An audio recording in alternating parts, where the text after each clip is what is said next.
Neverwar, Mage Saga Book 9, written and narrated by J.J. Green. Chapter 1. Wet, groggy, cold. Carina opened her eyes and immediately started shivering. She'd been through this same scenario countless times over the years, but the repeated experiences didn't make it any easier. She couldn't see a thing. A blurry veil shrouded her vision, yet she knew what she was looking at, the inner wall of the deep sleep chamber she had stepped into 3 years previously. She hoped it was 3 years, and that nothing had gone wrong to shorten or prolong her time in stasis. "How do you feel?"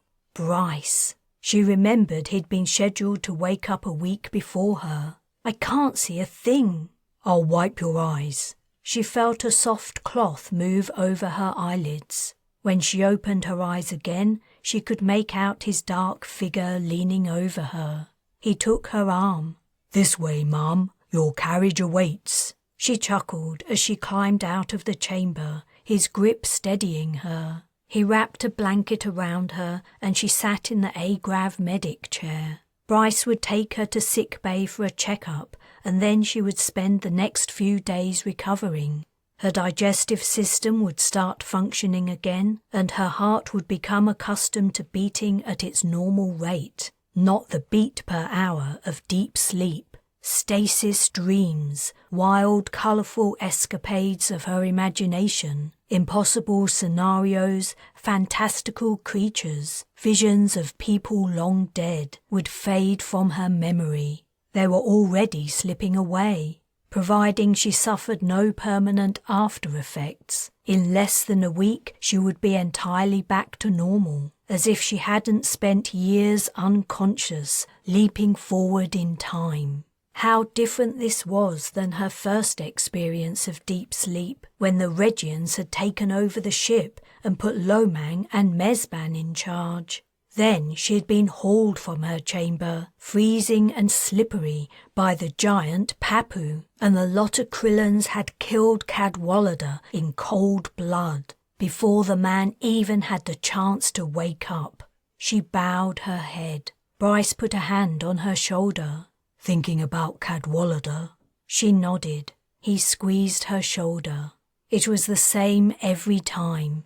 Whenever she woke from deep sleep, she was reminded of the Lieutenant Colonel's death, though it had happened decades ago and light years across the galaxy. So many had died.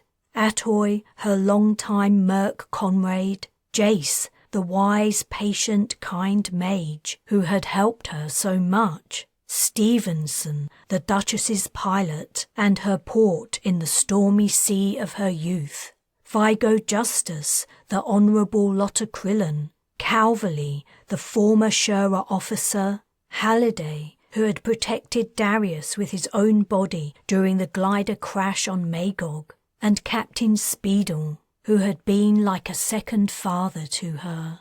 There had been more deaths, more than she wanted to recall. Had it been worth it? Bryce hadn't said anything.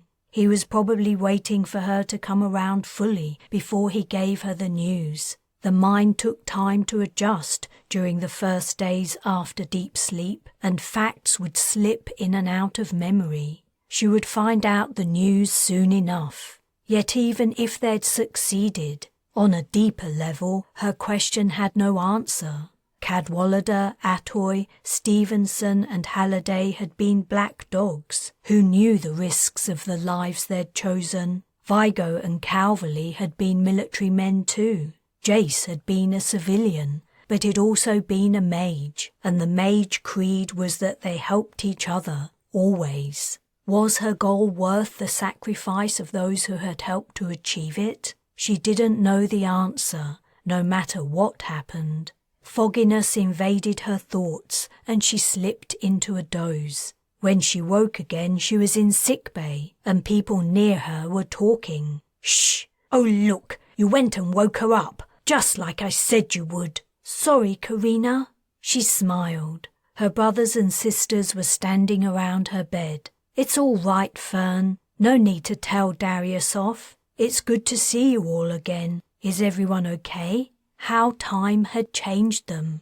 During the periods they'd spent out of deep sleep on the long journey, everyone had aged. Tracking the passing birthdays during long-distance space travel was impossible. But Darius had grown into a young man, dashingly handsome and as sweet-tempered as ever, while Nala was about 20 and very serious. Fern and Oriana were in their mid-20s. As they'd gone through puberty, Fern had shot up, but Oriana had stayed the same height, a fact Fern enjoyed reminding her about frequently.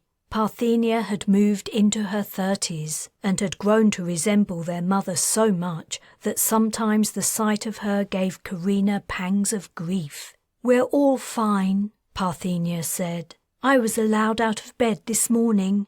How do you feel?" Carina pushed herself upright.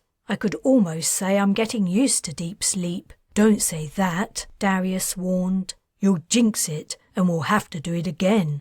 "No way," Oriana whined. "I'm never getting into one of those chambers again. It's like dying, and you never really know if you'll wake up." Though the risk of dying was small, it was one of the dangers of deep sleep. Sadly, one time they had lost a black dog. It was a big relief to know Bryce and her siblings had been successfully revived. "So," she said, "is anyone going to tell me what's happening? Did we make it?" Darius was about to say something, but Parthenia interrupted him. "Before we answer that, we have something to show you. I'll just check with Clarkson that we can take you out." The doctor grudgingly gave her permission. However, she stipulated that Carina was not to walk anywhere due to the danger of falling and hurting herself. The A-Grav seat was employed once again to take her out of the bay and into an elevator. "Where's Bryce?" she asked as they ascended. Nala replied, "He's with Shao, Jackson and Van Hasty on the bridge. They're going over the scan data. It's very interesting." Naturally, Nala must have been examining the data too. She might have changed physically over the years, but she remained as inquisitive as ever, to the point of positively snooping. "In what way is it interesting?" "We can talk about that when you're back to normal," Parthenia replied. "What we're about to show you will be enough for today." They were going to the uppermost deck of the Bathsheba, and Carina knew exactly what that meant. Excitement began to build in her stomach. The elevator doors opened, and surrounded by her siblings, she maneuvered her chair down the passageway. They halted outside the doors to the Twilight Dome. How often had she been here, looking out at the starscape? So many events had taken place in the space beyond those doors. They went inside. The lights were out. The only illumination was the starlight shining in through the transparent roof. Except stars were not the only things shining out in the velvety blackness of space. She moved to the center of the room and looked up. "It's beautiful, isn't it?" Darius whispered. Shao had positioned the ship so the object occupied the middle of the wide view. A sapphire and emerald orb, swathed in pearl-white clouds, sat among the stars. It is. It was the most beautiful planet she had ever seen. Earth. Chapter 2. "Hey, Lin, you look like shit." Van Hasty's greeting as Carina stepped onto the bridge made her smile. "You look worse. Did you spend the past 5 years awake?" "Nah, I only feel like I did." How old was the merc now? She had to be in her early 40s. The long voyage had weighed heavily on the black dogs. The military men and women hadn't dealt well with years of inactivity. They thrived on action and risk, yet there had been little else to do since leaving their last port of call, Sot Loza, except spend time with other people. Not their greatest strength. Carina's family had fared better. They'd grown up, developed their self-identities, and honed their skills. They were ready for whatever new adventure awaited them on Earth. "Don't pay any attention to her," said Xiao. "You look great." Carina slid into a seat at a console and opened the screen. "Where are Bryce and Jackson?" "Checking for signs of damage." "Did something happen while we were in deep sleep?" The chances of an asteroid strike were tiny, but not non-existent. "There aren't any reports, but it doesn't hurt to get a visual." She brought up the files of data pertaining to Earth. "So, what do we know?" "A lot," the pilot replied. "Too much, almost. Have a look and you'll see what I mean." The scan data was interesting, as Nala had said. The most interesting thing about it was that it went back thousands of years. The Bathsheba scanners had been detecting attenuated, garbled comm signals, light years before the ship arrived in Earth's system. Earth was old. She recalled a meeting with Jason Cadwallader after the taking of the Bathsheba, where, with Jace's help, the lieutenant colonel had calculated 7,000 years had passed since mages left the planet. The data completely fit in with his guess. 7,000 years since her ancestors had left? It was an impossibly long time to imagine. Hundreds of generations of mages had lived and died, and she and her family were the first to return. What would they find? The stories of the mages leaving told of pitched battles, as the non-mages tried to force them to stay and fix the problems humanity had created for itself. A volatile climate, constant war, poverty and suffering for the vast majority of the population. But all the people could offer in return for the mages' help was persecution and servitude. They'd had no choice except to take advantage of the newly developed interstellar starship engines and depart, seeking worlds where they could live in freedom without fear. And look how well that turned out. "What do you think?" asked Xiao. "What's the plan?" "Stars, give me a minute." There was no plan. Their actions depended upon what they found upon arrival, and what they'd found was almost too much information to digest. As the Bathsheba had neared her ultimate destination, the data had become clearer and more recent, naturally. Over the long years, the ship's computer had done an excellent job of analyzing the language and translating it to universal. Carina searched the media broadcasts, personal conversations, entertainment shows, company communications, and educational programs for mentions of mages. There weren't many, but there were some.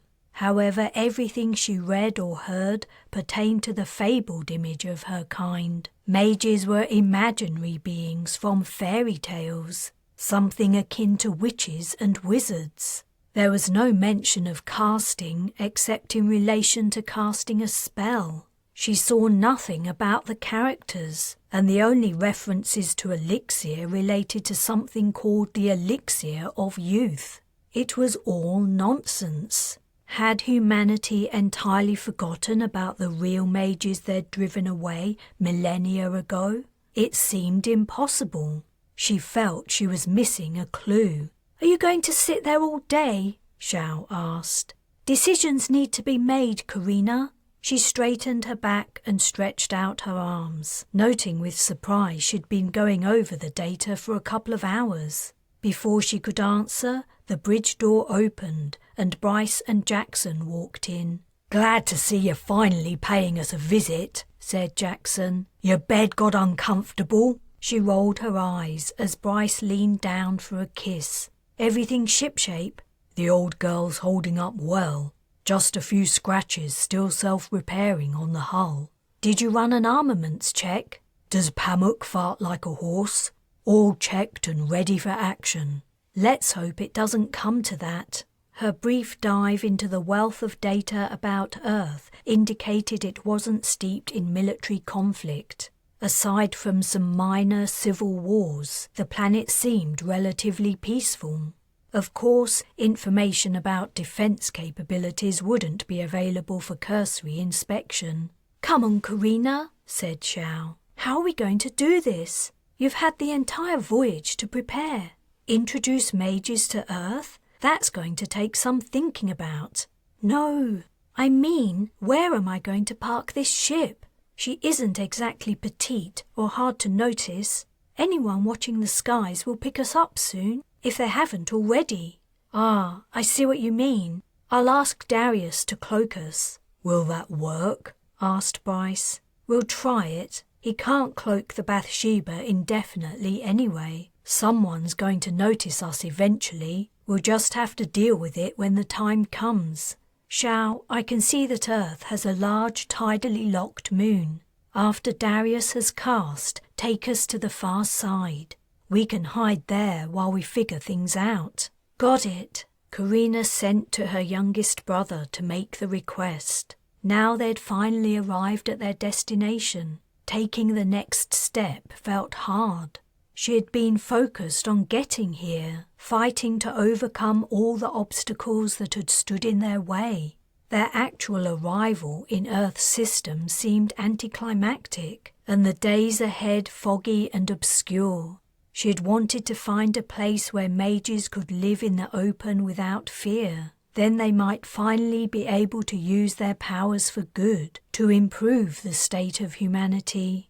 But how to get to that point was a mystery. As if sensing her anxiety, Bryce said, "One step at a time." She breathed deeply and exhaled. "Yeah, one step at a time." Over the thousands of years that had passed following the mages' departure from their collapsing home planet, Earth's climate had stabilized. The cities had regrown, and technological development seemed to have resumed. The human population stood at 3.25 billion, the largest of any world Carina had ever known. No single power or organization governed the planet as far as she could tell. Even if there were a single entity to approach, she wasn't sure if that was wise. As the Bathsheba hung in geostationary orbit on the far side of Earth's moon, she pondered the facts over and over, the weight of her predicament growing heavier and heavier day by day, until one day, at the start of an active shift, Darius came to see her in her cabin. Bryce had gone to breakfast, and she was listening to the computer's translation of the latest broadcasts from Earth, trying to make sense of what she was hearing. Her brother leaned in at the open doorway, and immediately her heart lifted. Though she loved all her siblings equally, she shared a special bond with Darius, first forged when she'd rescued him as a frightened child, tortured by Dirksen thugs. He was tall now, taller than Bryce and Fern, but to her he would always be that little boy who had entrusted an anonymous young merc with his life. "Hey, Carina, I saw you weren't at breakfast." "Not hungry. How are you doing? Come and talk to me. I'm sick of listening to this nonsense from Earth." He smiled at her invitation and sat next to her on the bed. "What nonsense is that?" I don't know. It's a news channel, but I can't make head nor tail of who they're talking about or why. What have you been doing?" "Well..."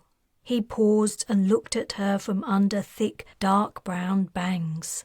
"I've been waiting." "Waiting for what?" "Oh, you mean..." "Yeah. We're all waiting for you to decide what happens next." She grimaced. It was embarrassing.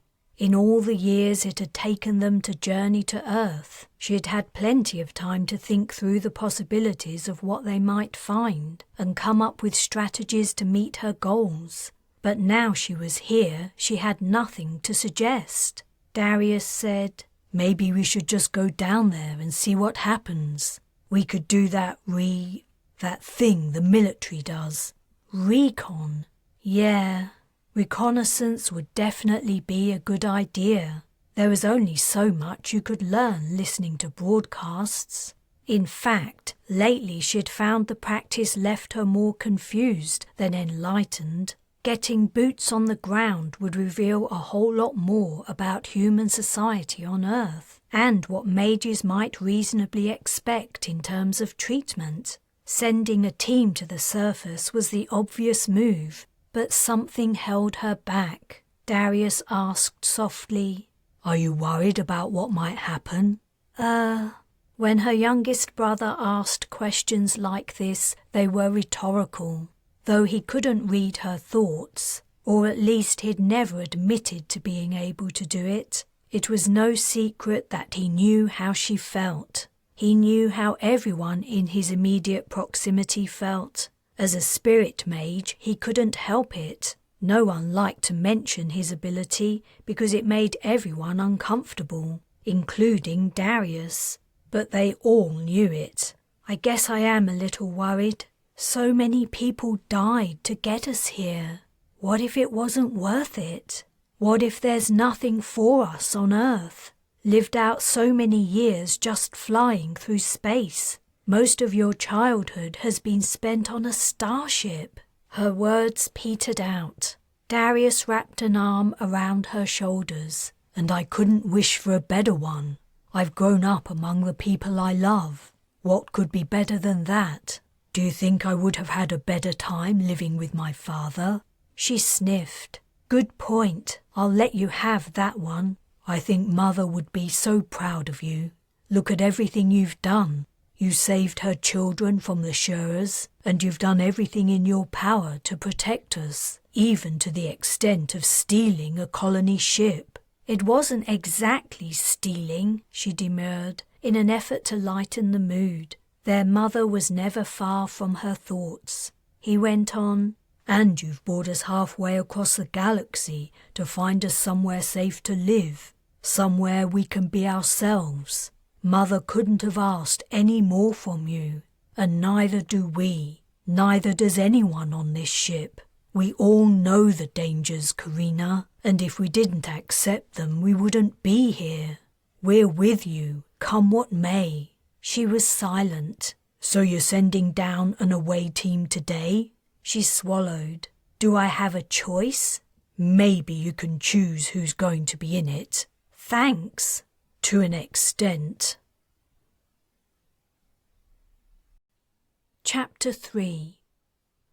The argument had been going on too long. "Fern and Oriana," Carina snapped. "You're staying here, and that's the end of it. There will be plenty more opportunities to visit Earth. Heck, hopefully one day you'll live there, and you will have all the time in the world to explore. But for now we need mages aboard the ship." "So let Parthenia and Darius stay," Oriana whined, pouting. Carina had seen that pout many times over the years, but familiarity didn't make it any less irritating. "Parthenia is the oldest and most experienced of all of you, and Darius is the best at casting. That's why I've picked them, and whether you agree with it or not, that's my decision."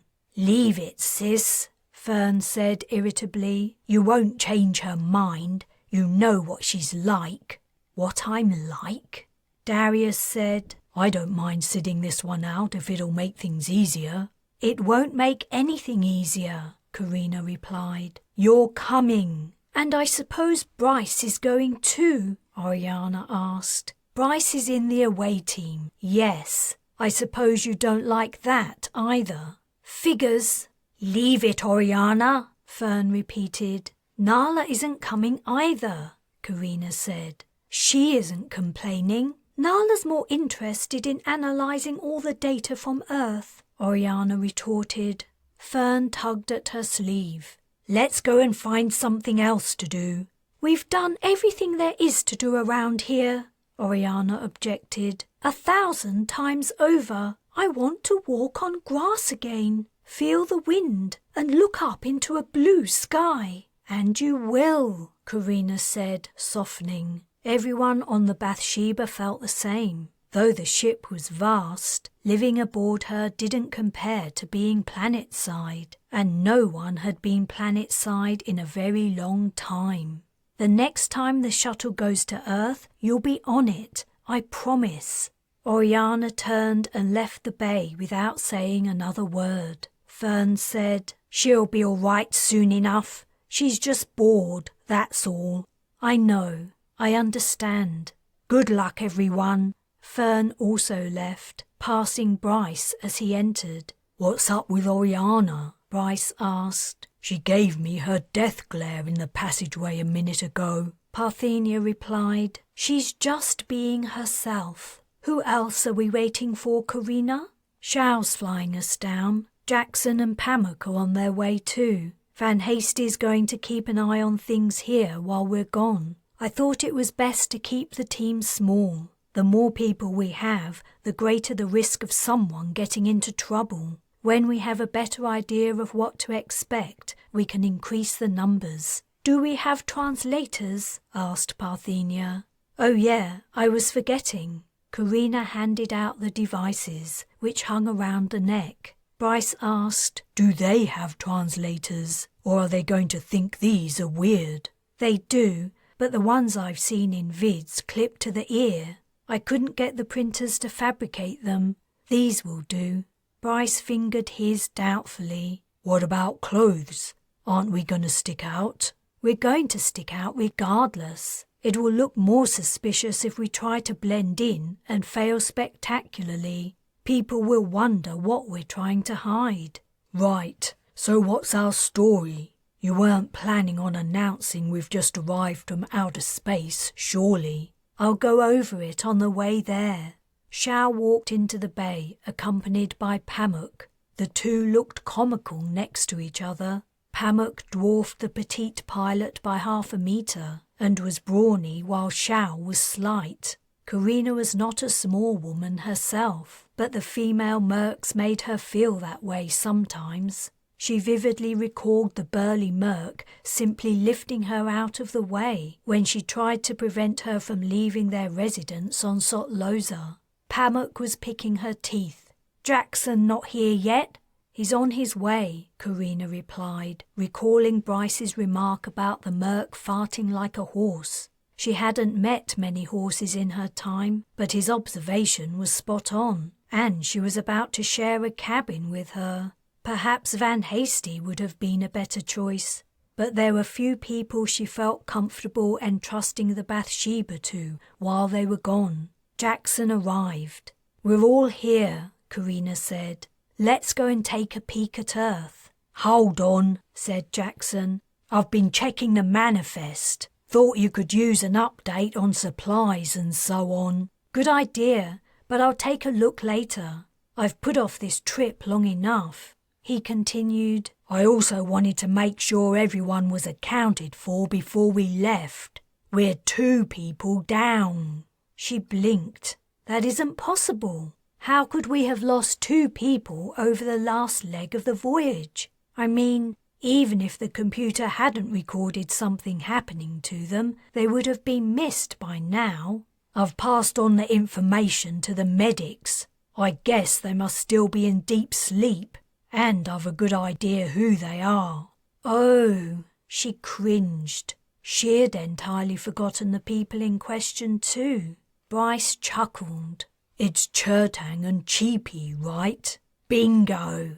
Their 2 pickups, one from Lakshmi Station and the other from Sotloza, had been nothing but trouble. Separately, they were bearable. Chertang was their resident expert on the Bathsheba's primary weapon, fondly nicknamed the Obliterator. In some ways, he was quite smart, though not in the area of human relationships. Cheapy was a spoiled rich girl.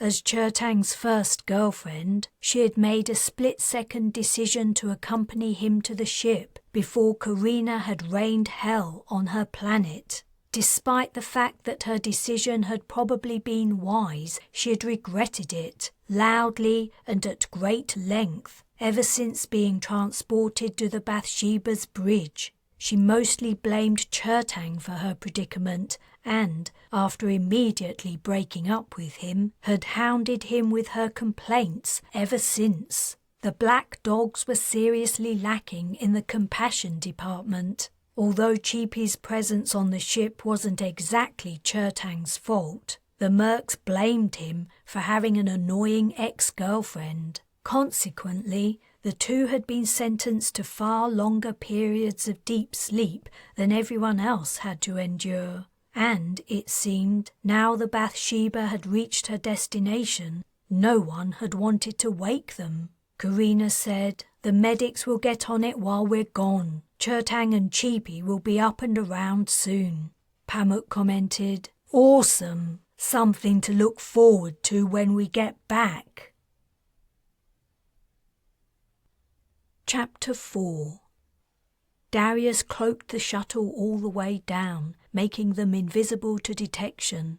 Carina had picked a small town on one of the larger continents as their first experience of human society on Earth. The town's population was around 20,000. She hoped this meant it wouldn't possess the high-tech monitoring that city authorities used for security. Yet it also wasn't a tiny backwater place where newcomers would attract immediate attention. Shao sat down in a clearing in the forest bordering the town. It was early morning. The sun was just rising, and the shuttle's scanners told them no human-sized life forms were about for kilometers around. Though the vessel's descent spooked some large specimens of local wildlife. Perhaps the animals had sensed by instinct an object was approaching from above.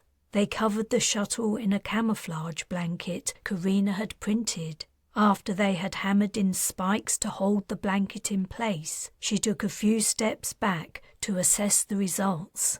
The cover wasn't entirely effective. It worked by deflecting the light hitting it, guiding the waves around the hidden object. At first glance the clearing looked empty, but it was also faintly blurry or smudged. An aerial view was probably more convincing, and that was what really mattered. Satellites and passing aircraft would soon spot a starship shuttle that had appeared from nowhere, but the chances of hikers or hunters stumbling upon the shuttle were low.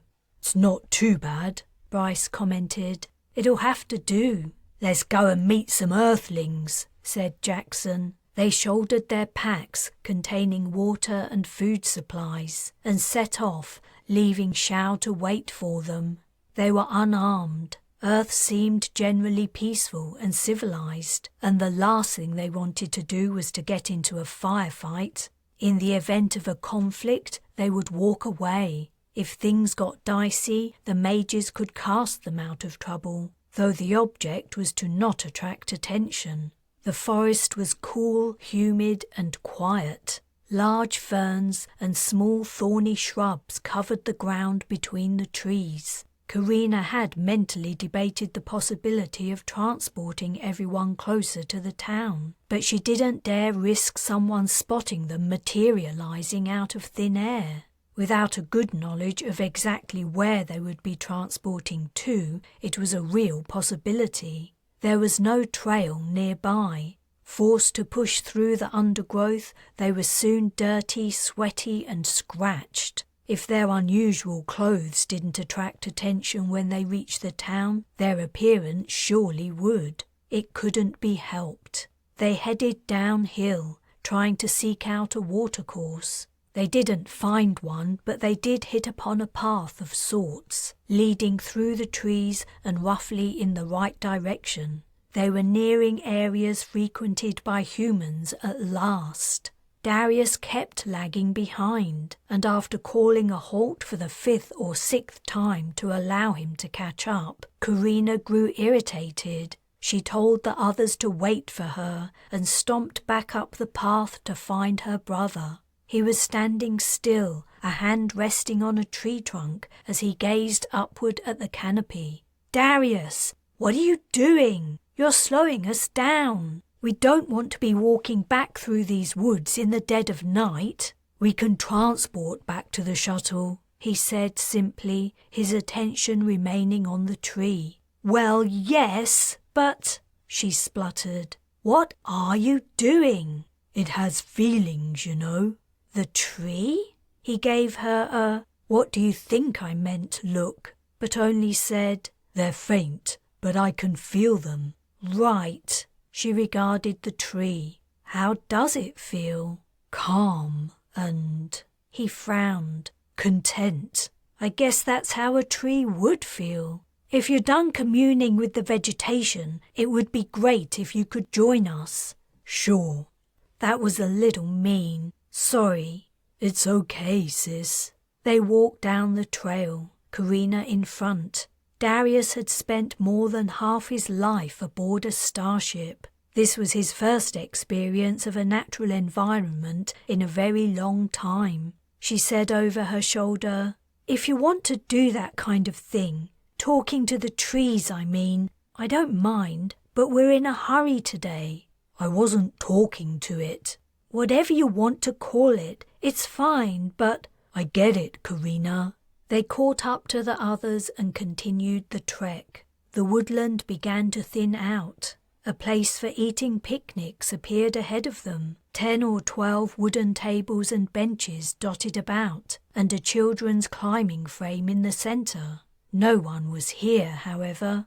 Then, beyond the trees, Carina spotted her first earth dwelling. Look! A house! The habitation seemed to be made of earth. Thick bricks of what looked like dried mud formed the walls of a single-story home. The roof overhung the walls, and it was alive. Living plants grew all over it. In some areas, vines dangled all the way to the ground. "Should we knock at the door?" asked Jackson. "Introduce ourselves as visitors from outer space?"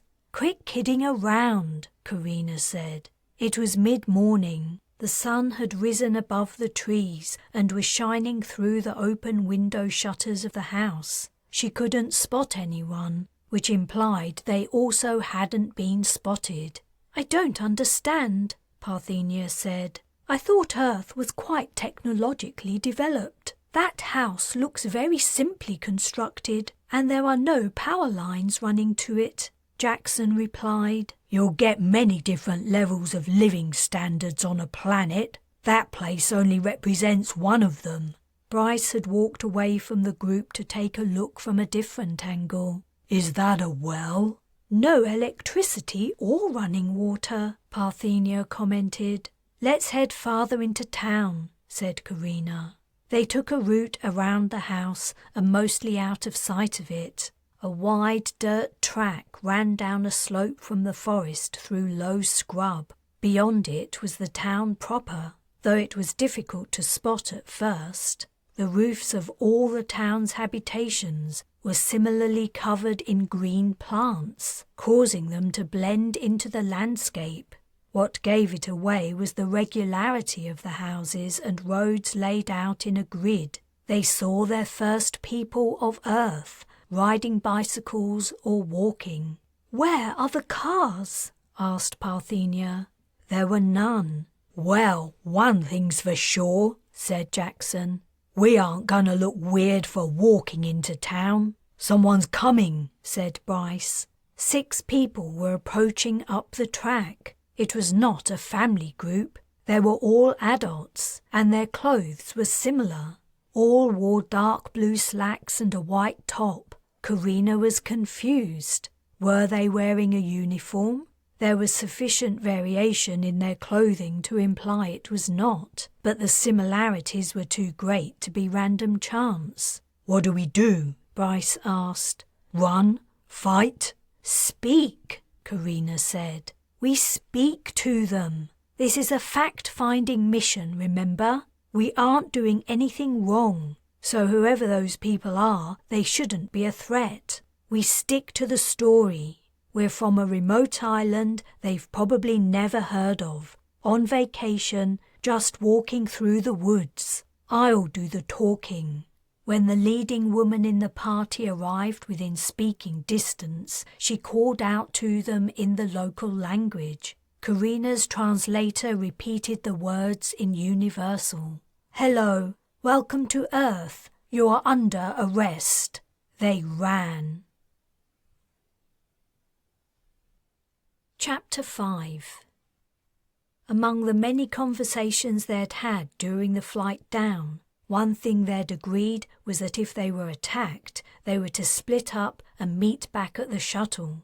Hoping that others remembered the plan, Carina raced for the trees. The police, or whoever those people were, didn't have weapons out. She hoped she might reach cover before any of them got a shot off. Thudding through the long grass, shouts of "Stop! Wait!" echoed in her ears.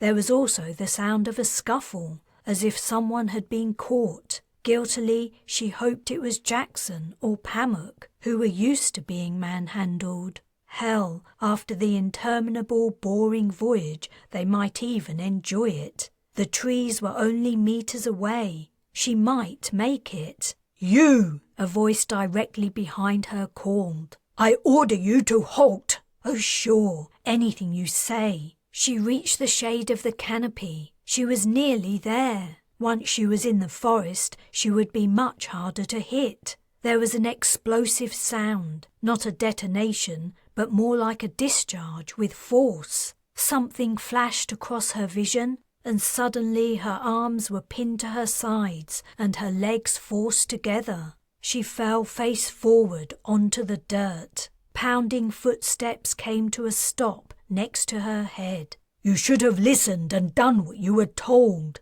the voice complained. "This is completely unnecessary." Carina's cheek was pressed into the prickly woodland floor, and her hair had flopped over her eyes. All she could see was empty nutshells from the tree and the boots of her captor. Her limbs were tightly pinioned. She guessed her assailant had fired some kind of entrapping device. Her arms and legs felt as though they were wrapped. Perhaps what she had seen had been cords or ribbons flying around her body. "Wait here," the voice said. "I'll be back for you in a minute." Like I have a choice about it. Over the years, as Bryce and she had grown into the familiarity of a long-married couple, though technically they weren't married, he had grown sufficiently comfortable to tease her about her magehood. Whenever she screwed up, such as by programming the printer incorrectly and creating a disgusting dinner, he would say something like, "Being magic didn't make you a great cook, did it?" Or if they were doing target practice and he beat her, he would patronizingly comment, "One day you'll learn how to cast a great shot." That was the thing with non-mages. They imagined being able to cast was some kind of cure-all, a fix for each and every situation. But there were so many limitations they didn't take into account. Here on Earth, she couldn't risk casting in front of the natives. The whole point of being here was to find somewhere safe for her and her family. They couldn't reveal their secret without risking beginning the whole slavery and torture cycle again, the system that mages in distant parts of the galaxy devoted their lives to avoiding. But even if she could openly cast here on Earth, how could she possibly have drunk elixir, created the transport character in her mind, sent it out, and waited for it to take effect in the time available before she was captured? Running away was the faster, more effective, and pragmatic solution. Not that it had worked this time around. The boots returned. "Right, let's get you on your feet." A hand grasped the back of her shirt and helped her stand upright. She was staring into the face of a sandy-haired, hazel-eyed young man, roughly mid-20s. Like the other Earth men, his hair reached his shoulders and he was clean-shaven. Most of the men on the Bathsheba had given up on shaving regularly. Even Bryce had a short beard. "Where are my companions?" she asked, peering over his shoulder. She caught a glimpse of a group being led away, but only heads and shoulders were visible as they descended the slope. She looked down. Her body from her chest to her knees was encased in thin, transparent threads. "Is that a translator around your neck?" The man leaned closer. "If I free your legs, do you promise not to run? There's no point. I'll just catch you again with this." He gestured at a box on his belt. It won't be fun to plant your face in the dirt a second time, will it? You might get hurt." He reached toward her. She flinched and pulled back. "Take it easy." He brushed her cheek. Nutshells that had been embedded in her skin dropped to the ground. For a law enforcement operative, he was being excessively polite. "I'm not promising anything. Let me go. You've got no right to hold me captive. I haven't done anything wrong." His eyebrows lifted. "That translator is so cool. I've never seen one like that before. I'd love to take a closer look at it, but we really need to go now. I'm going to free your legs. Please don't run. I'd rather not hurt you." He took a short knife from a sheath in his belt and slit the threads enveloping her thighs. "It's only a short walk to the station. You go in front where I can keep an eye on you." She might have been able to get away from him. She could have kneed him in the balls and fled into the forest. But there was no way she would be able to cut the threads around her torso. And it was a long trek back to Shao and the shuttle. She also had no idea where the captured members of her party were being taken, and she clearly stuck out as a stranger. Somehow the man knew she wasn't even from Earth. Rescuing her companions could be impossible. She stepped in the direction of the trail. "Glad to see you're finally seeing sense," the man said as he followed her. After a few more steps he added, "So, where are you from?" "What makes you think I'm not from Earth?" "Huh? Oh, you mean what the sergeant said." He chuckled. "You don't speak English, so I guess she must be right." The situation was becoming more and more bizarre. English had to be the name of their language. "So what if I don't speak English?" He chuckled again. "Most people speak English, except you and your friends, that is. I mean, I'm not saying there's anything wrong with it, but you can't deny it. You must be from off-planet." They had walked down the slope, giving her a better view of the group ahead. Darius, Parthenia, and Bryce had been caught. Pamuk and Jackson must have got away and would be heading back to the shuttle. "I know what you're thinking," the man said. "You're thinking we didn't catch all of you. But we will. It's only a matter of time." "Where are you taking us?" "You'll wait in the lock-up until the magistrate arrives. He has the final decision on what to do with you. But you'll probably go to the central court in Bridgeford. After that, who knows? The capital, I suppose." "But we haven't done anything wrong." "You're illegal aliens from outer space of all places. I'm sorry, ma'am, I didn't write the laws, but it's my job to enforce them." "How did you know we were here?"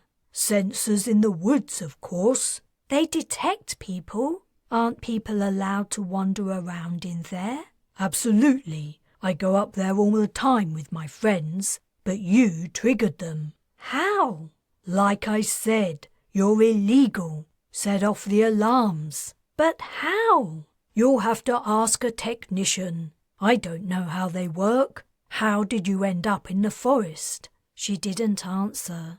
As they drew near the group in front, Parthenia looked back and her face fell. She must have been thinking her eldest sister had escaped and might help her, Darius, and Bryce out of their predicament. Carina gave her an apologetic smile. They caught up to the group, and Darius also noticed her. "Oh no, not you too." "Don't worry, everything's going to be fine." Bryce smirked. They were escorted into town. It was an odd place. For a human habitation, it was remarkably alive. The roadways, or perhaps it was better to describe them as pathways, as no motorized vehicles ran on them, were paved, but everywhere else was green and growing. Grass surrounded each building, but it couldn't be described as lawn. The blades grew 15 centimeters tall, and other low-growing plants dotted the sward, some in flower. Shorter plants covered the roofs. Even the walls were growing surfaces, holding pockets of trailing vines. Carina asked her affable law enforcement officer. "Why is everything so green?" "What do you mean?" "There's vegetation everywhere." He frowned. "Why wouldn't there be?" They passed through the open doorway of an official-looking building. A sign in English hung over the portal, but naturally she couldn't read it. A woman in blue and white sitting behind a desk rose to her feet as they entered. "The aliens! Well, isn't this something? What are those things?" she asked, pointing. "Wait, I understand." She marched over and lifted Carina's translator to her lips. "What's your name?" The device converted her words to universal. Without waiting for a reply, she laughed. "I love it!" She stared Carina in the face. "Say something." The translator didn't repeat the utterance, and the woman's features expressed her disappointment. "Does it only work one way?" she asked Carina's captor. "No, it works both ways. We had a little conversation, right?" He turned to Carina for confirmation. "Go on, say something to the sergeant." In a tone of amazement, she asked, "This is your superior?" When her translator conveyed her words in English, the sergeant's eyes grew hard, and she gave a cough before straightening her jacket. "Put them in the cells. I've notified the magistrate. He'll be here shortly." As Carina and her companions were led away, the sergeant said mockingly, "Take me to your leader." Then she burst into fits of laughter. Chapter 6. There were only 2 cells, and one was already occupied. A man in ragged clothing lay on his back on the bunk, snoring loudly. "You don't mind all squeezing in together?" the officer asked. "Only I don't want to wake Brian up. You'll be cozy." Carina stared at him while he ushered them into the cell. He cut the threads binding their upper halves, stepped out and closed the door. She tried it, wondering if the kindness of their captors extended to not actually locking them in. It didn't open, probably magnetically sealed. "You have to admit," Bryce commented, "for local law enforcement they're pretty nice." "Nice enough to imprison us," she muttered. Darius sat down on the bunk, which was suspended from the wall on chains. "So, do we transport?" "Shh!" She scanned the ceiling, walls and floor and bent down to look under the bunk. Though she didn't find any security devices, she remained unconvinced they weren't being monitored. Pretending to take a sip of water because she was thirsty, she swigged elixir and then sent to Darius and Parthenia. "No casting. We don't know who's watching or listening, and we definitely don't want anyone to guess we need our elixir.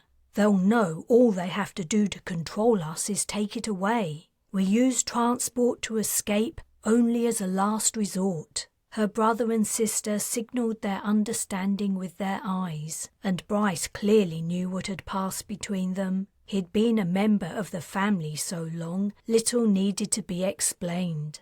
Their incarceration almost immediately after setting foot on the planet was definitely a setback, but it wasn't necessarily a disaster. For one thing, the authorities didn't seem to know where the shuttle was. If things got dangerous, they could get back to it. Pamuk and Jackson were probably already on their way. In the meantime, the fact-finding mission could continue, though somewhat more restricted than she would have liked. She had already learned a lot. Earth natives seemed to be obsessed with natural environments, to the extent they grew plants everywhere they could squeeze them in, and their police service was remarkably friendly and casual. Nothing made much sense, but maybe things would become clearer later on.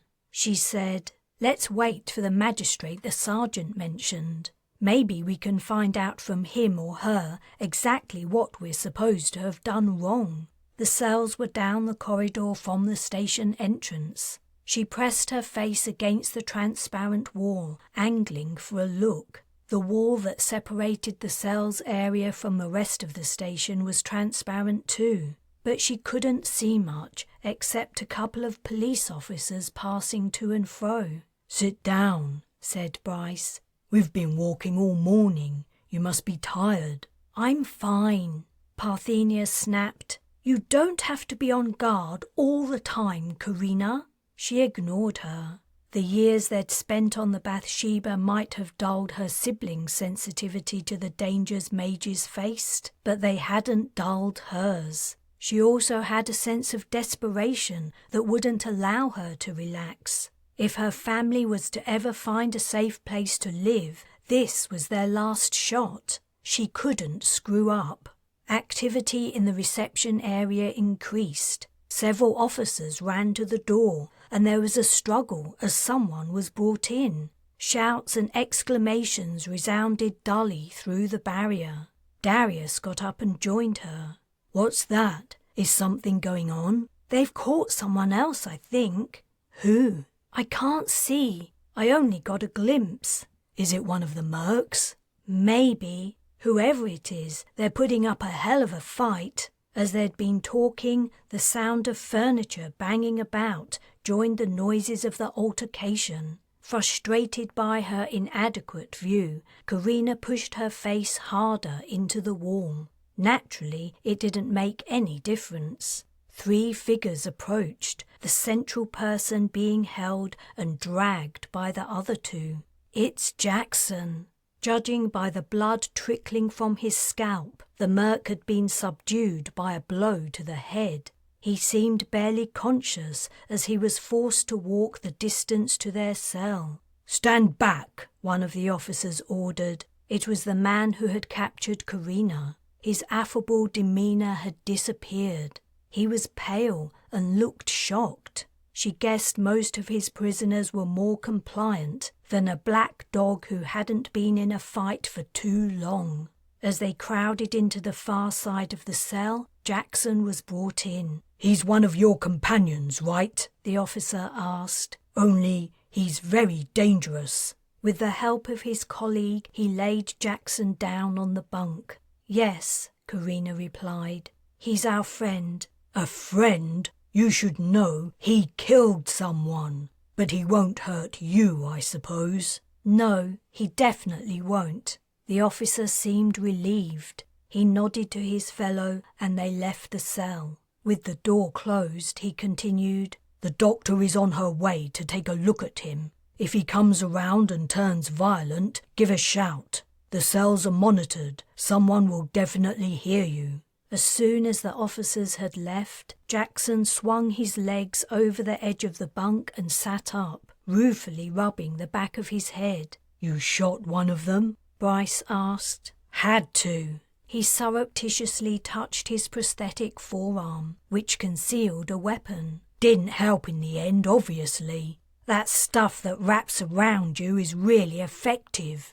The officers who had finally caught him must have thought he'd thrown his gun away. Someone was probably searching for it in the woods even now. "They seemed astonished," Parthenia said. "More like appalled," said Carina. "I get the impression this is a very peaceful society." It boded well for her aims, but if she was right, Jackson was in a lot of trouble. They'd all become used to violence and death, moving on from one battle or conflict to the next. What were the repercussions somewhere these things weren't commonplace? Parthenia dabbed at his wound with the hem of her shirt. "I would help, but—" She glanced at Carina. "Don't worry," the merc growled. "I get it." "Where's—" Jackson shrugged. So Pamuk at least had escaped. The monitors the officer had mentioned couldn't be placed throughout the whole forest, or she would have been picked up. It was a shame neither she nor Shao were mages and couldn't receive sent messages. The man in the cell opposite stirred, moving his legs weakly. He turned onto his side and promptly fell off his bunk, hitting the hard floor with a thud that made it through 2 walls. While he was staggering upright, the officer returned. "Now then, Brian, take it easy. Get back into bed." He leaned nonchalantly on the wall, peering at the inmate without particular concern. "Wanna go home?" Brian slurred. "You're not ready yet. Get some more sleep." "I wanna go home." He thrust his hands into his pants pockets and rested his chest on the barrier. "The missus will be wondering where I am. Give me the shot and I'll be on my way." To be fair, Brian did appear to be sobering up by the second. "You know the law. Drunk and disorderly gets you 12 hours jail time, for your own safety as much as everyone else's. You've only been here 7 hours. You've got 5 hours to go. Come on, Matt. Give me the shot and no one will be any the wiser. I need to get home to the missus. You can calm her. If I calm her, she'll know where I am." It seemed an odd comment. Maybe comms were easily traceable here. "Have a word with Betty," Brian went on. "Go on, do a man a favour." "Oh, all right. That's what I like to hear." As the officer left to have a word with Betty, Brian noticed his fellow inmates. He stared, his bleary eyes sharpening their focus, while his jaw slowly dropped. Darius gave him a small wave. He pulled a hand out of his pocket and waved back, his mouth continuing to hang open. The sergeant, Betty, appeared. She cast a dark look at Jackson before turning to the opposite cell. "Matt tells me you're agitating to leave, Brian. You know that's against the rules. What'll happen if it gets out that I let you go before your time was up?" "But it won't get out. I won't tell a soul, I promise." You'll give me your word?" "Cross my heart and hope to die." "And you'll attend the recovery course we booked you onto?" "I'm looking forward to it.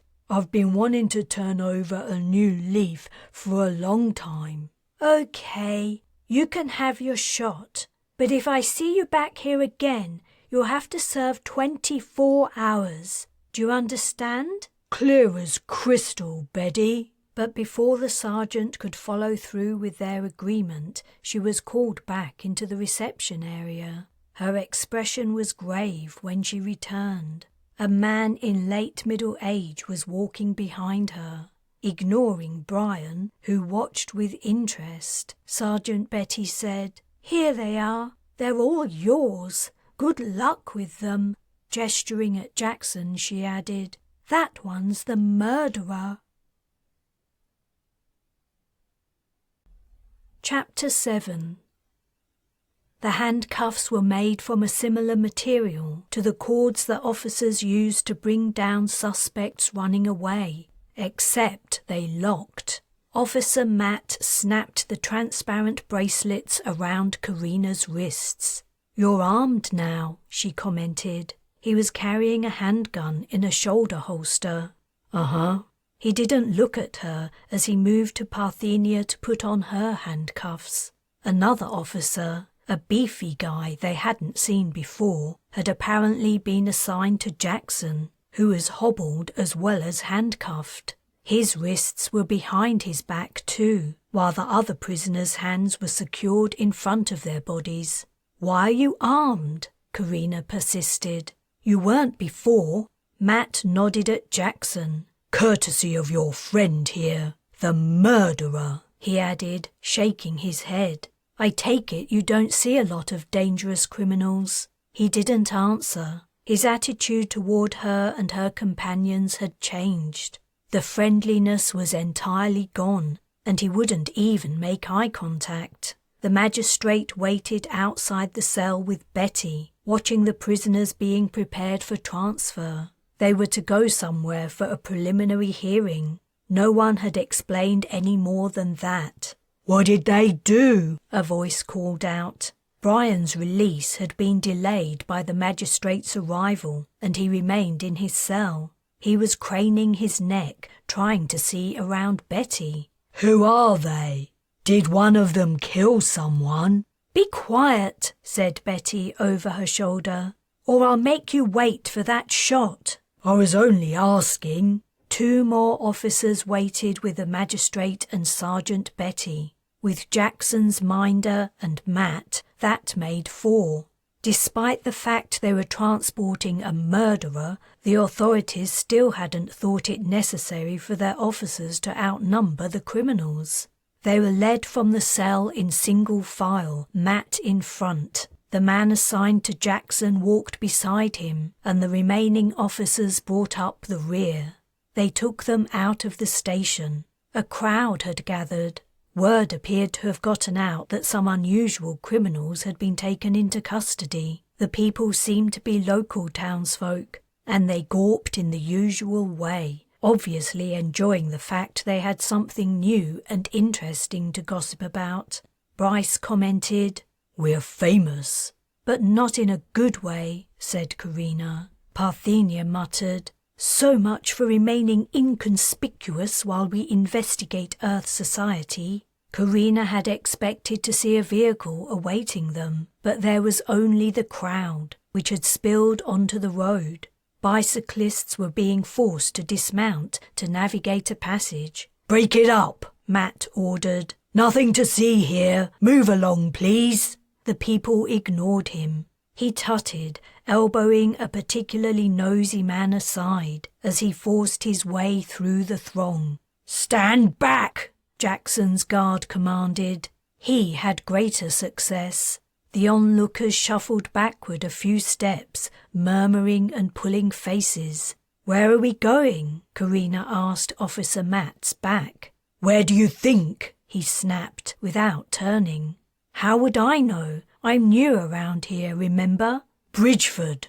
The crowd followed them down the street, attracting new members. "Why don't we go by car?" He threw her an annoyed look. "We are going by car."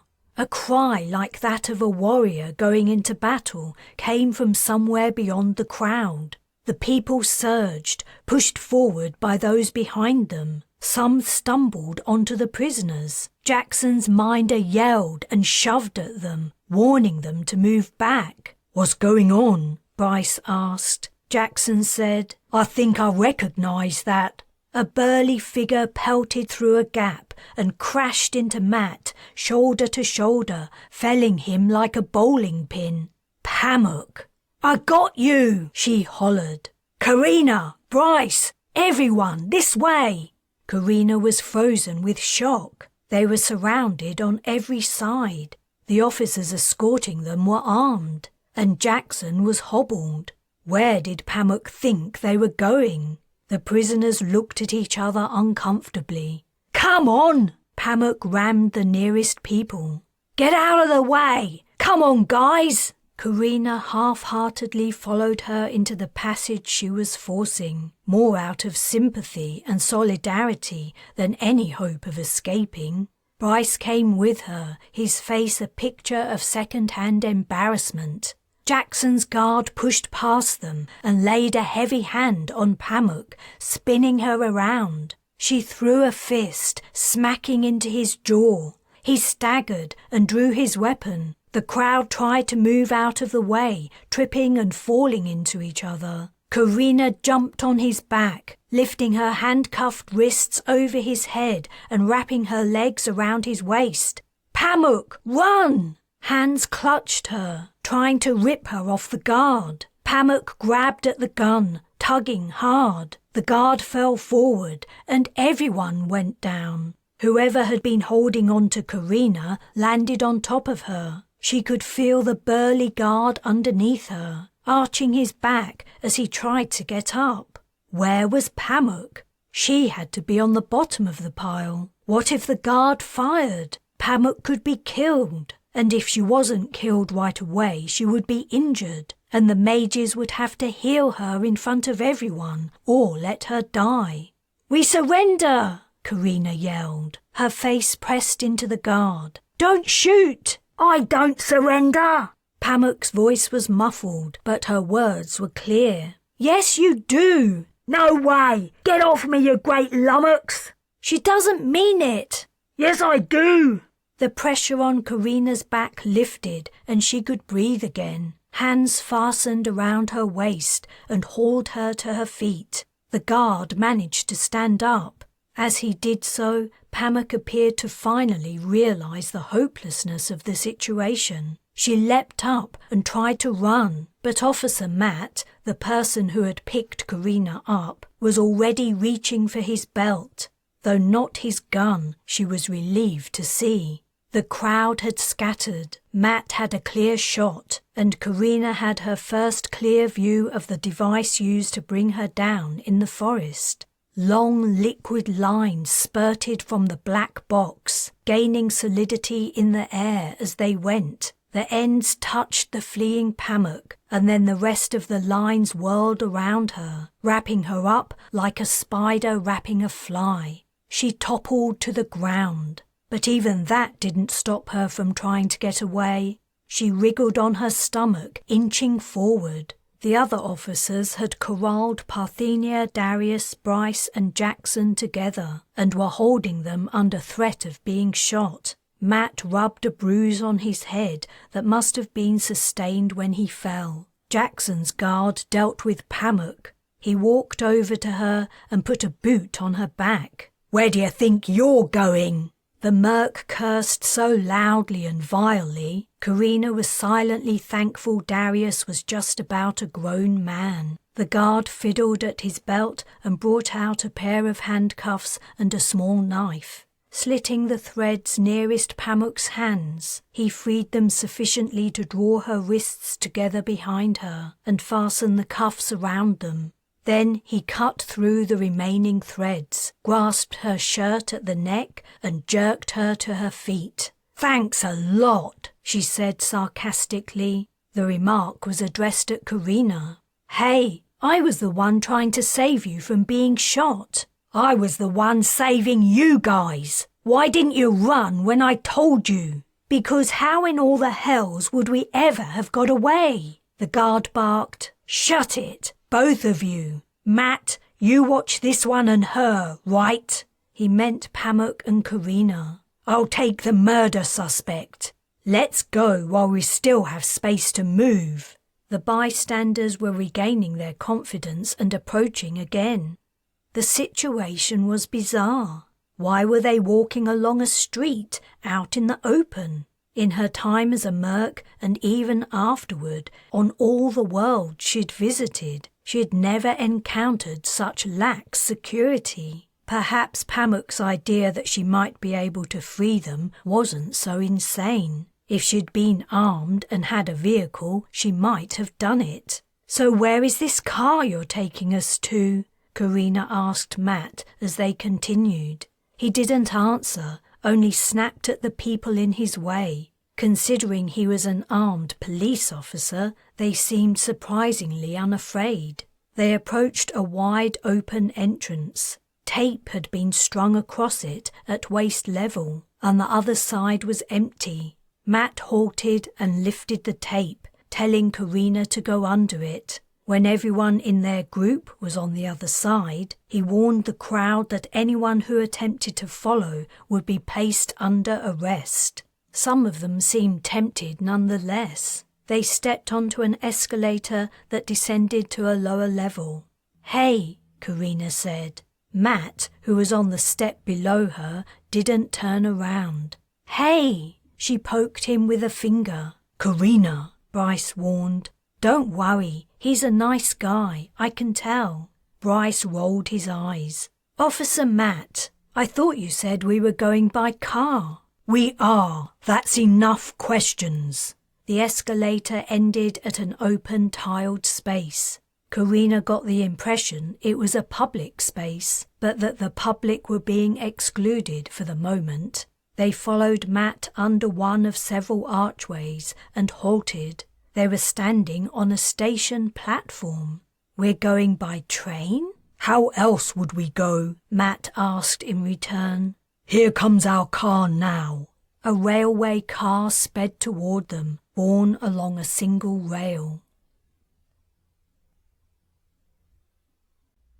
Chapter 8. "Let me get something clear," Carina said. "You don't have vehicles that run on roads on the surface?" They had the carriage to themselves. Long lines of seating ran down each side. It seemed to be a regular model for public use that the police had commandeered for transporting the prisoners. Matt sat between Carina and Pamuk. Jackson's minder sat next to him at the far end of the car, and the two remaining officers flanked Darius, Bryce, and Parthenia. "I said," Matt replied testily, "that's enough questions. But we're from off-planet, remember? How do you expect us to learn about Earth if you won't tell us anything?" "Not that again. Be quiet." Pamuk's nose was bloody from where she'd hit it on the ground. As she wiped it on her sleeve, Matt glanced at her and then fished in the top pocket of his jacket. He pulled out a tissue and dabbed at the blood. Pamuk's eyes grew wide and her mouth fell open. Matt folded the tissue in half and then dabbed some more with the clean section. "What in the stars are you doing?" the merc stuttered. Carina chuckled. There was nothing that could alarm a black dog faster than someone being nice to them. "Seeing to the welfare of my prisoners," Matt muttered. "What do you think?" Pamuk stared at Carina as if to check she wasn't imagining things. Across the carriage, Jackson guffawed. "Quieten down," snapped his guard. Jackson stifled his mirth. Matt put the tissue away and Pamuk relaxed. Lights in the tunnel sped past. There was little sound, only the rush of air as they travelled along. "How far is it to Bridgeford?" Carina asked. Matt replied, "We'll be there in a few minutes." "So not far. Does everyone get around like this?"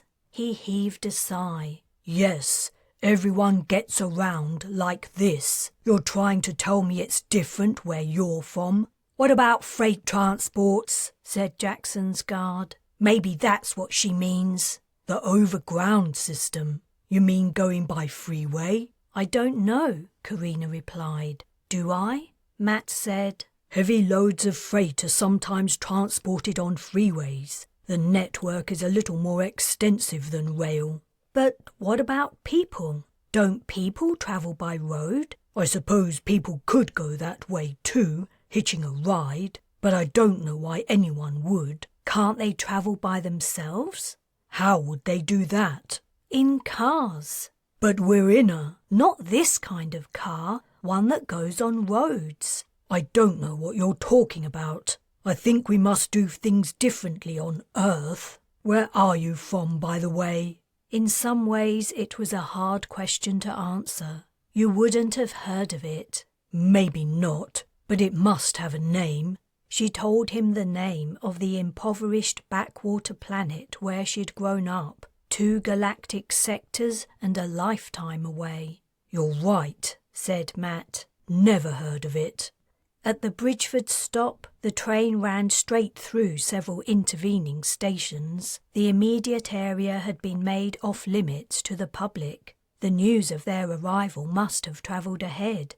A crowd pushed against a temporary barrier erected around the station exit. "Do criminal suspects usually receive this kind of attention?" Carina asked Matt. "The interest is all on account of your friend there." He jerked his chin at Jackson. "So there aren't many murder cases?" "First local one I've heard of. I don't think there were any in my parents' time either." Pamuk whistled. "You guys live in a fairy tale. Is it like that all over?" "People generally don't go around killing each other." "Is that what it's like where you're from? What a horrible place." Carina began to worry about what might happen to Jackson, given that his crime was so rare. Judging from the expression on the man's face, he was worrying about it too. Killing a pursuer was a reflex action for a merc. She'd lost count of how many people she'd killed in her days with the Black Dogs. She'd killed a fair few subsequently too. Did the crime carry a death sentence? If the worst came to the worst, she could transport Jackson to safety, regardless of whether that entailed revealing her powers. At the edge of the cordoned-off section stood 4 armed men and women, wearing uniforms the same as Matt's. He made the prisoners wait at the station exit while he talked to them. When he returned, his expression was glum. "Sad to say goodbye?" Carina asked. "I've been seconded to the NPS, National Police Service, apparently, for an open-ended period due to my familiarity with the prisoners." He huffed disconsolately. When his colleague, Jackson's guard, laughed, he added, "So have you." The man's face fell. "You two can go back," Matt said to the officers guarding Bryce, Darius and Parthenia. "This way." He gestured for everyone to follow him. The Bridgeford police force appeared to be more respected than the one in Matt's town. The crowd stayed back as they walked to the detention centre. However, the town itself didn't seem very much different from the place they'd just left. Carina guessed they had to be in the central district, but none of the buildings were taller than 2 stories, and they were all verdant, with green roofs and trailing plants dangling down the walls. Some vehicles passing by were larger than the bicycles they'd seen in the other place, covered 3- and 4-seaters and some pulling trailers, but all were pedal-powered. "I like it here," Darius commented to Carina. "Don't you?" "To be honest, I'm still trying to wrap my head around the place," Parthenia said. "Darius, only you could be literally wearing handcuffs and on your way to a place of incarceration to await an unknown fate, yet still see the positive side." "I quite like it too," said Bryce, glancing around. "The air's clean, and I like seeing plants everywhere. It feels like we're in the countryside, even downtown." "I suppose it is nice," said Carina, "but it's also weird. You're forgetting the censors in the woods. What kind of government monitors their citizens to that extent? You can't even go for a picnic without the authorities knowing about it. I wouldn't like to live like that, with 0 privacy." Matt had overheard her. He said over his shoulder, "Those sensors are there to track kids who wander away from the picnic site. The government doesn't keep tabs on everyone's movements. Why would they?" "Then how come you picked us up?" "You're not chipped, and clearly not from around here." "Is it so obvious we're off-worlders?" Matt's open, honest features creased into a confused expression. I'm not sure." Jackson's guard leaned close and whispered in his ear. Matt nodded and said firmly, "No more questions." They arrived at the detention centre.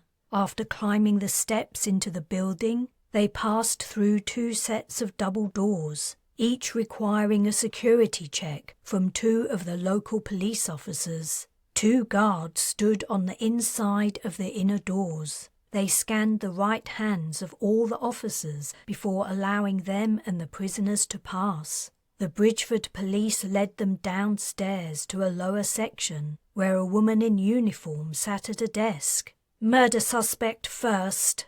After his guard brought him forward and removed his handcuffs and hobble, she told Jackson to empty his pockets and place everything on the table. Carina threw Parthenia and Darius a look. Their backpacks with their supplies remained at the first police station, and Jackson said he wasn't carrying anything. His guard confirmed this. "Search him again," said the woman. The guard patted him down thoroughly. "He's clean, except for the gun in his forearm." "All right, put him in cell 5. As the guard led him away, the woman looked at Carina. "Her next." Matt brought her over and took off her handcuffs. "All personal items on the table." "Uh-oh. Can I keep my water? I'm thirsty." The woman glared at her. "All personal items on the table." Carina hesitated, taking stock. She could possibly transport everyone back to the shuttle, given time. Or she could create a diversion that would allow Parthenia or Darius to do it, but that would give the game away.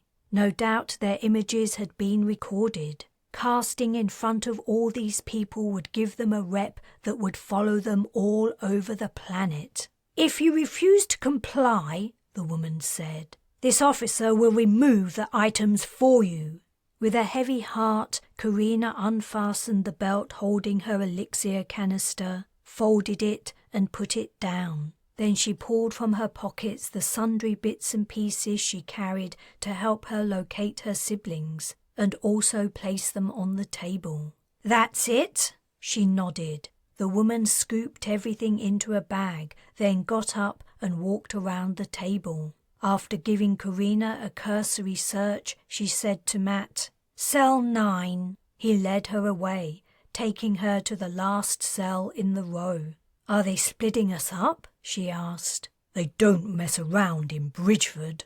Shit. She wouldn't even be able to communicate with her companions. Being captured on their first day on Earth was bad enough. Now things were getting worse.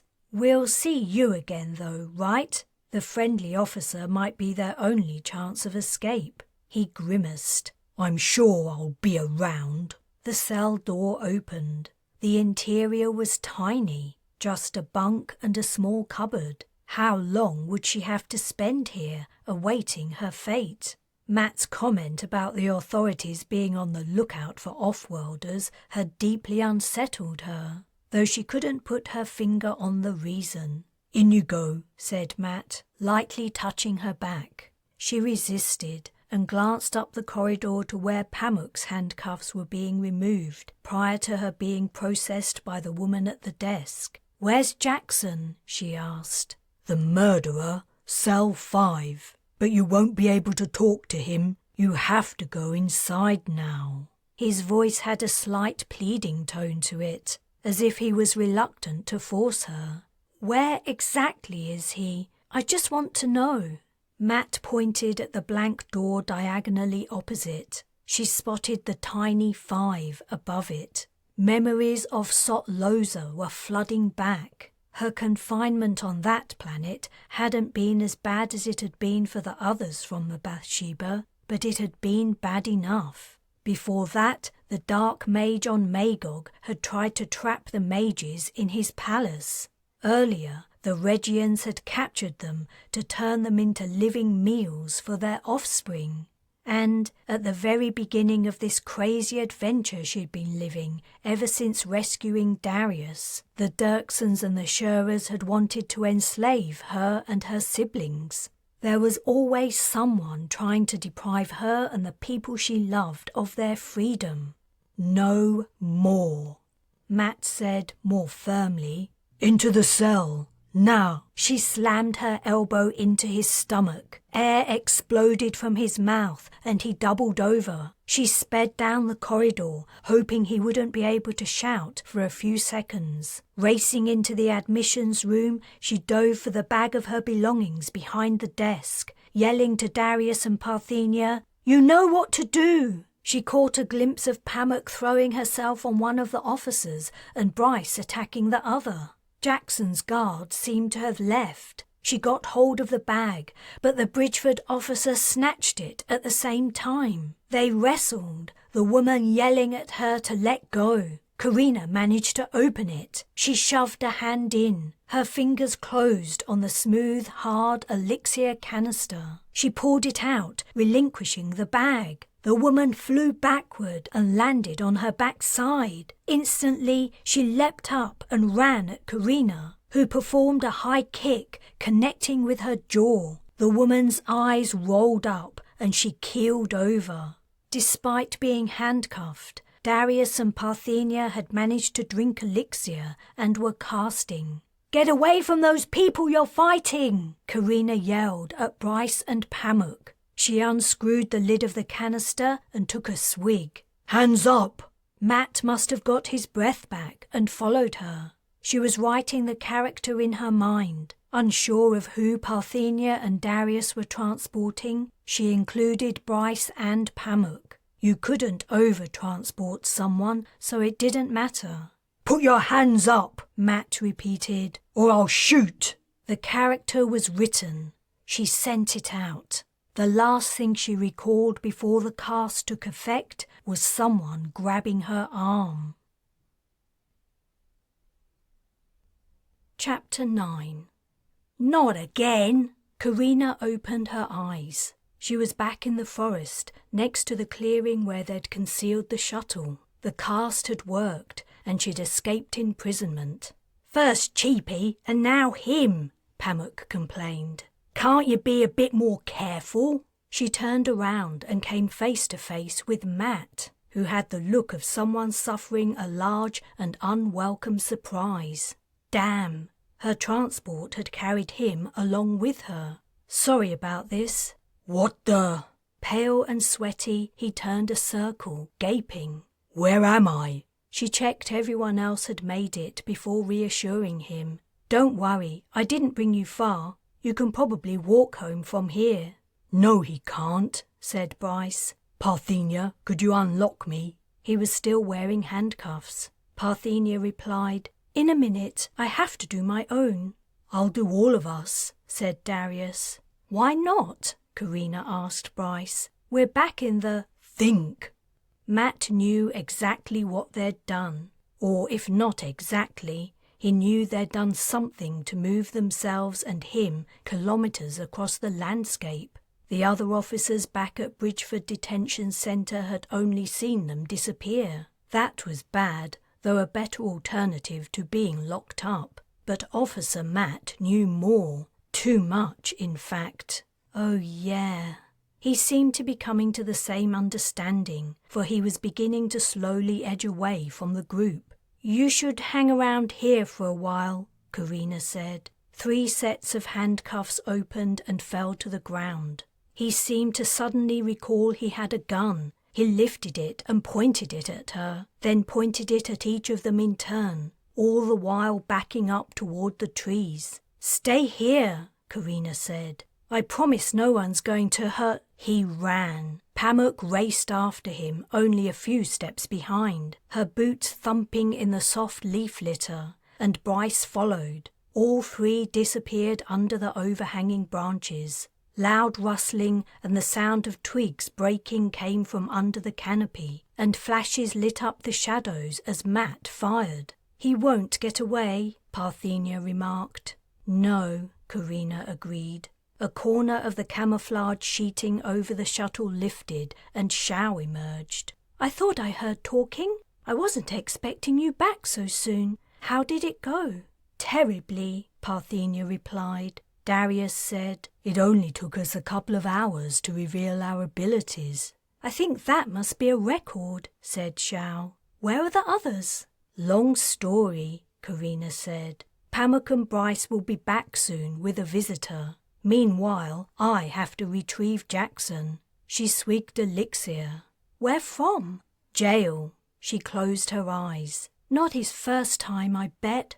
Probably. Good luck, said Parthenia.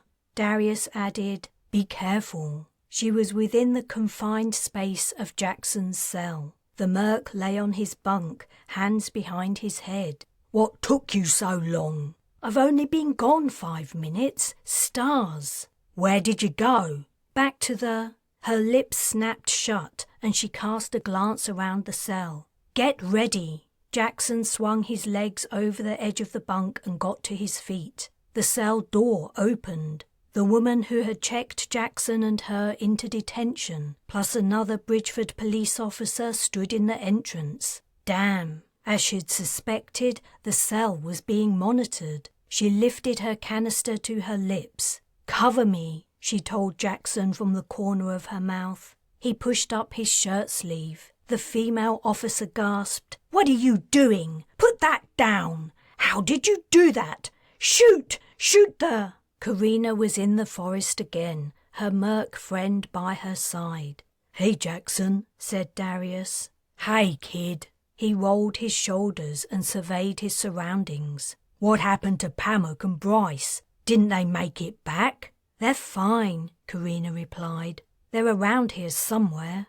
The undergrowth parted, and Pamuk and Bryce appeared from amongst the foliage, Matt suspended between them. In the scuffle to apprehend him, he'd sustained a cut lip, and the skin around one of his eyes was swelling and turning purple. Carina winced. The man hadn't done anything to hurt anyone. He'd just been in the wrong place at the wrong time. Or rather, grabbed the wrong person at the wrong time. "Couldn't you two be more gentle?" she chided. "Did you want us to capture him or not?" Bryce retorted. Jackson squinted at the police officer. "Why did you bring him along?" "I didn't do it on purpose. It was an accident." "You mean like Cheapy?" Jackson shared a look with Pamuk. "Yes," Carina replied between her teeth. "Like Cheapy." "Cuff him, Jackson," said Pamuk. She held Matt's gun in her other hand. As she passed the man over, she tucked it into the back of her pants. "What now?" "Well," said Parthenia, "as our first foray into Earth society was pretty much a disaster, maybe we should return to the Bathsheba and rethink our strategy." Carina sighed. "First of all, let's not discuss our business in front of the prisoner."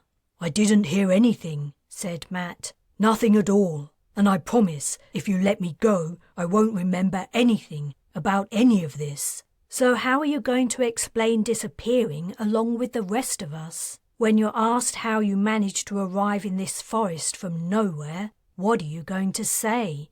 I'll tell them I don't remember. I could say I hit my head." He gestured at his swollen eye. "And your lip happened to walk into a fist too? No one's going to believe you. I'm sorry, but you're sticking with us, at least until we figure out what to do with you."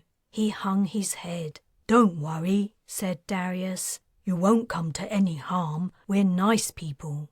"Pamuk isn't," Jackson said. She shoved his shoulder. He continued, "And neither are Rees or Van Hasty, come to think of it. And Carter and Blake are absolute ass—" "That's enough of a rundown on the black dogs," Carina interrupted. "Jackson, you stay with the prisoner. Everyone else, over here." After they'd walked some distance away, she went on, "I'm inclined to agree with Parthenia. We need to leave for a while and debrief before thinking up a new way forward. Clearly, just walking into town isn't going to work. We stick out too much." "And we don't have any idea what we're doing," said Darius. "There is that too." "But we can't take the prisoner with us," said Pamuk. "He's seen what you guys do. He's already a liability, and if we take him back to the ship, he'll see everything. We'll never be able to let him go. It might be better and kinder to get rid of him now. It's either that or keep him in the brig forever." Carina sucked in a breath. "I'm fairly confident Officer Matt won't think it's better and kinder to kill him now." "We can't kill him," Darius exclaimed. "That would be terrible." "It's only a suggestion," said Pamuk. Parthenia said, "We've come a long way over many years, and we aren't leaving any time soon. Who knows what the future holds? It's still early days.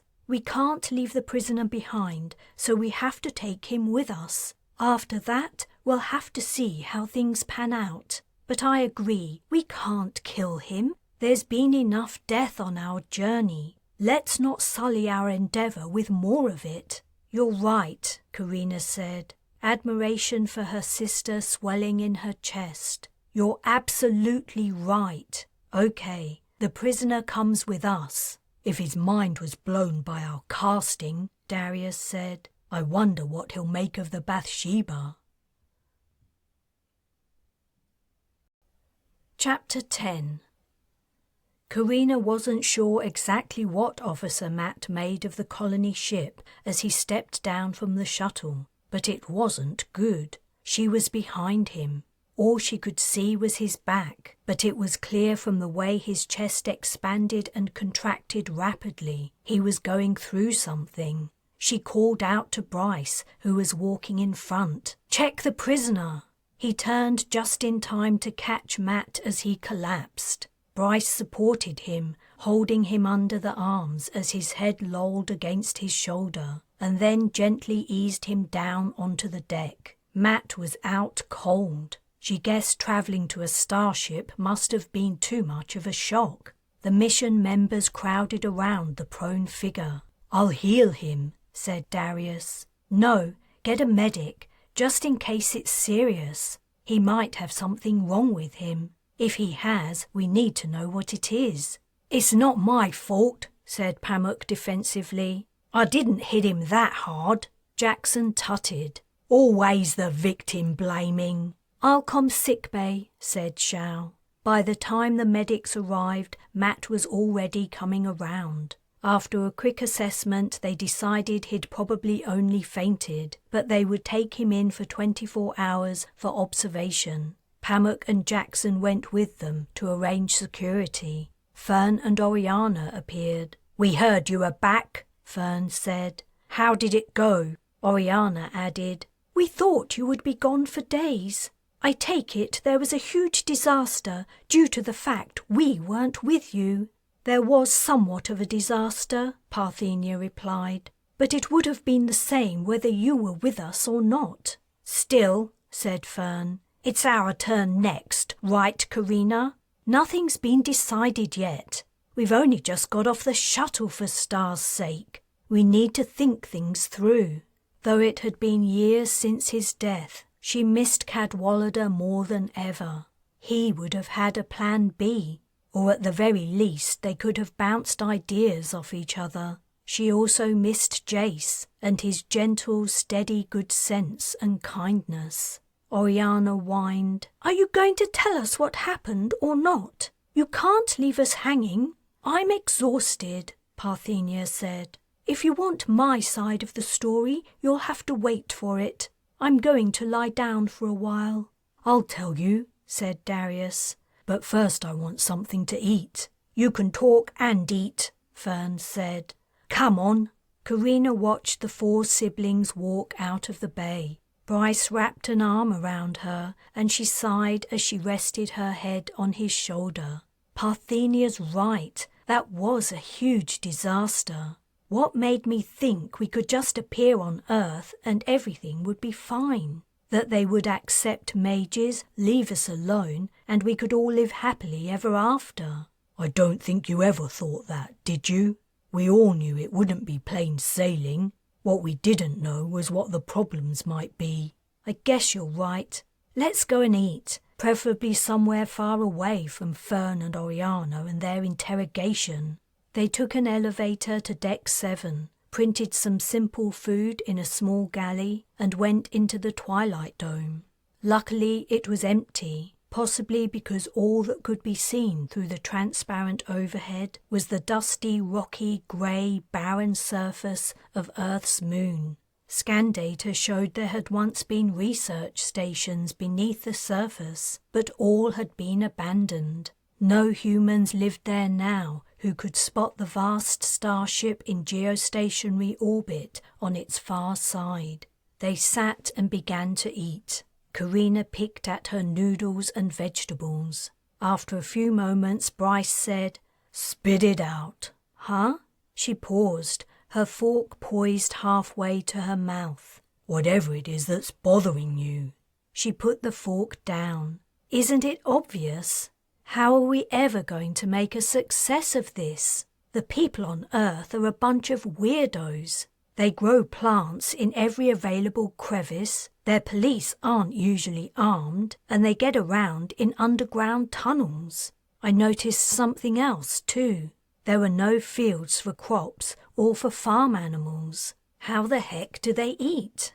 "We only saw a small area. Maybe there weren't any farms around there. And we only saw a couple of towns in one country. Earth won't be the same all over. No planet is like that. You should know. You've seen enough of them." "Do you think we should try another country?" "It wouldn't hurt." "But the news of what we did in that detention center will be all around the globe by now. They must have vids of us. There were cameras everywhere. Jackson even had one in his cell. So our faces will be known, as well as our ability to disappear and reappear at will." Wherever we set foot will be noticed, and then someone will be along to arrest us. Maybe we could go somewhere very remote, where there isn't much tech. The place where she'd grown up had been similar to what Bryce described. It had been very poor. No one could afford expensive technology, and few people could afford any tech at all. Nine hadn't had anything to connect her with the outside world. She relied on the customers for news about what was going on. Though Carina suspected her grandmother must also have sent with other mages, she wouldn't have told Carina about it while she was too young to keep a secret. In fact, that might have been how she knew Bar had died. Not because she had a feeling. Your food's getting cold. I'm not hungry. She put the plate down. Maybe you're right. Maybe we could go somewhere far from civilization. But what would be the point?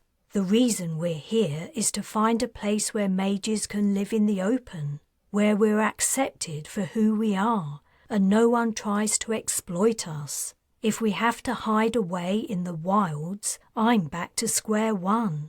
That's how I grew up. It was a better experience than my siblings, at least until Nine died, but it wasn't much of a life. I don't want to live in fear anymore. Is that too much to ask? No, it isn't. But I think you're being too pessimistic. So our first try didn't work out. So what? We can try again. We have a whole planet with billions of people, and we've only just arrived. If you thought everything would be easy, you were expecting a lot. It might take years for humans on Earth to understand your family and to learn how to deal with them fairly. Ugh, it's already taken us years to get here. Yet he was right. She was being impatient. Have you thought about other mages? Others? On Earth?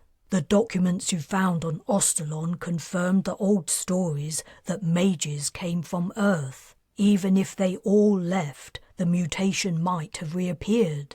There might be mages down there, only they don't know what they are. They didn't all leave. The documents say some chose to remain and go into hiding. With Nala's help over the long years of the voyage, she had translated everything in the ancient papers. Naturally, there was no way to check whether the translation was accurate, but their version made sense. There you go. If the ones who stayed behind passed down their lore the same as the colonizers, there are mages on Earth now who could help you. That's a big if. It would have been safer to give up practicing their abilities. The mages who left didn't. But they had new worlds all to themselves for decades, perhaps centuries, before ordinary humans caught up to them. He was giving her a steady stare. All right, she conceded. I guess I am being too negative. I hate to think of those poor people living there for millennia, frightened of their powers being revealed and suffering the same hatred and persecution as their ancestors. And it would mean that my quest is hopeless, that Earth isn't a safe haven and never will be. We've barely arrived, Carina. Stop overthinking things. We can try again somewhere else. Only we'd better take Fern and Oriana this time, or we'll never hear the end of it. He continued to eat, and she watched him, thankful for his presence in her life. Then something about him distracted her. After a few moments, he noticed. What's wrong? What are you looking at? He lifted a hand to the spot above his left ear that was her focus. Oh, nothing. Have you finished? She offered to take his plate. Have I got a cut there? He pressed his fingers against his scalp.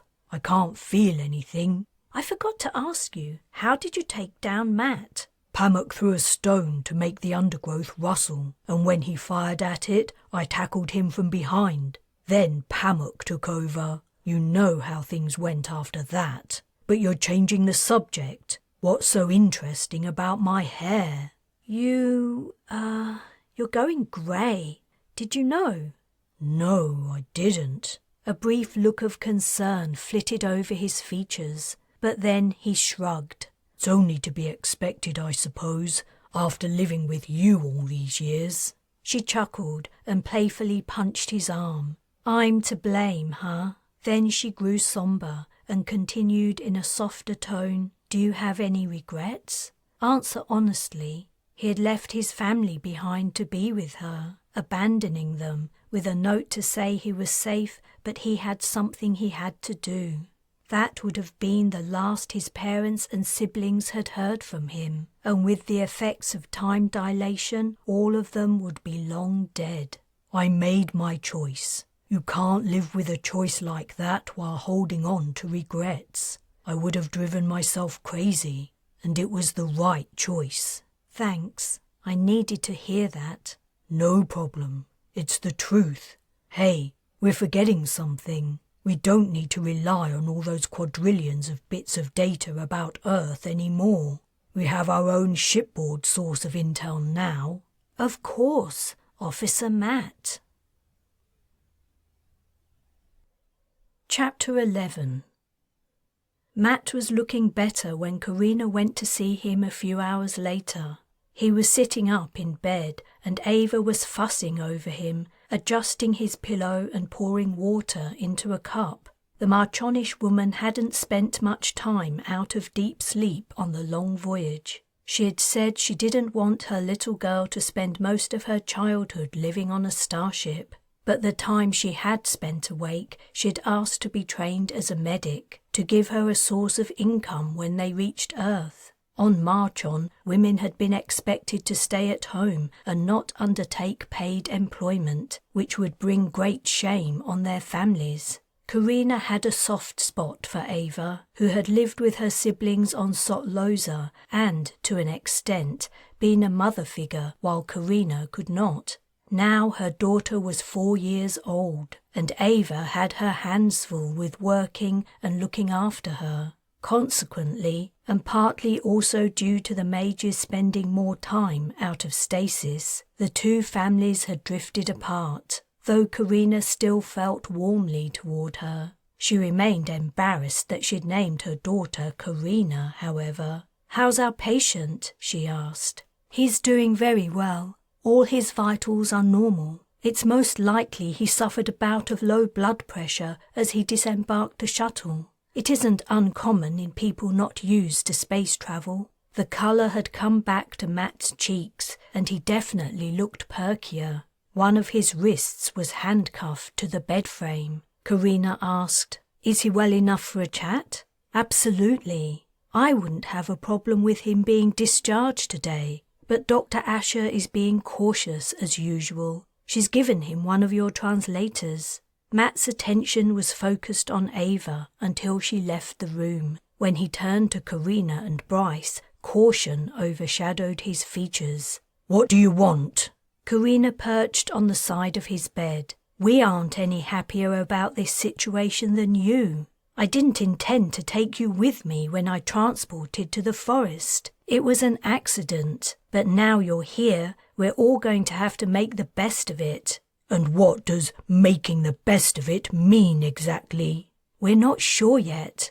As my brother was telling you, we aren't bad people. No one here will hurt you, or at least not unless you force them. You should know most of the people on this ship are trained mercenaries, and they haven't had a fight in a very long time." "You're keeping me here against my will. If that isn't hurting me, I don't know what is." "Believe me, you don't want to find out. Like I said, we haven't come to a decision about what to do with you, but in the meantime, perhaps you can help us." "Why would I do that?" "Call it doing us a favour."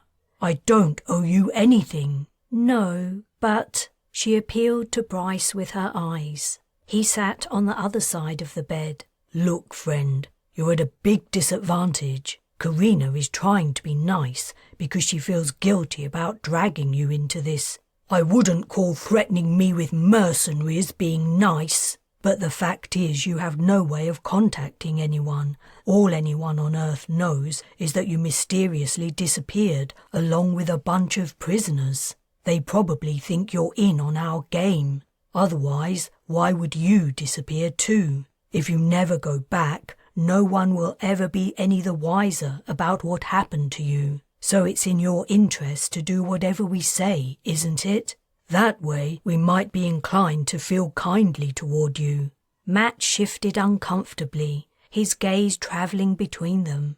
"What do you want me to help you with?" "We need to know about Earth," Carina said. "Earth?" He laughed. "Odd question. It's a big place. Could you whittle that down a bit?" As she tried to decide what would be most useful to know, he went on, "Maybe if you told me who you are and what you're trying to do, it would help." Where to start? She wasn't sure it was safe to tell him anything. "How did you move me from Bridgeford to the forest? I thought you must have drugged me somehow, but you said it happened like I experienced it, disappearing in one place and a second later appearing in another. I've seen it plenty of times on shows, but that's just a trick. You're saying it really happened?" She didn't answer. Mage powers were the last thing she wanted him to know about. "Can all aliens do that?" "Aliens? We're not aliens. We're human, like you." "But we're on a starship, right? A very big one from what I can tell. That smaller ship we were on brought us here. Only aliens travel on starships." "That's not true," said Bryce. "Humans invented space travel millennia ago. We travel on starships all the time." Matt's eyes lit up. "I get it now. You're members of that cult. What's it called? The Exodus Testifiers. You did drug me. All of this is made up." "We're what?" "Exodus Testifiers. Don't try to deny it. I'll give you credit, though. You had me fooled for a while there." Bryce said, "What the hell are you talking about? If you let me go now, I'll say you treated me well. You'll get off with a light sentence, maybe just a few months in a psychiatric hospital."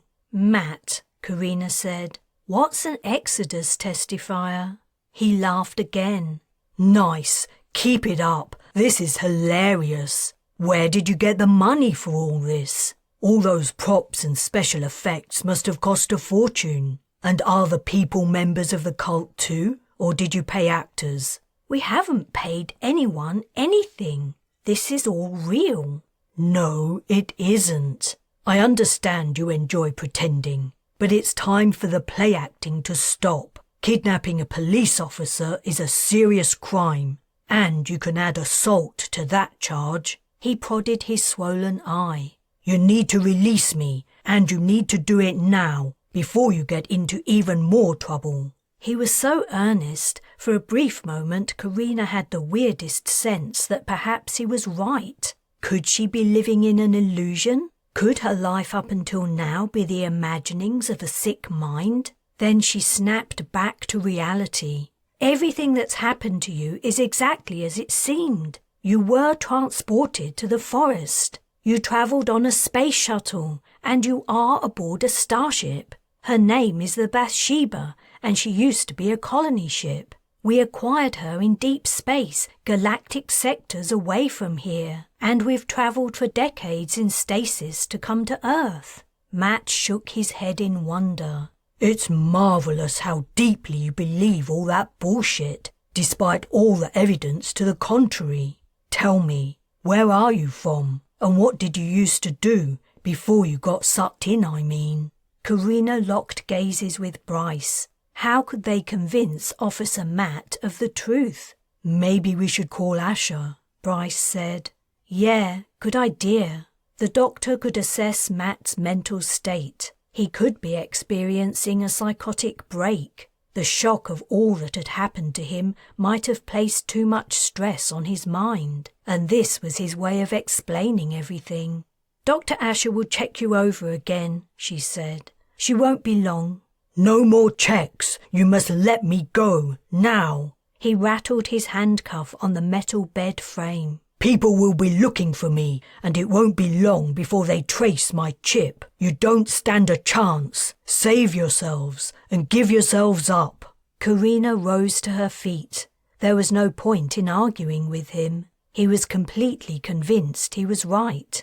As she and Bryce walked to the door, Matt shouted after them, "You won't get away with this! Things are going to go very badly for you if you don't release me immediately!" When they were outside, Bryce went into Asher's office while Carina calmed Nala. "Hi, Carina," she replied. "I heard you were back. How did it go?"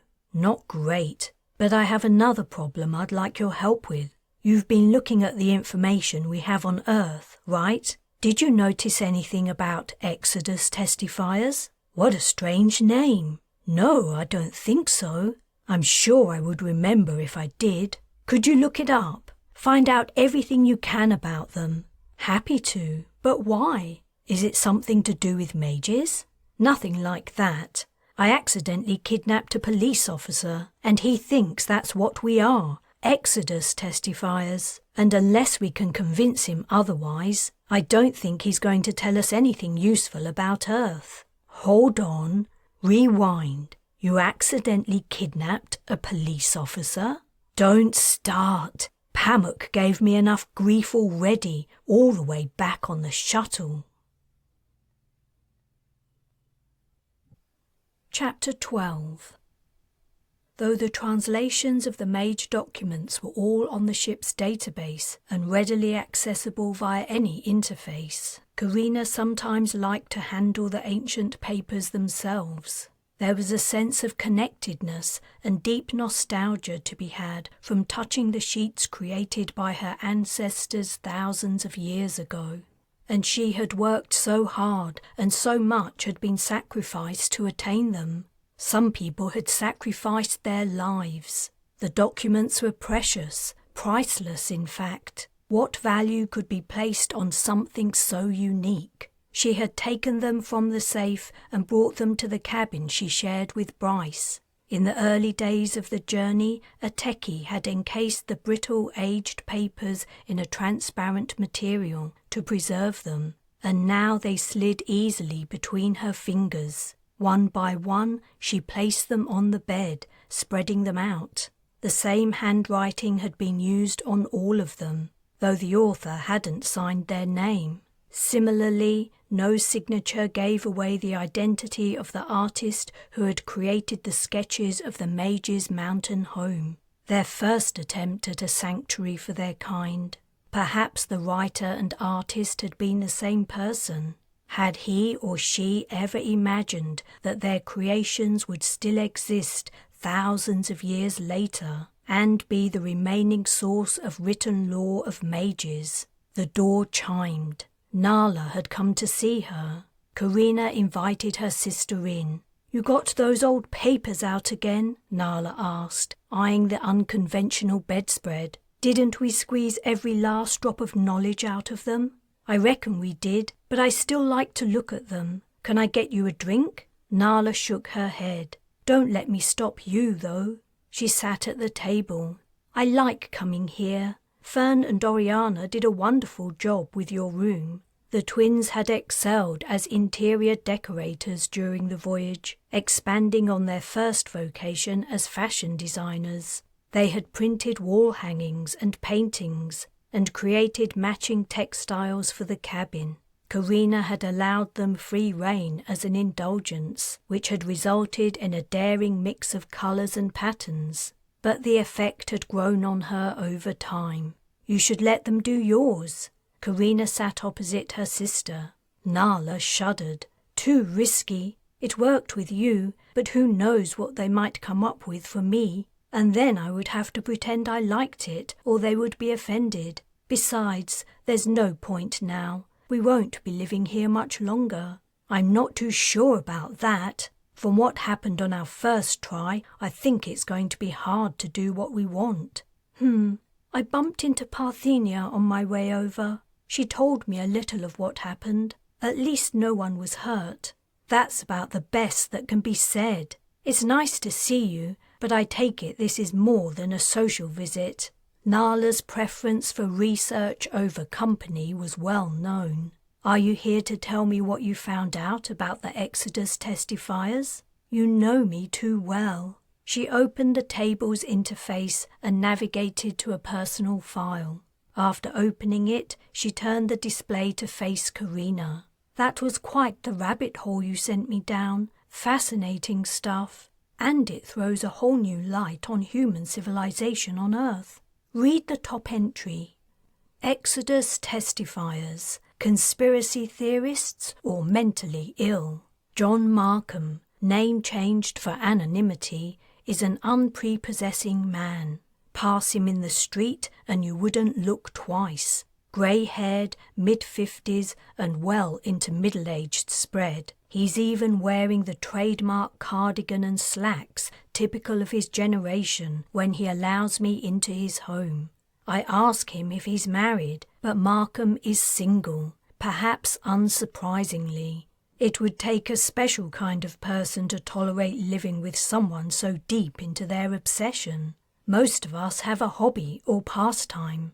We all need something fun and interesting to do for leisure, whether it be sports, outdoor pursuits, crafts, or more esoteric activities. But few take things to the level John has, and he isn't alone. It's estimated there are more than 10,000 Exodus testifiers spread across the globe, and, what's more, their numbers are growing. I first came across John's writings on an ancient history forum. That's one of my interests. I'd heard of Exodus testifiers, but I'd never encountered one in the flesh, so to speak. Knowing it wouldn't be long before his words were gone, I copied everything he wrote. Inevitably, the mods banned him about an hour later. But by then I had a treasure trove of his thoughts, beliefs, and, some might say, ravings. I read them avidly, and my eyes were opened to this bizarre cult. I had to know more. Perhaps I was developing an obsession of my own. John must have known his opportunity to voice his views to the general public would be brief, because he'd given his contact details in one of his posts. No sooner had I found him than a meeting was set up. He seemed eager to introduce a new potential disciple to the fellowship. His home is testimony to his beliefs. Images of starships adorn every centimetre of the living room wall. Models of the vessels sit on every available surface. He invites me to take a seat, moving aside a pile of odd packages. When I ask what they are, his answer surprises me, even though I thought I knew what I was getting into. "Rations," he says with a grin. He picks one up. "Freeze-dried curry. Add water and heat it up, after steaming your rice, of course. And bingo, a healthy meal." He picks up another package. "Ice cream." He pulls a face. "That one isn't so nice. But if you were in a survival situation, it would be very welcome, I'm sure." "Survival situation?" I ask. "Is that what this is about?" "That's only a small part of it. Survival just happens to be my particular interest." "I see. I'm new to this. Would you be able to sum up the core Exodus testifiers' beliefs in a sentence or two?" I reach into my pocket for my interface. "Do you mind if I record our meeting, for me to listen to later in case I forget anything?" His expression turns sharp and serious. "You aren't a journalist, are you?" No, just an interested citizen. Only the media has a tendency to make fun of us. Testifying is a serious pursuit. We have plenty of evidence to back up our claims, but academics are too frightened of upsetting the status quo to pay any attention to it. The minute anyone knows you're a testifier, everything you say is ignored and dismissed. "I won't make a recording if you don't want me to." I slip the interface back into my pocket. He relaxes. "1 or 2 sentences? That's hard. But if I had to summarize, I'd say we basically believe that, for a period of 2,000 or 3,000 years, humans regularly left Earth in order to colonize other worlds. Let's be clear, you aren't talking about Mars, Venus, or other planets in the solar system. You mean planets light years away." I decide to humor him. I get the impression that the slightest questioning of his beliefs will make him shut up tighter than a clam. I gesture at the many pictures and models of space-going vessels surrounding us. In ships like these, Carina's jaw dropped. She lifted her gaze to Nala, who was watching her with amusement. "What did I just read?" Nala chuckled. "There's more, if you're interested, lots more. He doesn't think people ever left Earth? Not just the writer, most of the population. Exodus testifiers are the exceptions. But how is that possible? It doesn't make any sense. Even if the people on Earth gave up on space exploration, they can't have forgotten about it. There has to be plenty of evidence to show what happened in the past. Apparently not. And thinking about it from a data storage perspective, it isn't so strange. Computer systems change over time. What was accessible a few centuries ago could be completely corrupted or irretrievable now. Data doesn't persist in the same way as those Mage documents on your bed. And reporting styles change too. Present-day archaeologists might misinterpret an ancient media report about a colony ship's departure as fiction rather than fact. But what about shipyards? They're huge. There has to be something left of them. Most starships are built in space, remember? They would have fallen to Earth, probably crashing into an ocean. There might be something left of component manufacturing plants, but an excavation wouldn't necessarily reveal the exact purpose of the discovered artifacts. That would be open to interpretation. And people tend to explain evidence in the context of their own culture and perspective. The enormity of the misunderstanding was hard to swallow. But one thing was clear. Officer Matt genuinely thought they were crazy cultists, living out a fantasy. She didn't know how to persuade him that he and most of the rest of humanity was wrong. Whatever they showed him, he would believe it was an illusion.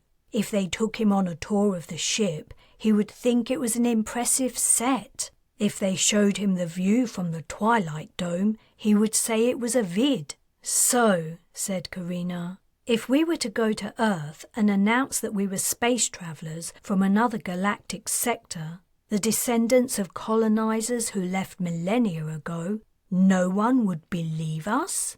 Not only that, there's a good chance you would be locked up for your own good. As the article implies, Exodus testifiers are often believed to be mentally unwell. But what if we showed them the Bathsheba?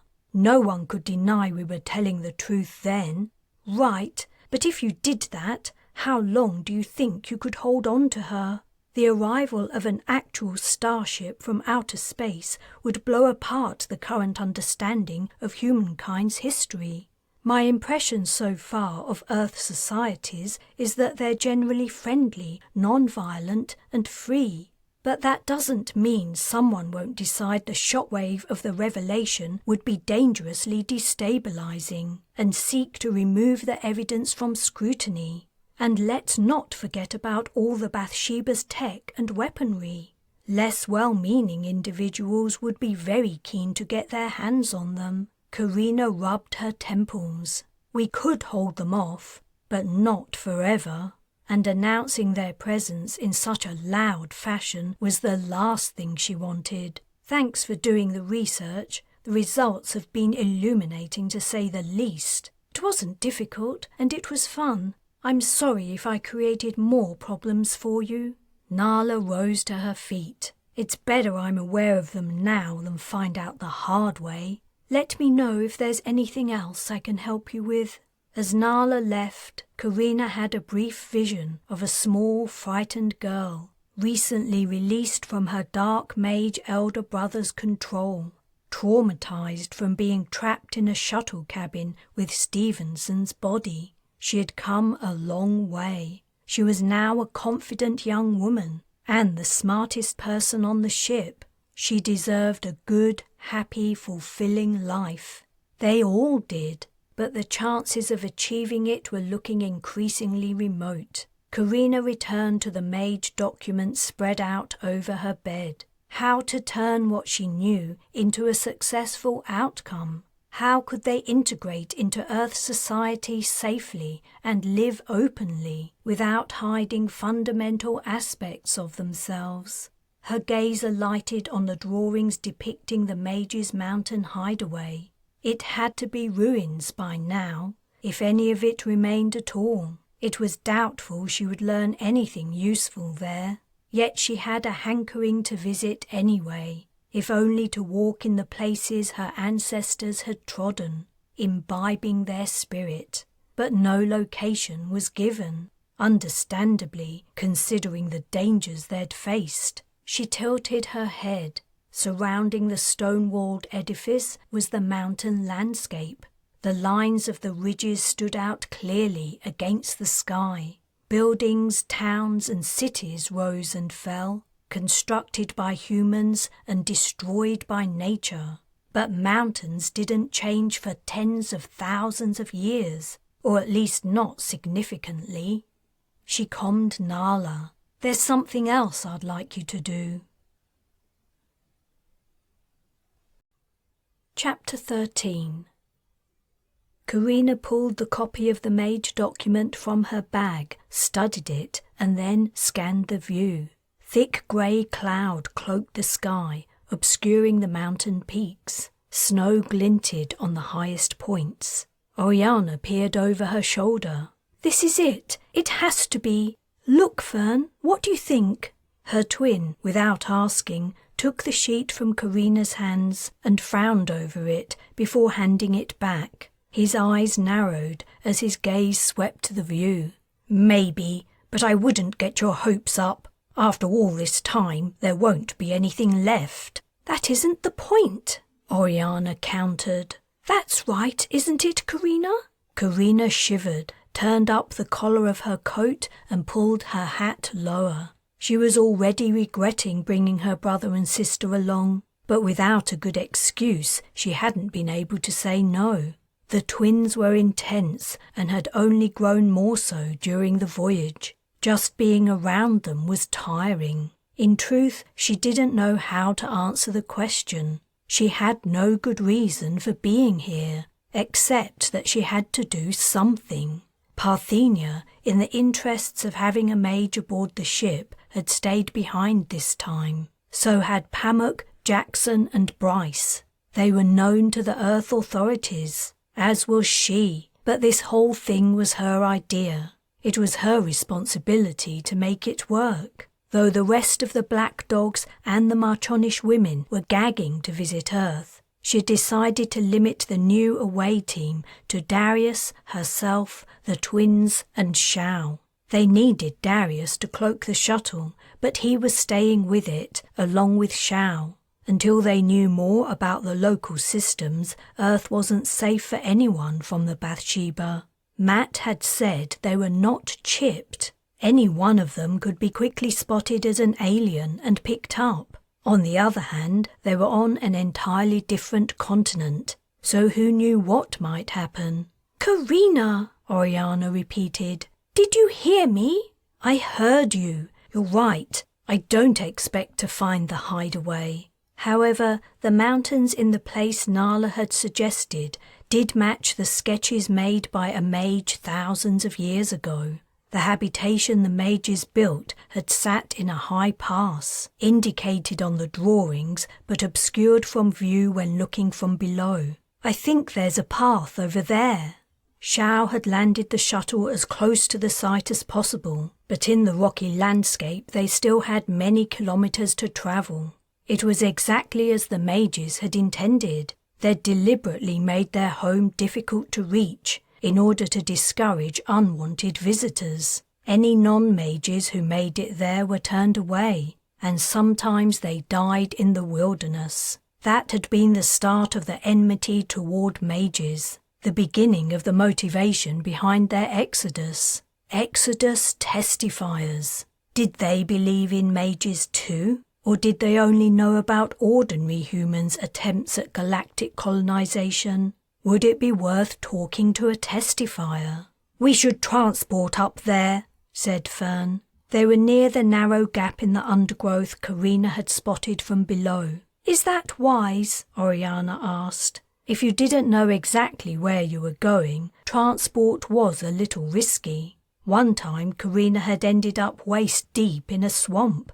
There's nothing between us and our destination except trees, Fern replied. What could possibly go wrong? Don't say that, Oriana warned. That's inviting trouble. We could leapfrog from here to that slope over there. That'll halve the distance we have to travel. I don't suppose it'll hurt, said Carina. The less time they spent trekking, the better, for several reasons. She pointed out a particularly tall pine.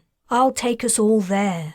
She sipped elixir, cast, and then opened her eyes, instantly tumbling over and landing on her side in thick leaf litter. Oriana had done the same. Fern laughed. You two are hilarious. Didn't you realize the ground would be at an angle? Carina got to her feet, brushing dead pine needles from her clothes. Next time you're transporting us. She helped her sister up. It was darker among the tall overshadowing trees, and the air was colder. Her ears had popped as she arrived. Smart move, Oriana grumbled. Now we can't see where to go. Which way is the pass? It would have been the same if we'd walked here, Fern retorted. Only we would be a lot more tired. With the sun obscured by a blanket of cloud, it was hard to tell directions. But one thing Carina did know, and that was they had to go up.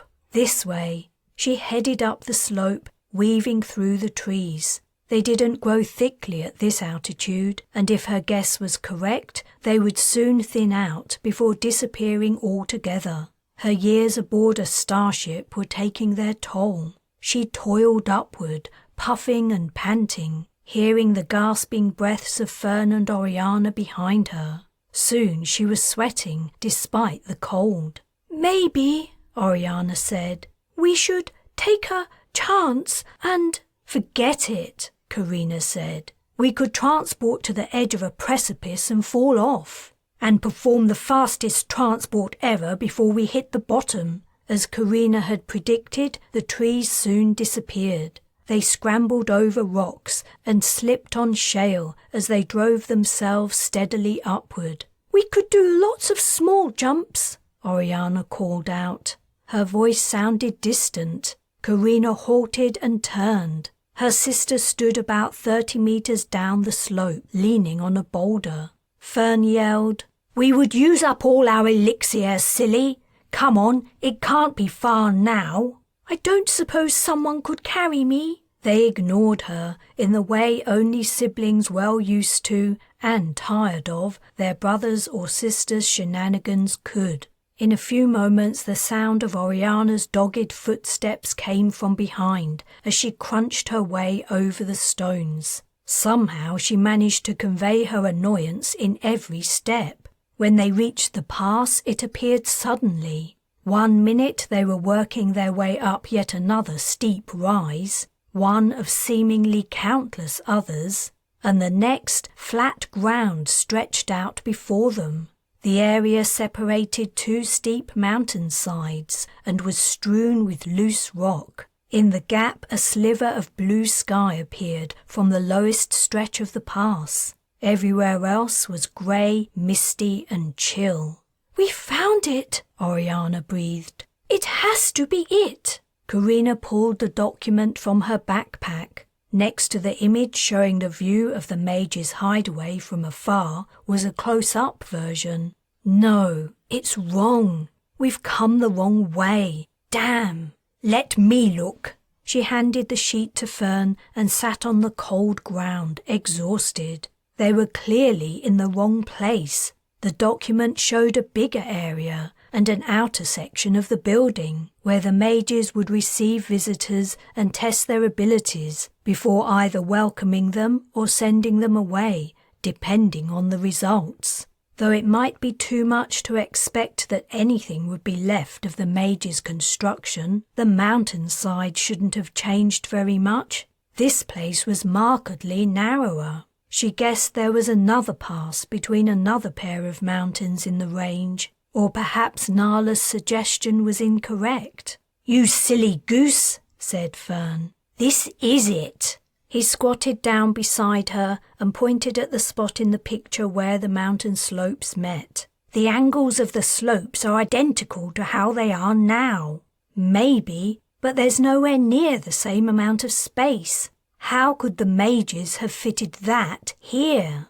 She prodded the curved protuberance with its wide double doors and window slits. The image showed two figures at the door, giving a clue to the building's size. "There's no way there's room." He straightened up and gazed from one slope to the other. "But it was so long ago," he mused. He thrust the toe of his boot into the ground, sending up a spray of rock shards and dust. "Hey!" Carina protested. "Watch out! This has fallen.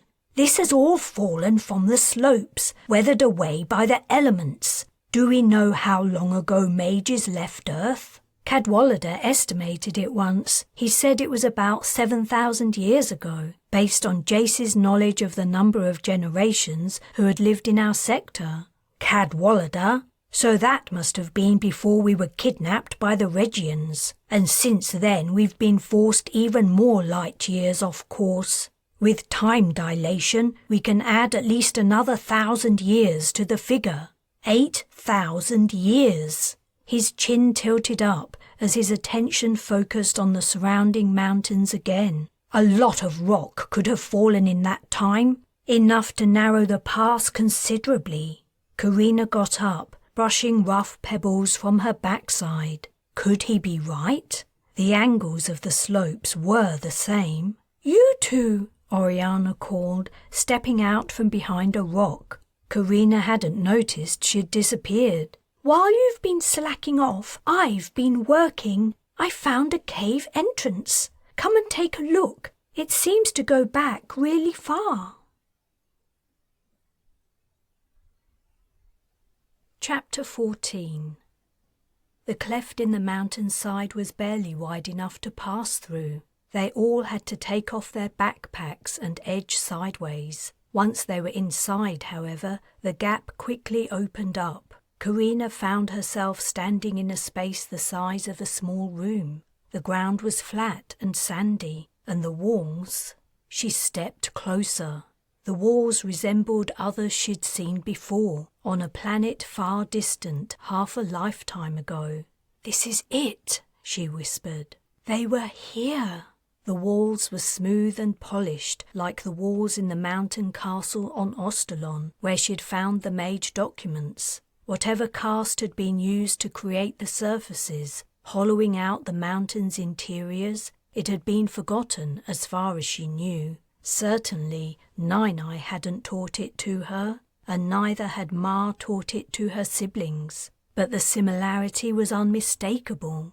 "Yay!" Oriana exclaimed. "We found it!" She hugged her brother and then Carina, but Carina couldn't return the gesture. All energy had drained from her limbs and she felt numb. "It's like the place the Dirksons took over, isn't it?" Fern asked. She nodded. "That's right," said Oriana, running her fingertips over a wall. "I remember now." She and Fern had been around 13 years old when they'd gone with Carina to find the documents. They'd fought alongside the Black Dogs, and they'd been present when Sable Dirkson had shot Darius. It was no wonder the place had left an indelible mark on their memories. "I need to sit down," Carina said. She walked to the edge of the chamber and slumped to the floor. Burying her face in her hands, she wept. "What's wrong?" Fern asked. "I would have thought you would be happy." "Oh, shut up,"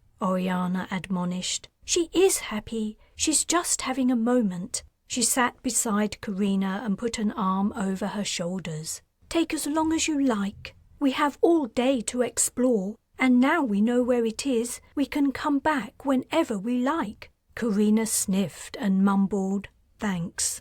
In fact, she wasn't sure she was crying with happiness. She wasn't sure what she felt. Images of Nine-Eye and Ma had flooded her mind. along with the faces of all the people who had died during their journey. She wished she could pull herself together and do what she'd come to Earth to do. But the ghosts of the past seemed to always drag at her, holding her back. "Have you noticed something?" Fern asked. "It's light. It should be much darker in here. There's hardly any light coming from the way in, but we can see perfectly well. The walls and ceiling must be faintly glowing." As he'd been speaking, he'd wandered around the chamber. "There's a way out," he said, as he reached a protuberance. "I'm going to see what else is here." "Wait," said Oriana. "We shouldn't split up." "Don't worry. If you can't find me, shout. And if I don't hear you, locate me." "Oh, he's so inconsiderate." "He's just excited," said Carina. "I'm feeling better now. Let's see what he's found." On the other side of the protuberance was an arched doorway carved into the rock. There was no question now that someone had lived here, if not the mages. And if it was the mages, had they left anything behind? The opening led to a tunnel with similar doorways at regular intervals. Fern was peering into one. "Nothing here, just empty rooms. I wonder what they used to be for." "What's that noise?" Oriana asked. "What noise?" Fern wrinkled his brow. "I can't hear a thing." "Shh! Listen!" Carina heard it too. A faint soughing, like the wind in a forest, rustling the leaves and branches. "Ah, yes," said Fern. "It's coming from that way." He strode down the tunnel, leaving Carina and Oriana hurrying to catch up. "Slow down," Oriana complained. "We're already exhausted from all the climbing." Typically, Fern took no notice. If anything, he seemed to speed up. "It's getting louder," he called over his shoulder. "We're on the right track." The tunnel sloped downward, diving deep into the mountain. In her hurried glimpses of the rooms they passed, Carina saw only empty, bare spaces. Whatever had once been inside had either been taken away by the mages or had decayed into dust. Meanwhile, the noise was growing louder and becoming more distinct. It didn't sound like the wind anymore. It sounded like... Whoa! Fern had halted at a portal larger than the others, seemingly transfixed by what lay beyond. A gust of cool, moist air hit Carina, and she knew her guess at what the noise was had been correct. She joined Fern at the opening. In a high cavern, the sides lit by the same glowing material that illuminated the place, a waterfall cascaded into a deep, dark pool. "This must have been why they chose it," Oriana said excitedly, clapping her hands. "An endless supply of water to make elixir." It had occurred to Carina on the way up that the mountain was a dry place, devoid of the brooks and rills she would have expected to see. It seemed clear that the majority of the snowmelt and rainfall in the higher regions was funneled inside the mountain, emerging into this cavern. "Marvellous," said Fern, stepping over to the pool. "I'm going to try some." "Are you sure it's safe?" Oriana asked. He stooped and scooped a handful of water into his mouth. After swallowing, he gasped. "It's freezing. I felt it all the way down to my stomach." He smacked his lips. "Tastes nice, though." "You're probably going to catch a horrible disease," said Oriana. "Or a parasite." "Why? The mages must have drunk this all the time." "They would have boiled it to make elixir and to drink too." He pulled a face. "Oh well, if I get sick, I'll heal myself." "Carina?" Darius was sending to her. "Hey, sweetie, what's up? Did you find the hideaway?" "We're pretty sure we did. We're here now, inside the mountain. It took us a while, but—" "I think you should leave." "Why? We only just got here." "I have a bad feeling. I don't know what it is, but it's coming from near where you are." "Who are you talking to?" Oriana asked. "It's Darius. He's saying we have to get out right away. He has a bad feeling." Fern scoffed. "He's always having a bad feeling about one thing or another. It's probably indigestion." It might be something serious, Oriana replied doubtfully. We should listen to him, said Carina. The twins might have forgotten Darius as a little boy saving all their lives more than once, but she hadn't. Get ready to transport back to the shuttle. What could possibly be dangerous in here? Fern asked, opening his arms wide. We've only just arrived. There must be lots more to see. I'm not going to argue, Carina said. If you won't transport yourself, I'll do it for you. It went against mage code to cast on others without their permission, but when it came to protecting her siblings, she was prepared to make an exception. Fine. Fern snatched his elixir flask from its holder. We can always come back later, Oriana placated.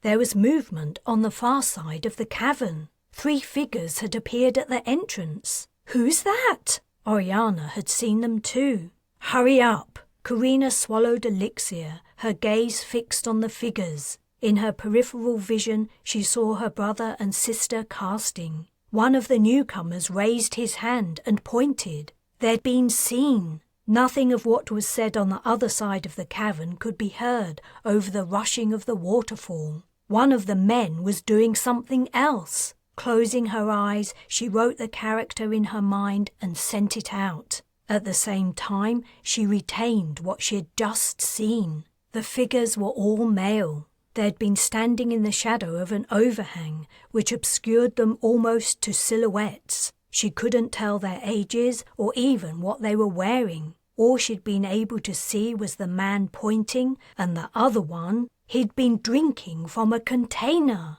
Had he been casting? Had his cast activated before their own, transporting them to another destination? She opened her eyes. There was grass beneath her feet. The air was warm and dry. There were voices. Carina, Oriana said. You made it, thank goodness. Who were those people? Where's Fern? She asked, turning. I'm here. No need to tell me off, he added ruefully. Darius was right and I was wrong. Darius was here too, and so was Shao. Beneath the camouflage sheet, a tiny piece of the shuttle peeked out. Everyone was safe. I don't know who those people were, she said, but one thing's for sure. They weren't there to welcome us with open arms. It's time we went back to the ship. Chapter 15. You said we were from off-planet. Carina leaned closer to Matt, causing him to edge backward. You don't believe humans have ever left Earth. Why would you say we're off-worlders? His comment had come back to her as she travelled from Earth to the Bathsheba. I was being sarcastic. Sarcastic about what? That we were off-worlders? Yes. Carina, Darius said. Give him some room, then maybe he'll be able to answer you properly. They were in the brig, where Matt had been taken after his discharge from sickbay. Carina moved away from his bunk and folded her arms. Is this better? Matt swallowed. A little. Darius asked gently. Can you explain why you made that comment? I didn't really think you were from outer space. The Earthman shifted in his seat and plucked at the cuff of his shirt. Though what I've seen here has made me question that. Was he trying to mollify them, thinking that if he played into their Exodus testifier fantasy, they would treat him well? I was referring to the general alert. You must know it, he added hastily. Though, of course, if you really are aliens, you wouldn't have heard of it. Just tell us what it is. The general alert is the warning everyone learns at school, to be on the alert for aliens masquerading as regular people. When the sensors in the wood picked up the presence of humans who weren't chipped, we joked about it at the station. Not chipped. Before he could explain, Carina went on, Oh, I get it. You have ID chips embedded in your hands. She'd recalled the police officers having their hands scanned. Everyone on Earth has them? Nearly everyone. Every so often someone turns up who had theirs removed. People who want to disappear, for whatever reason. Sometimes they can't get a fake one, or it doesn't work. It's against the law, so we arrest them. Before we could process you, your friend killed one of my colleagues. Then things got serious." "We're sorry about that," Carina said. "You see, where we come from, violence is normal. Jackson was only trying to protect himself." Matt didn't answer. He probably thought she was indulging her delusion. "I'm interested in the general alert," said Darius. "How long has it been in place?" "I don't know. Since before I was born. And it involves being aware that aliens might be walking among you, disguised as human beings. Basically, how would you be able to tell who these aliens were?" "Well, for one thing, they wouldn't be chipped, hence the joking at the station." "What else?" asked Carina. "They would be able to do things humans can't." "Like?" Darius prompted. "Like start fires spontaneously, open locked doors, disappear from one place and reappear in a..." He gave a small gasp. His wide-eyed gaze travelled from Darius to Carina and back again. He looked down. "No," he said softly, as if speaking to himself. "No, it can't be." He looked up and grinned nervously. "Neat trick." "Where does the warning come from?" Carina asked. "I don't know." "You said you learned it at school. Does that mean it isn't serious? Is it a boogeyman thing?" "No, it's serious. I guess it must come from the government. I never really thought about it, but I've seen the warning on websites, notices, that kind of thing." "If we give you access to Earth information channels, could you find an example?" Hope bloomed in his features. "You'll only be able to browse." Hope faded. "Okay, I'll try." They left the brig and walked in silence. There was no need to state the obvious. The situation was the last Carina had expected. If she had discovered that mages were known about and feared on Earth, she would have been disappointed but not surprised. But a society prepped to hate and fear them? How had it come about, and why? And why weren't they given their real name, rather than portrayed as aliens? She calmed Nala. "Good trip?" "No." "Oh dear. Maybe next, while you were looking at the Earth data, did you come across something called the General Alert?" "Doesn't ring a bell. I can do a search." "What about warnings to watch out for aliens?" "No. Wait. Yes, I did see one. I thought it was a joke." "Great. Could you check for the General Alert and anything to do with aliens with special powers?" "On it." Darius said. "We need to do something with Matt. We can't keep him here forever. He hasn't done anything wrong or tried to hurt us." "He locked us up." "He was only doing his job." "Well, what do you think we should do with him?" "The next time we go to Earth, we should take him with us and leave him somewhere safe. He'll be able to make his way home." "But then what? He'll tell everyone about the Bathsheba and all the people on it, the aliens. Then everyone will be on the lookout for us wherever we go." "Will he tell them we're aliens? Or will he say we're a bunch of crazy Exodus testifiers who pulled a stunt on him? That's what he seems to believe." "He might believe that, but there's the evidence of us disappearing from the detention center and Jackson disappearing from his cell a few minutes later. Matt might not believe what really happened, but he'll find it hard to explain those disappearances, and his superiors will expect him to explain. You can be sure about that. In fact, things might be even worse for him than we thought. I, brought him with us. The police might think he's colluding with us." Darius mused. "Didn't think of that. I guess he'll have to stay here a while, until we can think of a way of getting him home without creating problems for him." Van Hasty appeared in the passageway. "I want to talk to you, Lin, face to face," Darius said. "Oh, I'll see you later." He often escaped when an emotionally charged moment was imminent, and from the merc's expression, it seemed this moment was about to be especially so. What do you want? Carina asked cautiously. I want to know exactly when the black dogs are going to set foot on the first freaking planet we've arrived at in years. It's too soon for you all to go down there, you know that. Is it? It might be too soon for you guys, but we don't have your agenda. There's no reason we can't have some R&R. There are plenty of reasons. For one thing, you don't have embedded chips like everyone else on Earth.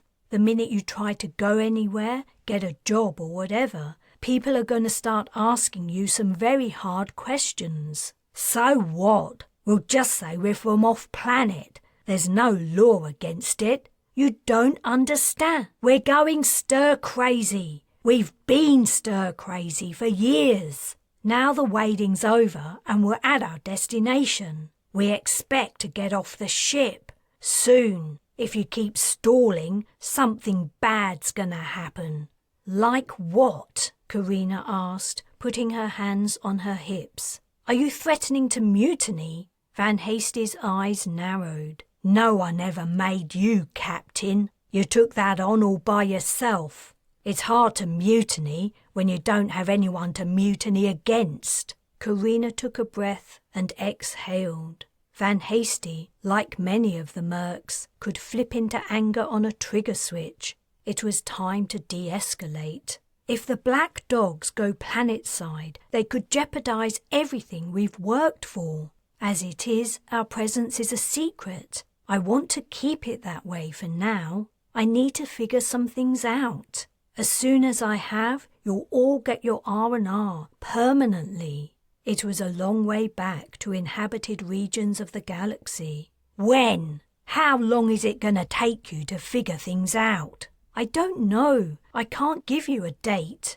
You've got a week, no longer. After that, we take things into our own hands. Van Hasty walked away. Hey, wait! You can't hand out an ultimatum. You don't even know the situation down there. 1 week, Lin. She was nearing the end of the passageway. I'll tell Shao to refuse to fly you down. We've got Bibic. And anyway, Shao isn't as much on your side as you might think. Van Hasty was gone. Carina's hands fell to her sides. Chapter 16. Fern and Oriana lounged on cushions on the floor. Parthenia and Darius were on Carina and Bryce's bed, and Nala and Bryce sat at the small table. Darius shifted sideways to make room. Do you want to sit here? No thanks, I'll stand. Carina knitted her fingers. Are you all sure no one knows where you are? Bibic doesn't know, Parthenia said, but I'm not happy about it. She'd been in a relationship with Shao's co-pilot for over 3 years. Nala and Fern also had serious partners, and Carina felt bad asking them to keep the meeting a secret from them. I appreciate whatever little white lies you've had to tell, and I promise this won't be forever, but I don't feel like we have a choice. The dogs are turning against us. If they knew we were holding a mages-only meeting, they might take it the wrong way. Bryce and I aren't mages, Nala said brightly. You're honorary mages, said Fern. Carina said, your family. Maybe that's what I meant. And Bibic isn't my family? Parthenia asked archly. You know what I mean. Please don't make this any harder. I've been doing my best to find a home for us, a real home, but it isn't working out. I need your help. We'll do everything we can to help you, said Darius. Just tell us what you need. That's the problem. I don't know what I need. I don't know what to do. Those 3 men turning up at the mountain hideaway and Matt's revelation about the general alert has thrown everything into question. Fern eyed her. You're positive you saw one of those men casting? 100%. I didn't. Did you, Oriana? She shook her head. Sorry, Carina, but all I saw was some shadowy figures. They could have been anyone, and they could have been doing anything. It was too dimly lit to see. When you say you saw one of them casting, said Bryce, what do you mean? Only, to someone who doesn't know what you're doing, it just looks like you're taking a drink and closing your eyes." "That's right," Nala said. "If I hadn't grown up with mages, I might not even make the connection between what you do and the effect of the cast. How do you know he wasn't simply drinking something?" "Don't you think that's a weird thing to do?" Carina asked. "You find some strangers in a cavern and the first thing you do is quench your thirst?"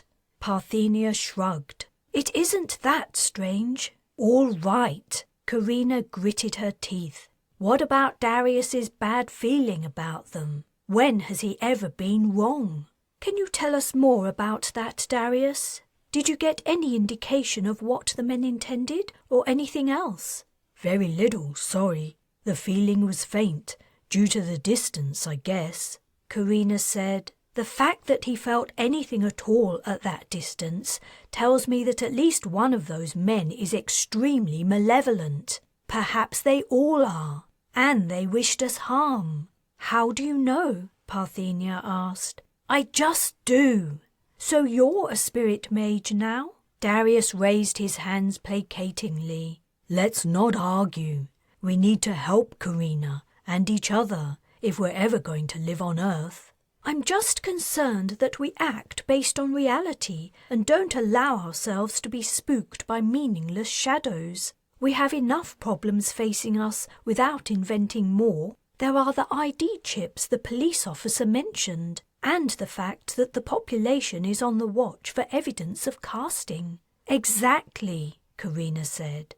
"Doesn't that strike you as oddly specific? Who has been priming them, and why?" "It is odd," Parthenia conceded. "But for now, all it tells me is that we need to be careful. We can't give anyone cause to even suspect our abilities." "But we've been forced to be careful all our lives. Earth is supposed to be our chance for something new. Perhaps, with time, we can introduce the idea that mages aren't anything to be feared, and that there's a lot we can do to help people, providing we're allowed to live our lives as we please." "Stars," Carina muttered. Parthenia sounded so naive. Had she forgotten all the trials and difficulties they'd faced as mages in the past? Had she forgotten everything Ma had been through? "Before that incident in the mountain, I might have agreed with you that was a possible way forward. Now it sounds futile and dangerous. It's clear that someone's been waiting for mages to turn up. Someone who wants ordinary people to view us as enemies. Think about it. Those men arrived soon after us at the hideaway. Somehow they knew we were there, and they came to challenge us. At least one of them is a mage too. If his cast had worked before ours, who knows what might have happened." "His alleged cast," Fern commented. "Whatever. I'll take that seat." She sank down between Darius and Parthenia. "I found out some information about the general alert," Nala said. "Shoot." "The earliest instance I can trace occurred 51 years ago. It started in one country and gradually spread across the globe over 15 years or so. Now it's given out to most school children up to the age of 14. Then the public information notices take over. They appear where most adults would see them fairly regularly. It seems to be an effort at subliminal programming to be on the lookout for activity that defies known physical laws, as mages do."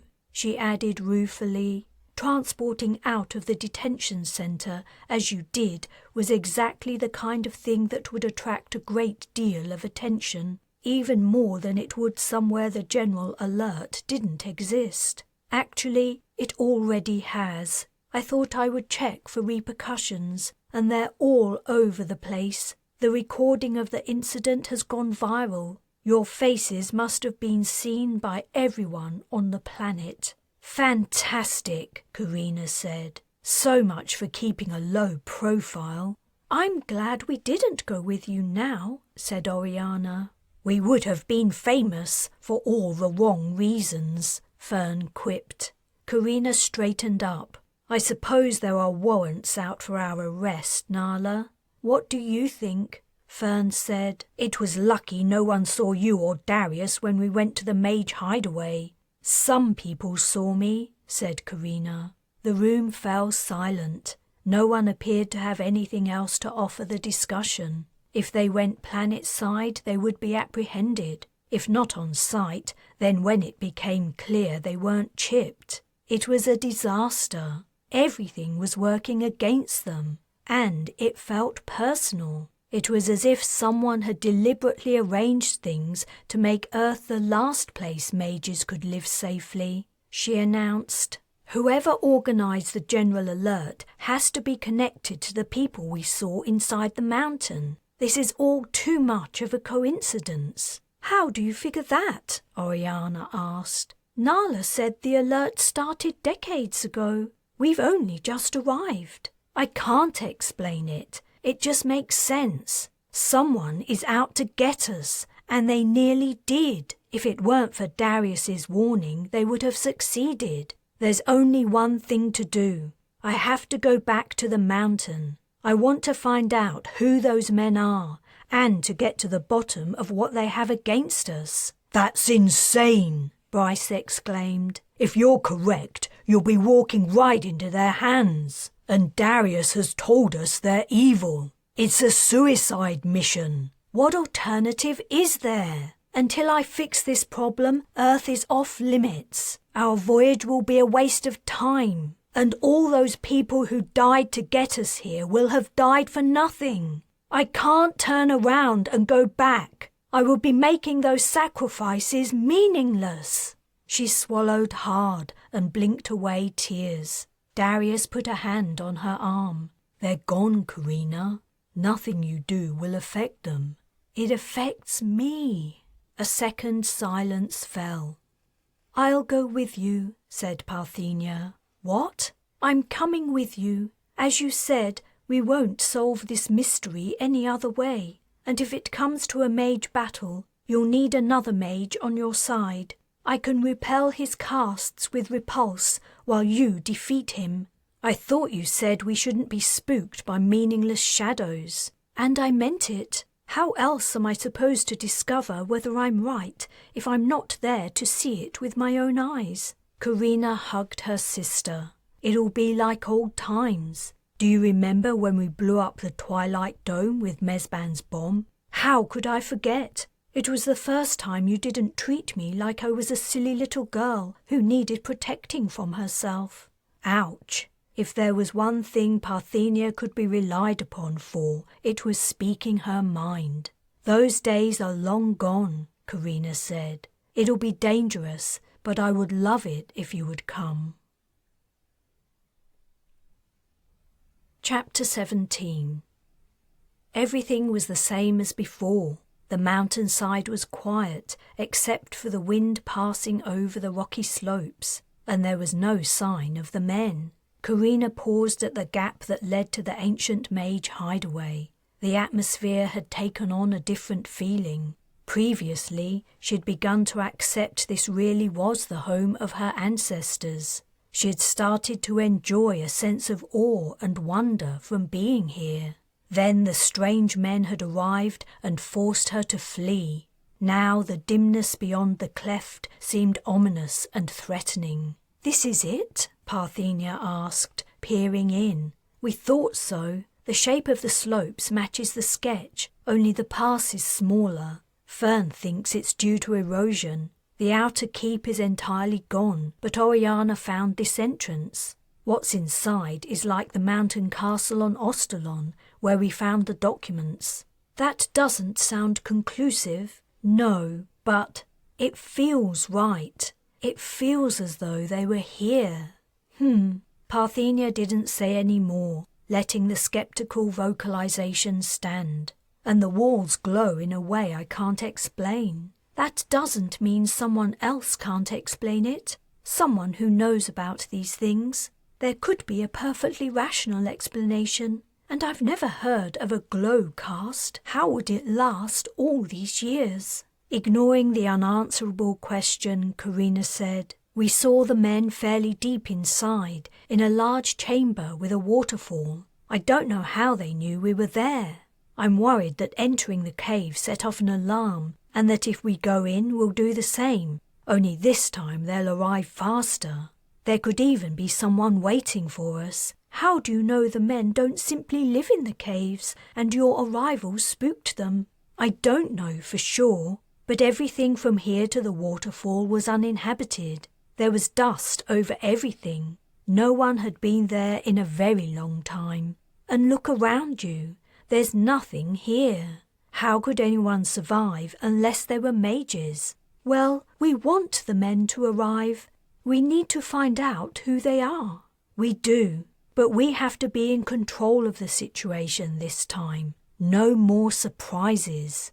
They'd brought sidearms. The holster on Carina's hip felt awkward. It had been a long time since she'd been involved in a firefight, and though everyone on the Bathsheba had kept up with their training, she didn't relish the thought of engaging in armed combat. Then why don't we transport in? Suggested Parthenia.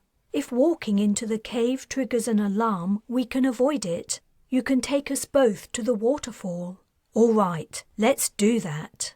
Carina swigged elixir and sent out the cast. As she opened her eyes, the cool, humid air of the cavern hit her, and the thunder of falling water filled her ears. She had transported them to the place she'd been standing when she'd spotted the men. She checked the opening on the far side of the waterfall. It was empty. So far, so good. Parthenia was already stepping away from her, heading for the pool. "It's quite something, isn't it?" She had raised her voice to be heard over the waterfall's noise. "Shh," Carina urged, joining her and adding, more quietly, "It's possible someone heard us talking the last time we came here, and that's what alerted the men." "I very much doubt anyone can hear us over that." Parthenia nodded at the towering cascade. "Shall we explore further? I'd love to know what's through there." She indicated the opening where the men had been standing. "Me too, but we have to be careful." Parthenia's breeziness was making Carina uneasy. They skirted the perimeter of the wide pool. Translucent crustaceans crawled in the clear water of the shallows. The central area was obscured by mist. "I have to admit," Parthenia commented, "this does remind me strongly of the mountain castle on Ostalon. Feeling more persuaded I'm right? I never said you were wrong, but I know how much this means to you. It's easy to see evidence for something when you want it to be true." They'd reached the exit. Her pulse quickening, Carina signalled Parthenia to stay back. She drew her gun and peered out. An empty passageway crossed the exit, travelling in 2 directions. "Left or right?" Parthenia asked. The right-hand path sloped upward. On Ostalon, the mages had placed their documents in the highest part of the castle, in an open-air chamber commanding a view of the surrounding lands. Had the mages who had left Earth left something behind to tell their story? "This way," said Carina, turning right. She walked a little ahead of her sister, one hand on her elixir canister, the other holding her gun. Parthenia had drawn hers too. As before, openings led from the passage. Some revealed dusty, bare rooms. Others were the beginnings of more passages. If there had ever been doors to the entrances, they'd long since rotted away. A deep silence pressed in on Carina's ears, broken only by their soft footfalls. She almost began to believe the men had been figments of her imagination, but Oriana and Fern had seen them too. Why hadn't they arrived? Had transporting into the cave and avoiding the outer entrance really foiled them? "What's that?" Parthenia asked. "What?" "That, on the floor. Be careful." Carina looked down just in time to see an irregularity in the dust-covered ground. At the same moment she trod on it. She barely registered the faint striations on the uniform surface before a click sounded and the rattle of heavy chains burst out. A metal cage slammed down. Parthenia screamed. The edge of the cage had hit her feet. She collapsed, gasping, outside the frame, but the weight of the heavy metal pinned her. Blood oozed from her shoes. Carina was trapped inside. Her first instinct was to seize the bars, but she couldn't move them a centimetre. She began to come to her senses. She took out her elixir canister. She would transport them both out of here, back to the shuttle. Then she could heal Parthenia. "Ha," a voice said. "We knew you would be back. Can't resist the place, huh?" Carina turned.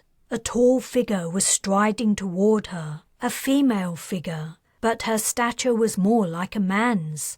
Had this been one of the people Carina had seen before, mistaking her as male? She was the size of Van Hasty and Pamuk. Now wasn't the time to find out. Carina lifted her canister to her lips, but before she could drink, she froze. As the woman walked closer, her face was revealed in the half-light. Carina's grip tightened on her container. "No need for that," the woman said. "Why don't you stay here a while?"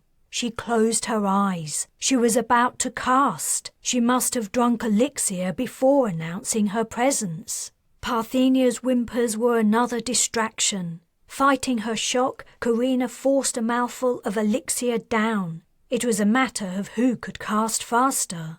The woman had a head start on her. Should she cast Repulse and block whatever the stranger planned to do to them? Or should she go straight to transport to take them away from danger? She had a better idea. She aimed and fired.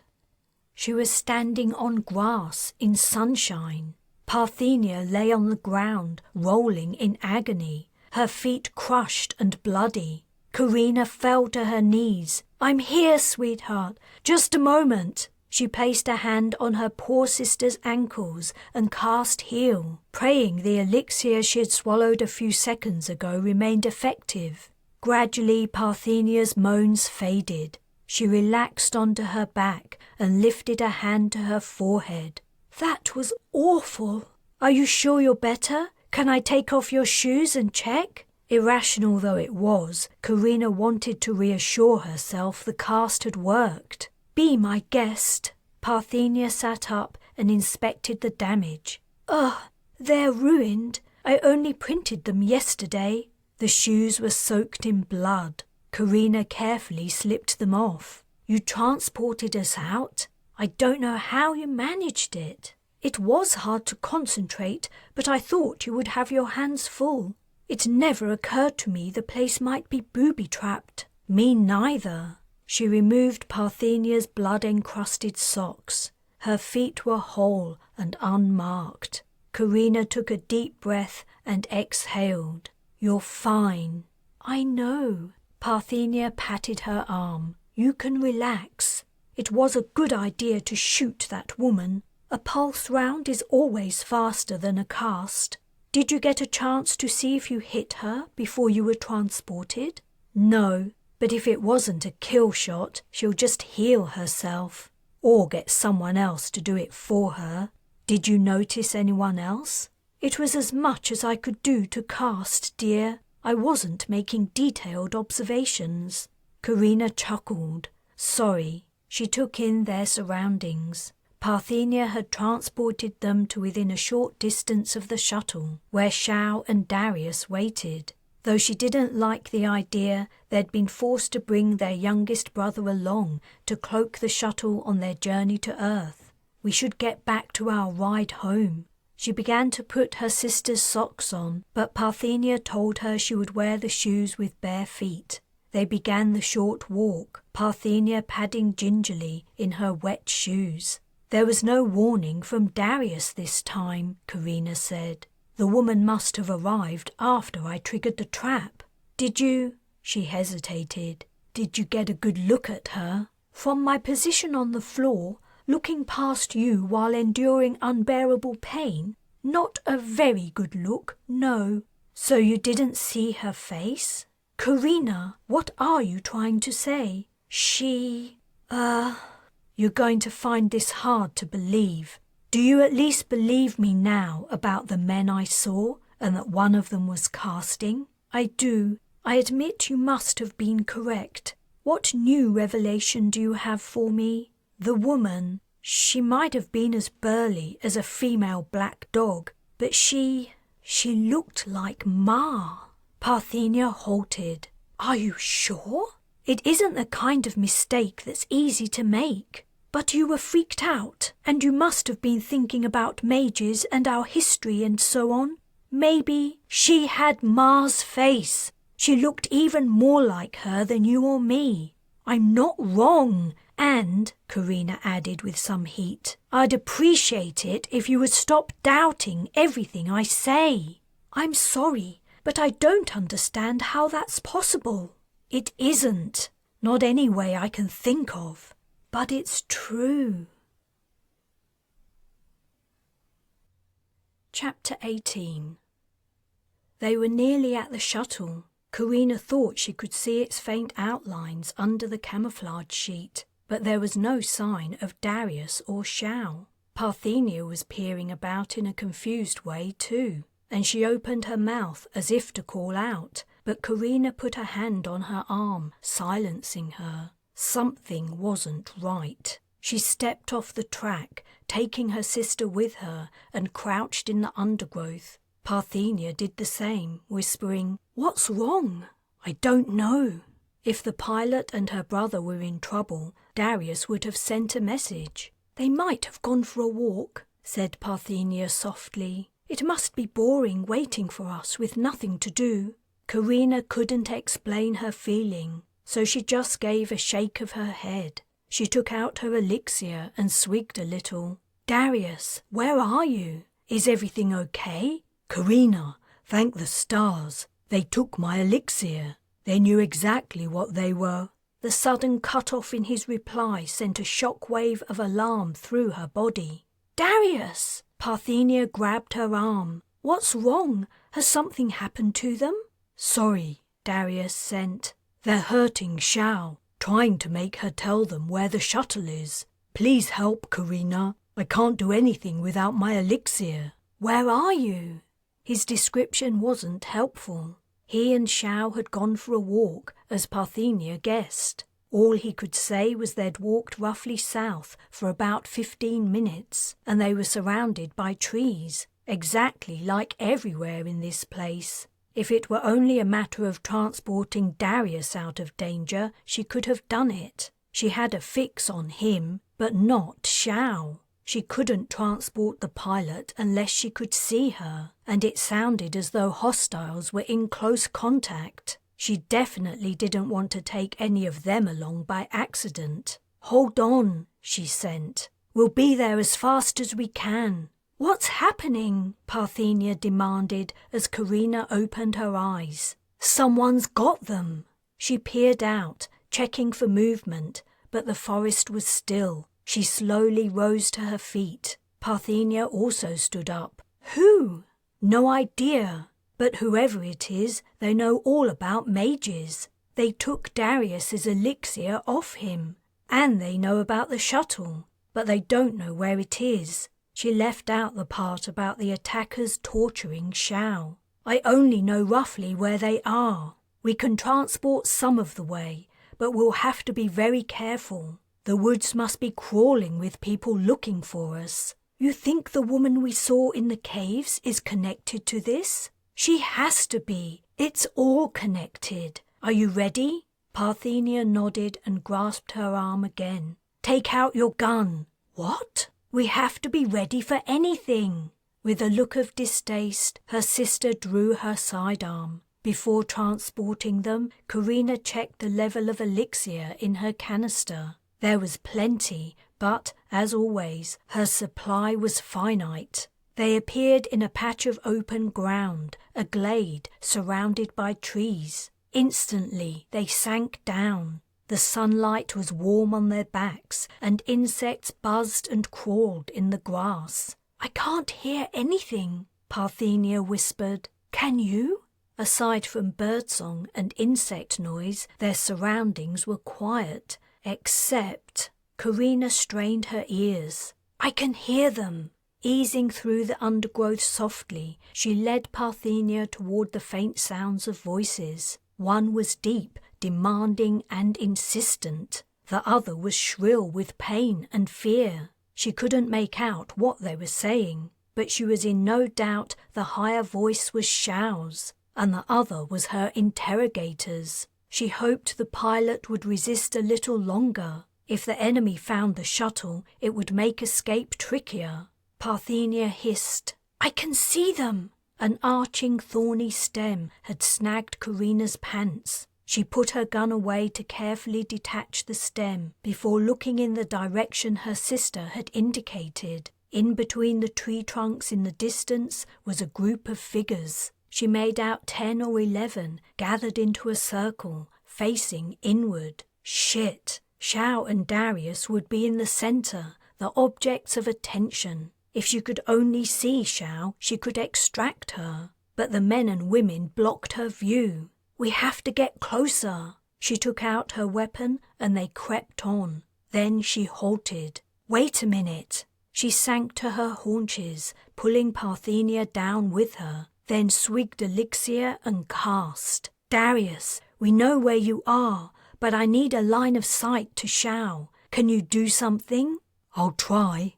"Thanks. Be careful." "Carina," whispered Parthenia, her tone strained. "I think we've been spotted." As she spoke, the cracking of twigs and rustle of bodies forcing a path through vegetation sounded from the rear.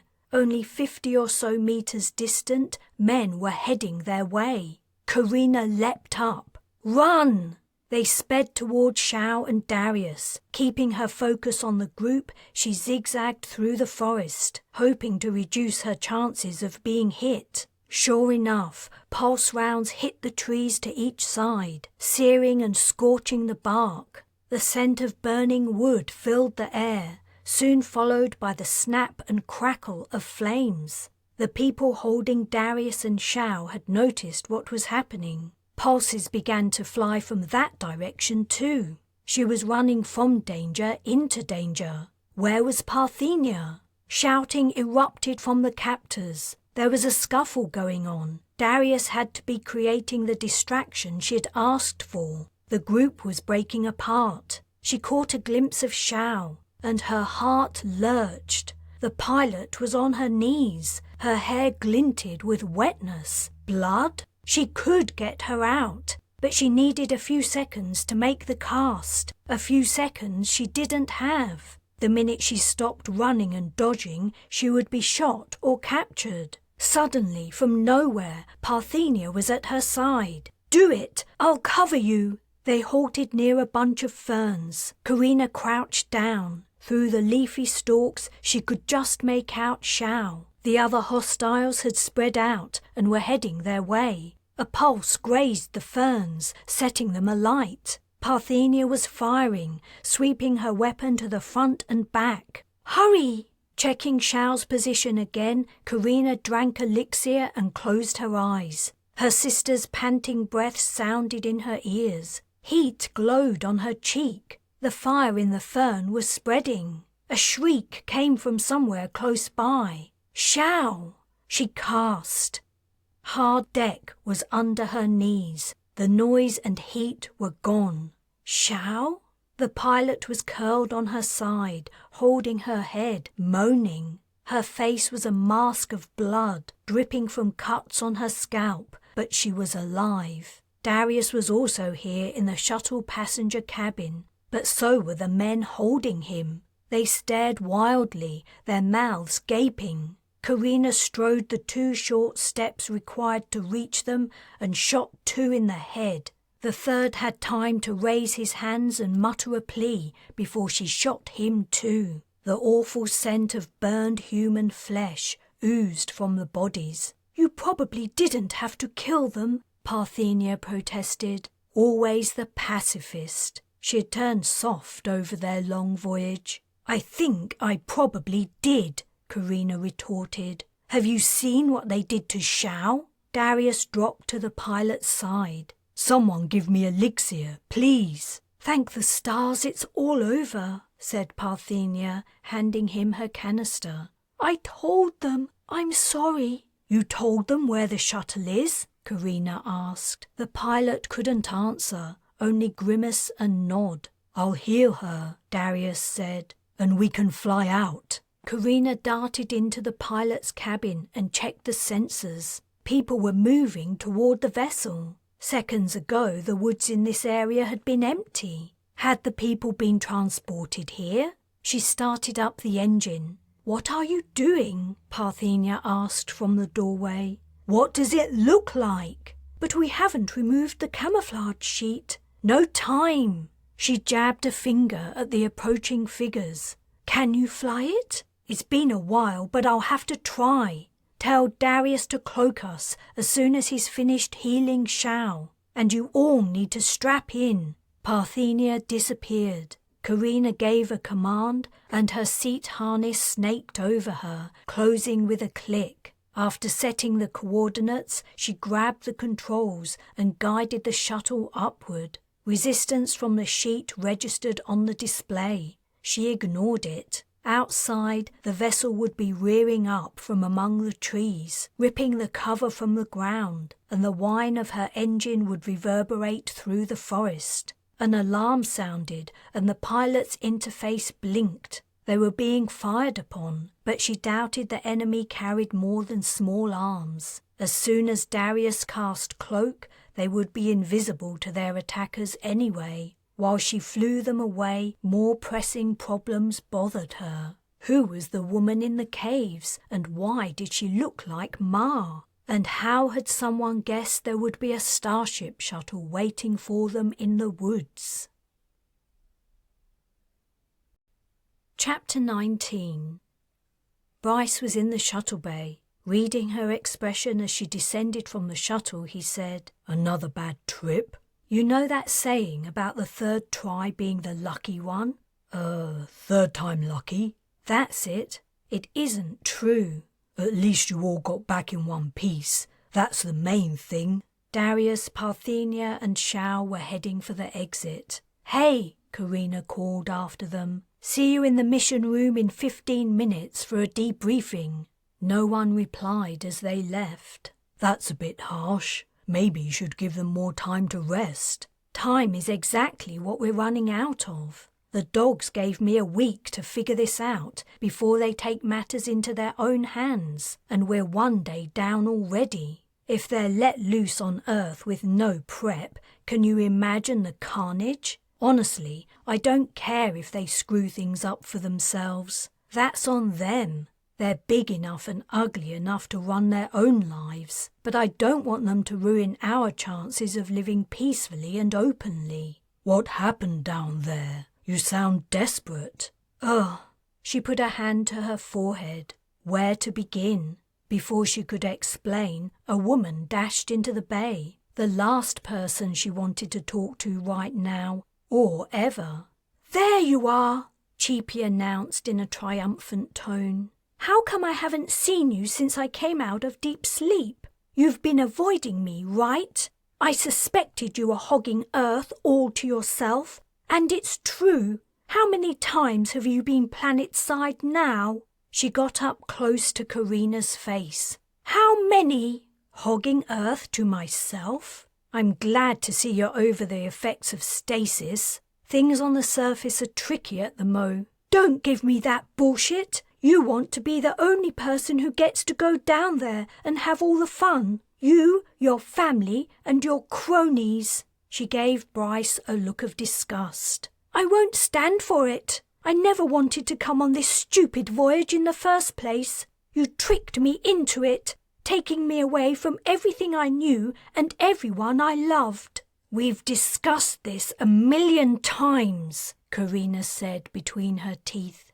"You were the one who wanted to leave Sot Loza. It isn't my fault you changed your mind at the last second. And if you'd stayed, there's a good chance you would be dead by now. So you really should be thanking me." "Thanking you? That's rich. You consigned me to living with thugs and weirdos, and I should thank you?" It had been a long, harrowing day. Something snapped. "Do you think I want you here? You nasty, whiny, stuck-up. Let's go, Bryce interrupted. Gotta do that debriefing, remember? Cheapy's glare followed them out of the bay. If she had been even remotely intelligent, Carina would have been worried about leaving her alone with the shuttle. She was sufficiently stupid to try to fly herself to Earth in it. However, she didn't possess anywhere near the smarts to even start the engines. The worst she could do was injure herself trying, and Carina secretly hoped she did. Am I a thug, a weirdo, or a crony? Bryce asked as they walked down the passageway. All three, and an adorable thug, weirdo, and crony too. On their way to the mission room they encountered Chertang, who was creeping about surreptitiously, peering over his shoulder. "She's in the bay," Carina told him. "Oh, thanks." Chertang headed in the opposite direction. Van Hasty and Jackson had invited themselves to the debriefing. Carina eyed them as they came in and sat down. She didn't say anything. She had to concede they had a right to attend. "I want Officer Matt here too. Is he still in the brig? And what about Nala?" "She's on her way," Parthenia replied, "along with Fern and Oriana." Another attendee appeared, Ava. "I heard you were going to talk about Earth. Is it okay if I listen?" "Of course," Carina replied, mentally chastising herself for forgetting about the Marchonish women. They were so meek and mild, so self-effacing, forgetting them was easy. Ava was the most outspoken of the bunch, and that wasn't saying a lot. Jackson calmed the brig guard to bring Matt, and everyone waited. Nala came in with the twins. Lastly, the man from Earth arrived, wearing handcuffs. "I don't think those are necessary," Carina said to his guard, nodding at the cuffs. What exactly would Matt do in a room full of mercenaries and mages? And if he escaped, where would he run to? The guard unlocked the restraints. Jackson told him he would come when it was time for the prisoner to return to the brig. "Do you really need to keep him confined?" Ava asked. "I'm sure he won't do any harm." "That's just your opinion," Jackson growled. "And I'm entitled to it," Ava retorted, her eyes narrowing. "As his medic." "I won't do anything," said Matt. "I promise. Anyway, I haven't done anything wrong. You don't have any right to lock me up." Carina huffed in exasperation. "Oh, give him a cabin for Star's sake. We have more important problems than a deluded Earthman wandering around the ship." "I'm the deluded one." Matt gave a slight shake of his head. "I don't think so, though I have to admit the effort you guys have put into this is impressive. You've learned a whole new language, built this fake ship, printed strange clothes. You've invented an entire history for yourselves too. You know, if you had worked as hard at something else, a career for instance, or a business, you could go far." "What's he blathering on about, Lin?" Jackson snapped. Putting her face in her hands, Carina wondered if they should take Matt's translator and only return it when they were ready to speak to him. Bryce patted her back. "Shall we start?" Darius spoke first, explaining what had happened to him and Shao. His report was simple and didn't contain much more information than Carina already knew. He and the pilot had gone for a walk, imagining the woods were empty. They'd seemed empty until the men had pounced on them, and, before Darius had a chance to cast, they'd snatched his elixir canister. Then Shao's torture had commenced. Why no one had hurt Darius, who also knew the shuttle's location, hadn't been revealed. Parthenia then told the story of what had happened in the caves. The timeline of events showed that Darius and Shao had been attacked only minutes after the cage had slammed down over Carina. The connection was clear. "So after I sprung the trap," Carina said, "someone sent, probably transported, a team to the forest to find a starship shuttle. They knew that was how we'd arrived. Darius, did you get a bad feeling about a presence in the mountain like you did before? I didn't, but I was distracted by the attack on Shao and me. They wanted to prevent us from returning to the ship, said Parthenia. They wanted to cut off our avenue of escape and keep us on Earth. Carina took in a breath. There's something else to tell you. Parthenia can't confirm it because she didn't have a clear view, so you only have my word, but she focused on her siblings. I'm absolutely certain the woman in the caves looked like Ma. She looked like Mother? Oriana repeated. How? She just did. I can't explain it any better than you. Jackson said, You all look kinda alike. And you said the woman was a mage. It isn't that strange, is it? There are thousands of mages, Parthenia snapped. Probably tens of thousands, who look nothing like each other.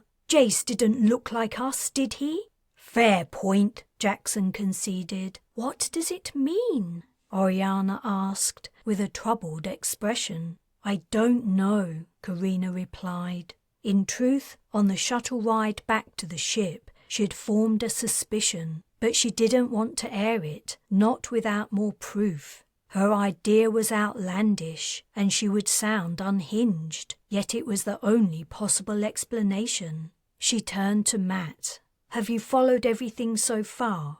I understand what you've said, whether I believe it. Whether you believe it or not doesn't really matter. Just imagine that what we've been saying is true. Have you ever heard of anyone who can do the things me and my family can? Transporting to locations and healing injuries, for instance? Never, or at least not outside children's stories and vid dramas. Is it possible you just don't know about it? No way. Something like that would be big news. Parthenia said, so mages on Earth are living in secret, the same as everywhere else. Disappointing, but perhaps to be expected. Carina couldn't deny it. The situation is worse than that, said Nala. Not only do mages live in fear of persecution on Earth, a set of them are waiting for others to arrive from space, and whatever they intend, it isn't good. You don't trap people in cages or torture them to be friendly. They knew we would go there, said Carina. They know the mountain hideaway is the only place returning mages could go if they wanted to connect with the past. I discovered something that might be relevant, Nala announced. 53 years ago, the media reported that a starship had arrived from outer space and was in orbit around the planet. The reports were quickly discredited, and, from what I can tell, most were deleted. I only found a few, hidden deep in the archives. So some other mages made it back before us, said Fern. The group in the caves must have attacked them too. And had all news of them removed from public view, Oriana added. There's no reason to think they were mages, Parthenia countered. They could have been any returning colonists. Perhaps the information about the departure of colony ships wasn't lost, but is a deliberate attempt to erase history, Carina said. But why would the authorities not want anyone to know about people leaving the planet in the past? Matt, what's the general opinion about the possibility of colonizing other worlds? Is it something people talk about? Not seriously. If there are other habitable planets out there, they're so far away it would take several lifetimes to reach them. A space journey that long isn't practical. You've never heard of deep sleep? Carina asked. I mean, putting people into a state of stasis for years at a time, where they're only just alive. Sounds like science fiction. The tech has been forgotten, said Nala, along with starship engine drives. No one on Earth could build a colony ship, even if they wanted to. But the impression I get is that there isn't much interest. Earth people are content with their living conditions, and it isn't hard to see why. It's a peaceful place with little hardship. Most of the population lives a long, happy life. Sounds idyllic, said Oriana. It isn't idyllic if you have to hide an important part of yourself, said Carina. Van Hasty spoke for the first time. I've listened enough. Me and Jackson came here to find out if there's a reason the Black Dogs can't go planetside. And all we've heard is mages this, mages that. You've got no reason to keep us here, except that our arrival might upset your little plan to live happily ever after doing your magic tricks whenever you feel like it. I have to say, Ava interjected softly, I agree. My friends and I have waited years to reach a place we can finally call home. Many of us are in relationships. All we want to do is settle down and raise children, and Earth sounds ideal. Though Van Hasty and Ava spoke separately, they voiced the sentiment from the non-mage contingent aboard ship. Lines between the mercenaries and the Marchonish women had become blurred over the years, as they'd fallen in love and formed partnerships. Carina's heart was heavy as she responded, That isn't unreasonable. I want the same for my family. I'm just asking for a little time. Van Hasty stood up. What you want could take an eternity. You've got 6 days, Lin. Come on, Jackson. The mercs departed.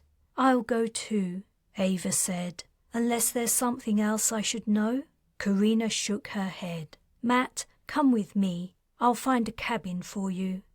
Only Carina, her siblings and Bryce remained in the mission room. No one spoke. What was there to say? They faced a problem that could take years to solve, and they had mages actively working against them. The only thing Carina knew for sure was that however they tackled their anonymous enemies, it had to be done in secret. Any whisper of violent conflict related to their kind would tarnish their reputation forever among the ordinary, peaceful people of Earth, destroying the chance of mages ever living openly. Chapter 20. Regardless of the urgency of their situation, Carina had to sleep. After a quick dinner, she went with Bryce to their cabin and got ready for bed. As soon as they were under the covers, Bryce wrapped his arms around her. Try not to worry too much. We'll figure things out. We've got through worse things than this. I know, but... And we've made it this far. If it wasn't for your determination, we could never have done it. You should be proud. Yeah, but... Go to sleep. He knew her well. He added, unless you want to. Too tired. Sure. He snuggled closer. Warm and secure, her weariness overcame her anxiety and she drifted off. Hours later, something woke her. She wasn't sure what. Bryce was lying on his back, quietly snoring. It couldn't have been that. She was well used to his sleeping habits, as no doubt he was to hers. A tiny light overhead gave the cabin minimal illumination, just enough to avoid utter darkness. Bryce's bare chest rose and fell. She laid a hand on it, appreciating the familiar sensation. At the meeting, Ava had mentioned the wish of couples to settle on Earth and raise families. Bryce had voiced the possibility for them, too, a long time ago. Though their experiences on Sotloza had dissuaded him of the urgency, she had no practical objection. The only problem was, the odds of their offspring being mages was 50-50, and she didn't want to bring a child into a world where they might be feared and hated, perhaps exploited. She would never forget the life Ma had endured. Creating a new person, knowing that a similar life for them was a risk, no matter how remote, was something she could never do. But that didn't mean she and Bryce couldn't be happy. Over the course of the voyage, her feelings for him had deepened, and she was in no doubt that at the matching on Pyrene, when mages had the opportunity to find their life partners, she had made the right choice. Raising herself up on one elbow, she leaned over to kiss him. It took him a moment to wake up. and when he did, he was a little startled until he realized what was going on. Then he returned her kiss. She said, "I'm not so tired now." He smiled and turned onto his side, taking her into his arms. They kissed again. Her earcom chirruped. Shit. She reached for the side table where it lay and popped it into her ear. "Yeah? Get to the bridge, Lin," Jackson said. "You want to see this?" "It's Jackson," she told Bryce. "Something's up. You should come too." After hastily pulling on some clothes, they jogged through the passageways. Jackson didn't provide any updates along the way, so she guessed whatever the issue was, it couldn't be that urgent. What she saw as she walked onto the bridge contradicted her assumption. What the hell? In the center of the bridge hung a hollow, representing what she assumed was readings from the short-range scanners. Somewhere near the Bathsheba was a spacefaring vessel. She didn't recognize the type, but it wasn't much bigger than a shuttle. "How long has that been here?" "Only a few minutes," Jackson replied. "Comms has been trying to hail her, but no luck so far." The comms officer was speaking into her mic. She looked over and gave a slight shake of her head. "Keep trying," Carina ordered. "It has to be from Earth," said Bryce. "Well, duh," said Van Hasty. "Unless you know of another inhabited planet in this system." "No need to guess how they found us either," Carina said. "Damn it. I was so busy worrying about our problems, I didn't think about the repercussions of what happened today. If the hostile mages know we arrived from space, they know there's a colony ship somewhere close by. And the obvious place to hide it around here is behind this big old satellite. Now they've found us," Jackson said. "What do we do about it? If they didn't mean nasty business, they would answer our hail. Is it time to turn on the obliterator?"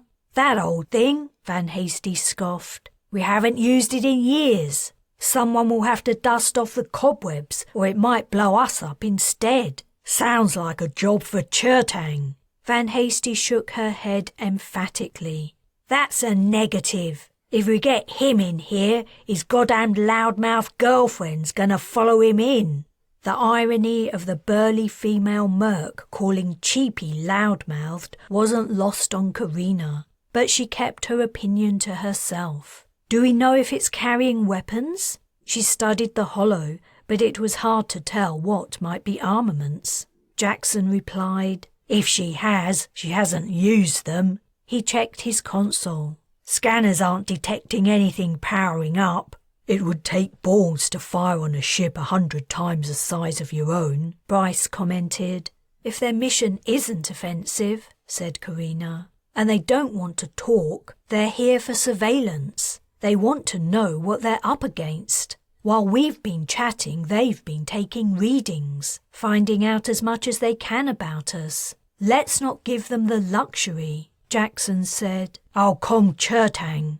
"No, wait." She chewed the side of her thumb. The Bathsheba could easily destroy the little vessel, providing her captain was stupid enough to stick around while the obliterator built energy. But there was the need for secrecy to consider.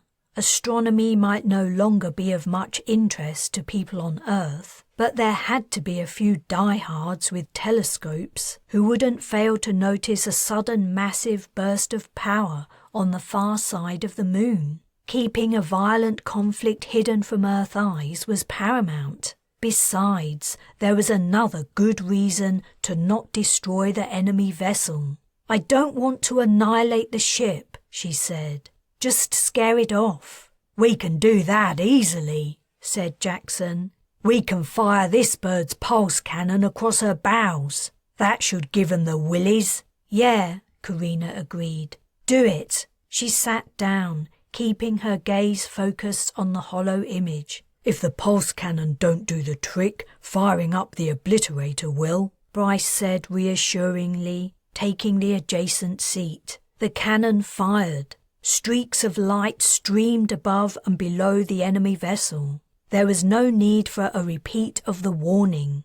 Her thrusters spurted and she slipped from sight, disappearing over the moon's rocky horizon. "I dunno," Van Hasty said ruefully. "Maybe we should have destroyed that ship while we could. They can't have many space-worthy craft, and we don't want them to think we're pussies." "They don't need spacecraft," Carina replied. "They must know the reason we came all this way is because we want to settle on Earth. So winning a space battle isn't important. The battle for what we want is going to take place on the surface. Blowing up their ship wouldn't have made any difference. They wouldn't risk putting anyone important in danger. But this way," she got to her feet and opened a screen. "We can read her trace." Jackson laughed. "And find out where she goes. You always were a smarty pants, Carina Lin." "Too smart for her own good," said Van Hasty. 6 days. Chapter 21. The shuttle swept low over a vast tree canopy, stretching to the horizon on every side. Blazing sunlight glinted from every leaf under an azure sky.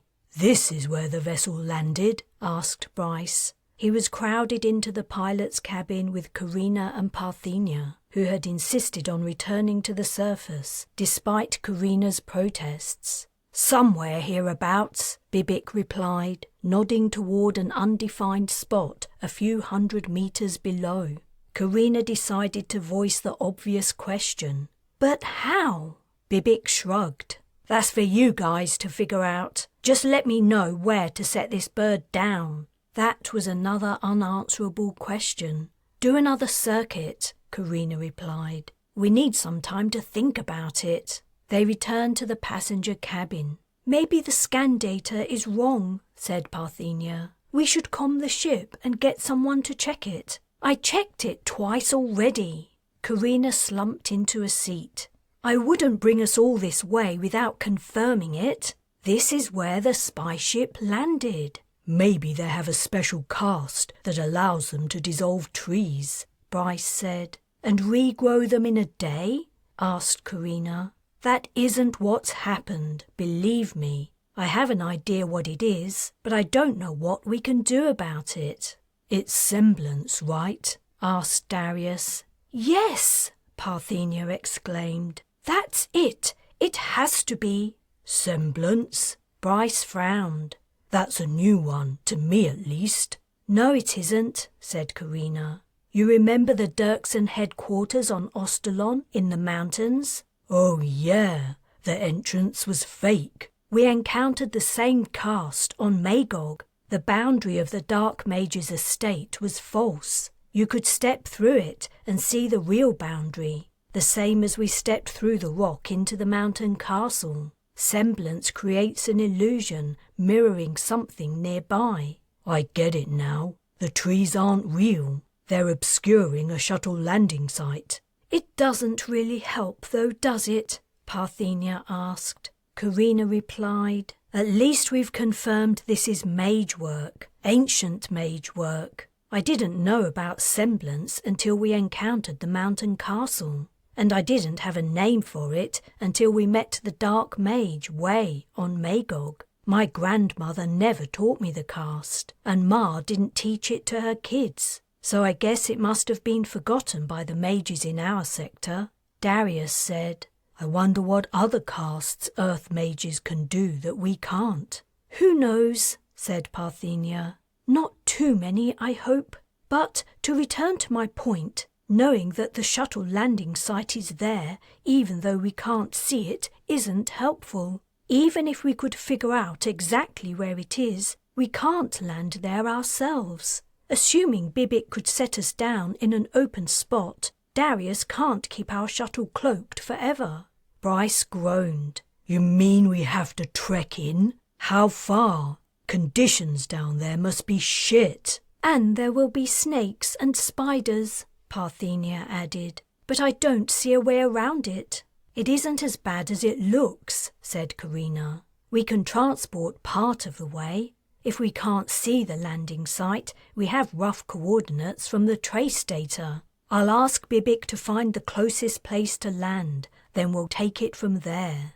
She returned to the pilot's cabin to speak to him, but deeper problems were bothering her. Problems she wanted to understand better before she mentioned them to the others. Why had the people who had spied on them constructed a secret base deep within a jungle and obscured it with semblance? Nala had scoured Earth's news reports and found no mention of a spacecraft visiting the moon and returning. Yet surely it must have been noticed, if only by people who watched the skies as a hobby. Somehow these people were being silenced. So the base was hidden from regular view, and whoever was running it had influence within the highest level of Earth's governments. Why go to all this trouble to keep their activities secret? And how were they managing it? Something nefarious was going on, and it didn't only involve mages.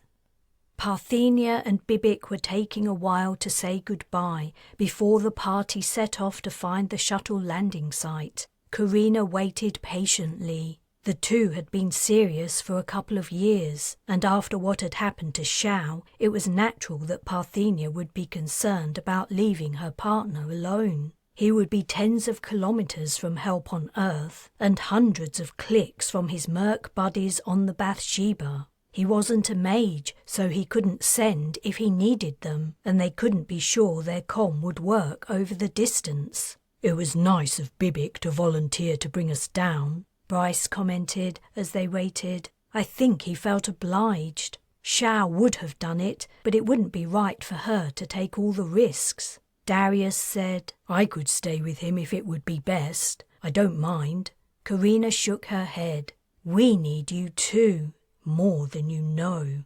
The area nearest to their anonymous enemy's base that was sufficiently open to land the shuttle was a sandy beach at the edge of the jungle. The place was utterly deserted. No signs of human habitations or activity were visible. Though it was conceivable people lived within the jungle bordering the ocean, they couldn't be technologically advanced and so were unlikely to pose a threat. They waited in silence as the waves rose and fell, and the steady sea breeze ruffled the palm tree leaves. From somewhere in the forest came the shrill cry of a bird. Parthenia emerged from beneath the shuttle's new camouflage sheet, which mimicked the edge of the shoreline. She looked as though she'd been crying, but her expression became neutral as she walked over, trudging through the loose sand. Darius put a hand on her shoulder. "I'm sure he'll be fine. We're in the middle of nowhere, and no one will have spotted where we landed. I was cloaking the ship." She stiffened, brushing her hair from her eyes and ignoring her brother's reassurances. She asked, "Are we transporting directly there? No stops?" "I don't see any point," Carina replied. "It's a long way, but I'm sure Darius can manage it." Looking at her brother, she added, "Right?" "I can do it. But how close do we want to be? They might be expecting us."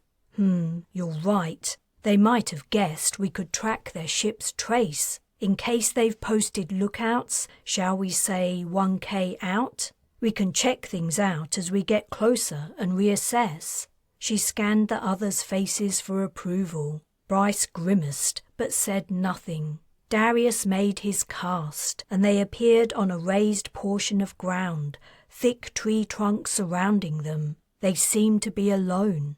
Unfortunately, the high elevation didn't give them a good vantage point. All that could be seen was ranks of trees hung with vines and moss, descending down the slope. The line where reality ended and the semblance began was impossible to spot. The humidity was stifling. Carina was instantly coated in sweat, and the local insect life had discovered them almost as quickly. A flying creature alighted on the back of her hand and began to probe with its proboscis. She killed it with a slap. "Anyone know a protect against bloodsuckers cast?" Bryce asked hopefully. "Sorry, but no," Darius replied. "I could try to invent one, but it would take me a while. Another time." Bryce took out an interface from his backpack, consulted it and pointed. The shuttle landing site is that way. Should I cloak us? Asked Darius. Save it for when we really need it, Carina replied. I think we're okay for now. We waited too long on our first mission to Earth, Parthenia countered. Maybe it would be a good idea to use it preemptively. We have quite a walk ahead of us over rough terrain. If Darius cloaks us the entire way, he'll use up his elixir supply. Parthenia shrugged. I'm just saying, we might not have been captured on our first mission if... I hear you. We'll cloak when we're 200 meters out, or if we spot anyone. They set off down the slope. After 5 minutes of battling invertebrates literally after their blood, while also slithering down the leaf mould and loose soil, clinging to plant stems and draping vines for support, Carina cursed. Why the hell did they build a freaking shuttle landing site out here? Bryce asked. You mean why not somewhere more convenient, like an air-conditioned shopping mall? That's exactly what I mean. We could browse the latest fashions while fighting our enemies, said Darius. Fern and Oriana would be totally on board with that. Parthenia murmured, I hope Bibic is all right.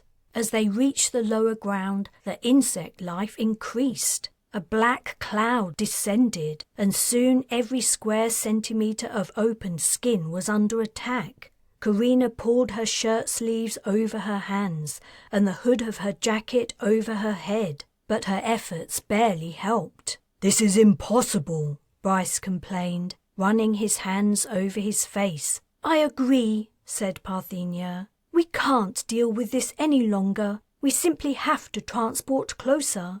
Carina couldn't argue. Darius, can you cloak us and then put us 100 meters from the coordinates? The insects were gone, and so was the humidity. Cool, dry air sucked the sweat from her skin. She lowered her hood. The same deep blue sky she'd glimpsed in gaps in the canopy still hung overhead, but the view had altered in every other way. Where there had once been deep brown forest floor lay an expanse of grey concrete. Towering trees had been replaced by columns of shining steel.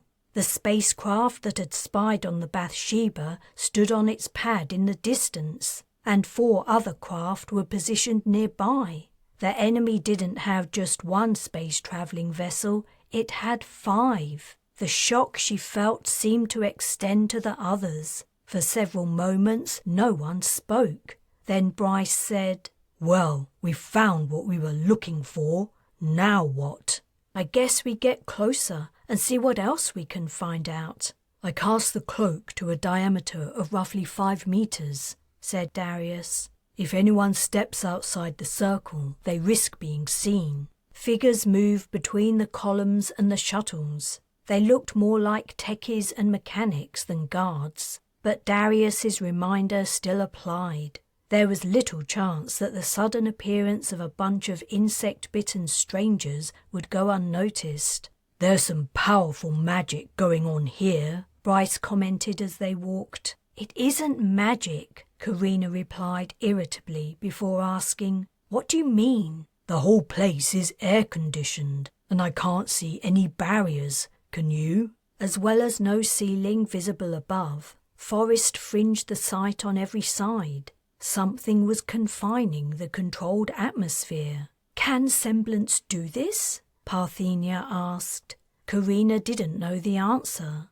She hadn't noticed the phenomenon the 2 previous times she'd encountered the cast. In a sense, it wasn't important. Generating an illusion this vast was impressive work by itself. An opening appeared at the base of a column, and a 4-wheeled vehicle sped out. It was the kind of passenger-carrying automotive generally absent from Earth, according to Matt. The top was open, and sitting in it were 6 men in 3 rows. Only one figure, seated at the front, wasn't in uniform.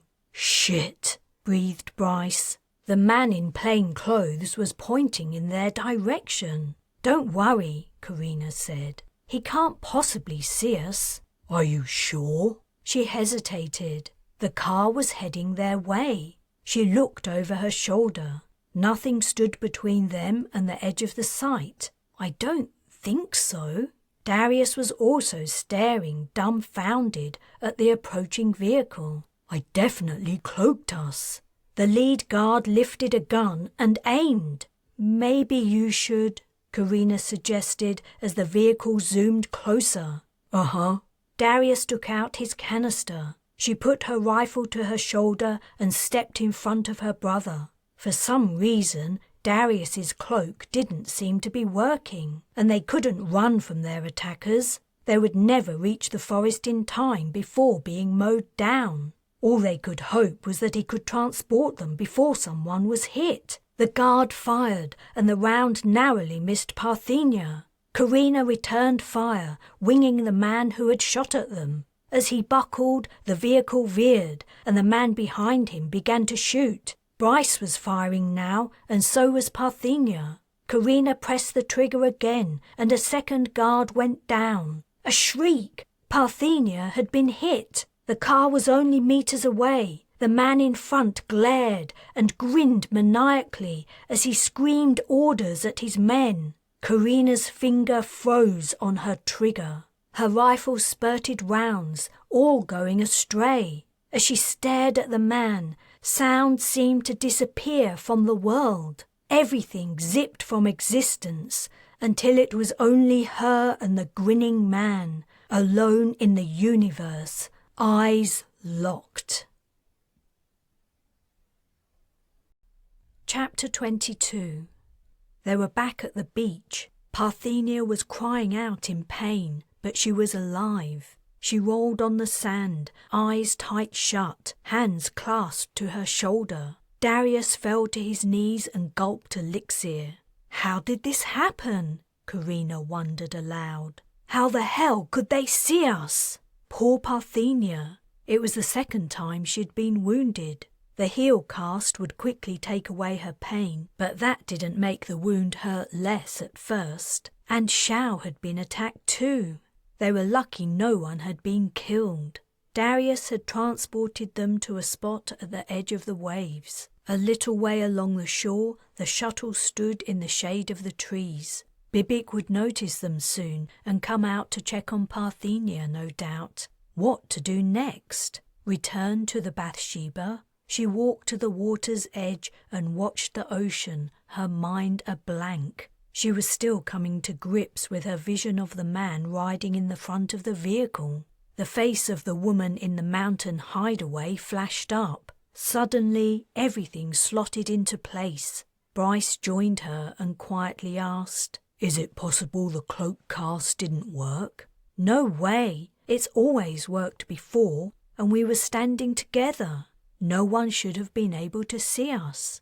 "Maybe there's something about that place that makes casts ineffective. Nice shots back there, by the way." "Thanks. Target practice helps to pass the time when spending years travelling the galaxy." "You worked out a lot too, as I recall." It was true, though he didn't know why, and she'd never told him. One of the last things Atoy had said before the Regians took her had been, "You're weak. You can be stronger, and you need to be to protect those brats." Bryce's focus had switched from her face to something behind her. "Damn!" "What?" His eyes narrowed. "Soldiers! Hostiles in the trees!" She swiveled. Shapes moved in the undergrowth, men and women in fatigues. She sipped elixir.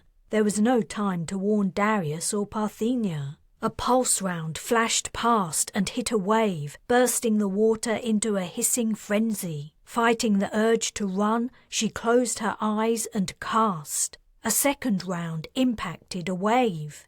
She had transported everyone hundreds of meters along the beach. This time they stood at the border of the jungle. Would the soldiers they'd left behind spot the shuttle? She hoped not, and that Bibic had the good sense to check the area before coming out. "What was that about?" asked Parthenia, putting a hand to her forehead. "They found us somehow. I had to move us away." "But how did they know where we were?" "I don't know.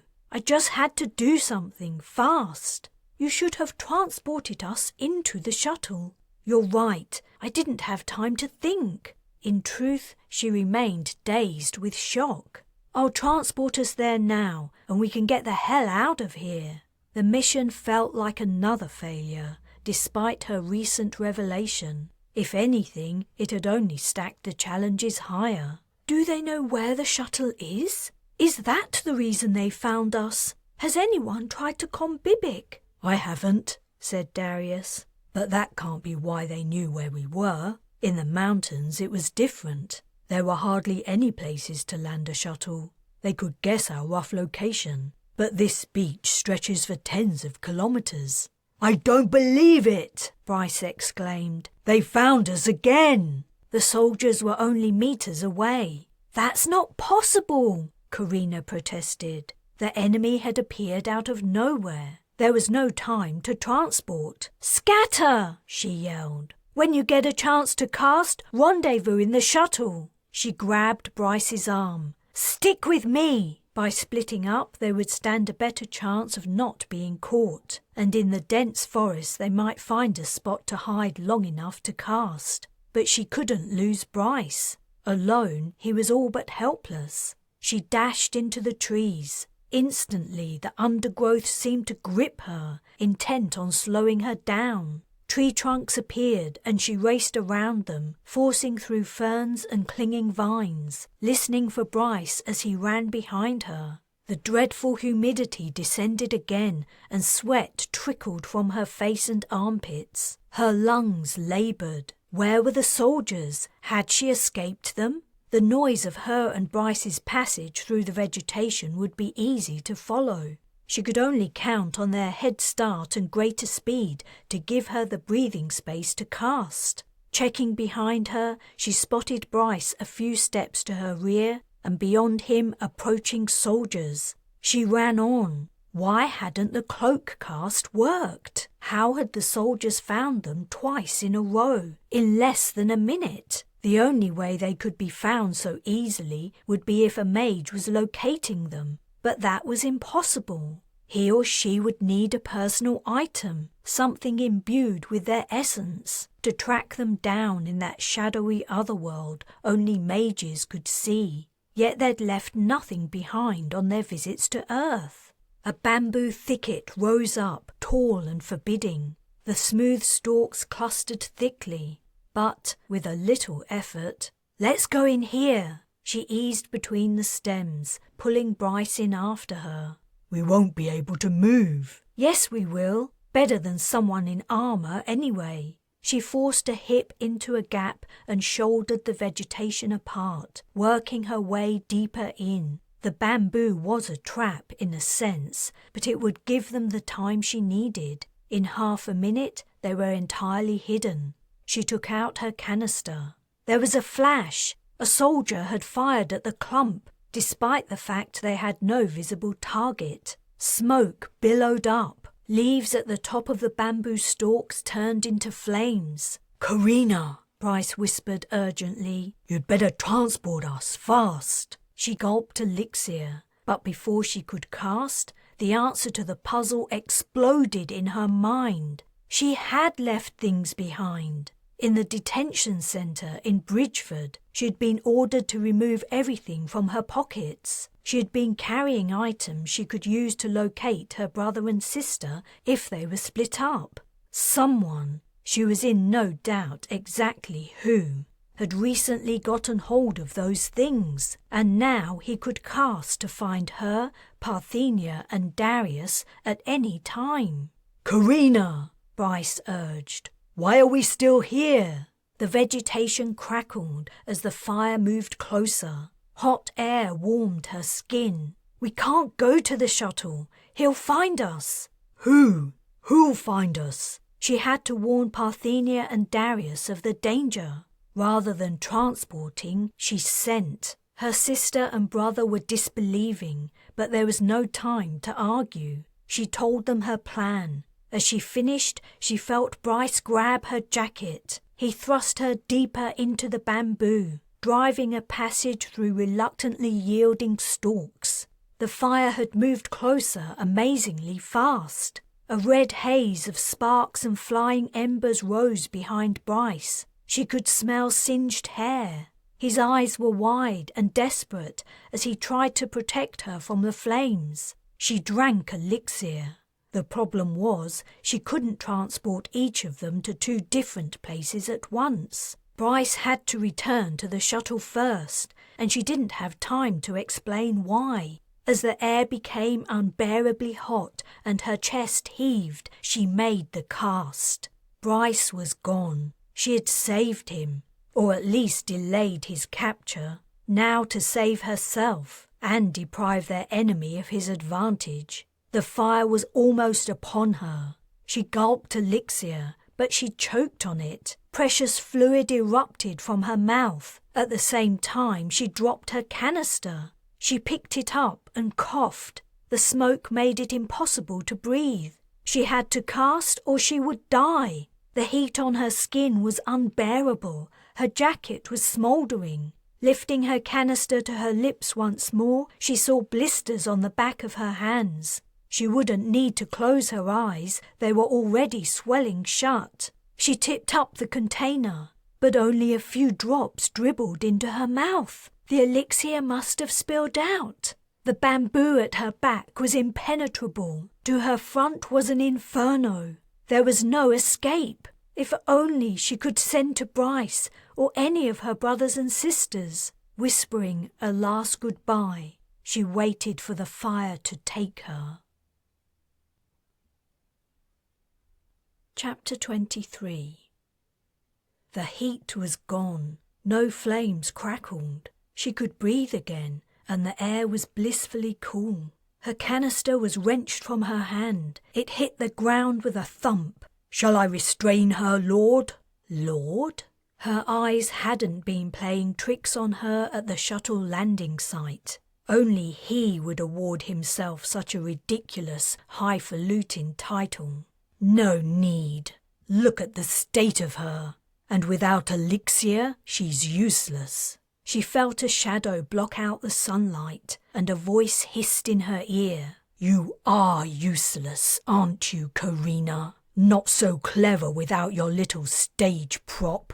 Bringing the great mage to her knees is pathetically easy." Forcing her eyes open a slit, she beheld the man she'd seen in the vehicle giving orders. He'd located them at the site, despite Darius's cloak. Clearly it didn't shield from casts. They'd never tested that capability. Then after they'd transported to the beach, he'd located them again and sent his soldiers in to capture or kill them. Transporting hundreds of meters away had made no difference at all.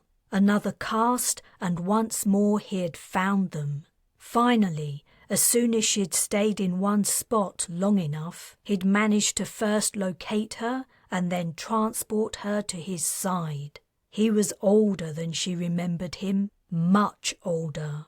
He'd aged so much he was barely recognizable, hence her shock and doubt.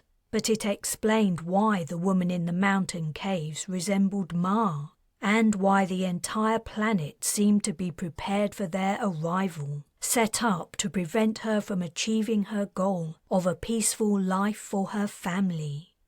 "Castiel." Her voice was a mere croak. "You do recognize me then?" He smirked. "I was wondering how long it would take until the penny dropped, or I would have the pleasure of informing you myself." He had to be late middle age, if not older. His thick black hair had thinned to grey strands. The youthful visage of a mid-teens boy had creased into lines and wrinkles. Eyes that had once been round and deep brown were hooded and filmy. How long had he travelled the galaxy? And how had he found Earth's coordinates? She had taken the mage documents from the castle on Ostalon. He'd never even set eyes on them. "Your little burnt face is alive with questions," he teased. "I do have questions," she murmured, "but I'm not sure if you'll answer them." His eyes brightened with pleasure. He was enjoying himself. He must have anticipated this moment for decades, brooding over the revenge he would exact on his siblings for a childhood spent feeling inferior. His spitefulness made him weak. It was a weakness she could exploit, a weakness she had to exploit. Though her view of her surrounds was limited, Parthenia and Darius didn't seem to be here. She had to prevent him from doing the same to them as he had to her. She had to go through with her plan, albeit somewhat modified. "Try me," he gloated. "Oh, and don't think I don't know what you're doing. You want to distract me so Parthenia and Darius have time to get away. Perhaps they might, but one way or another, it doesn't matter.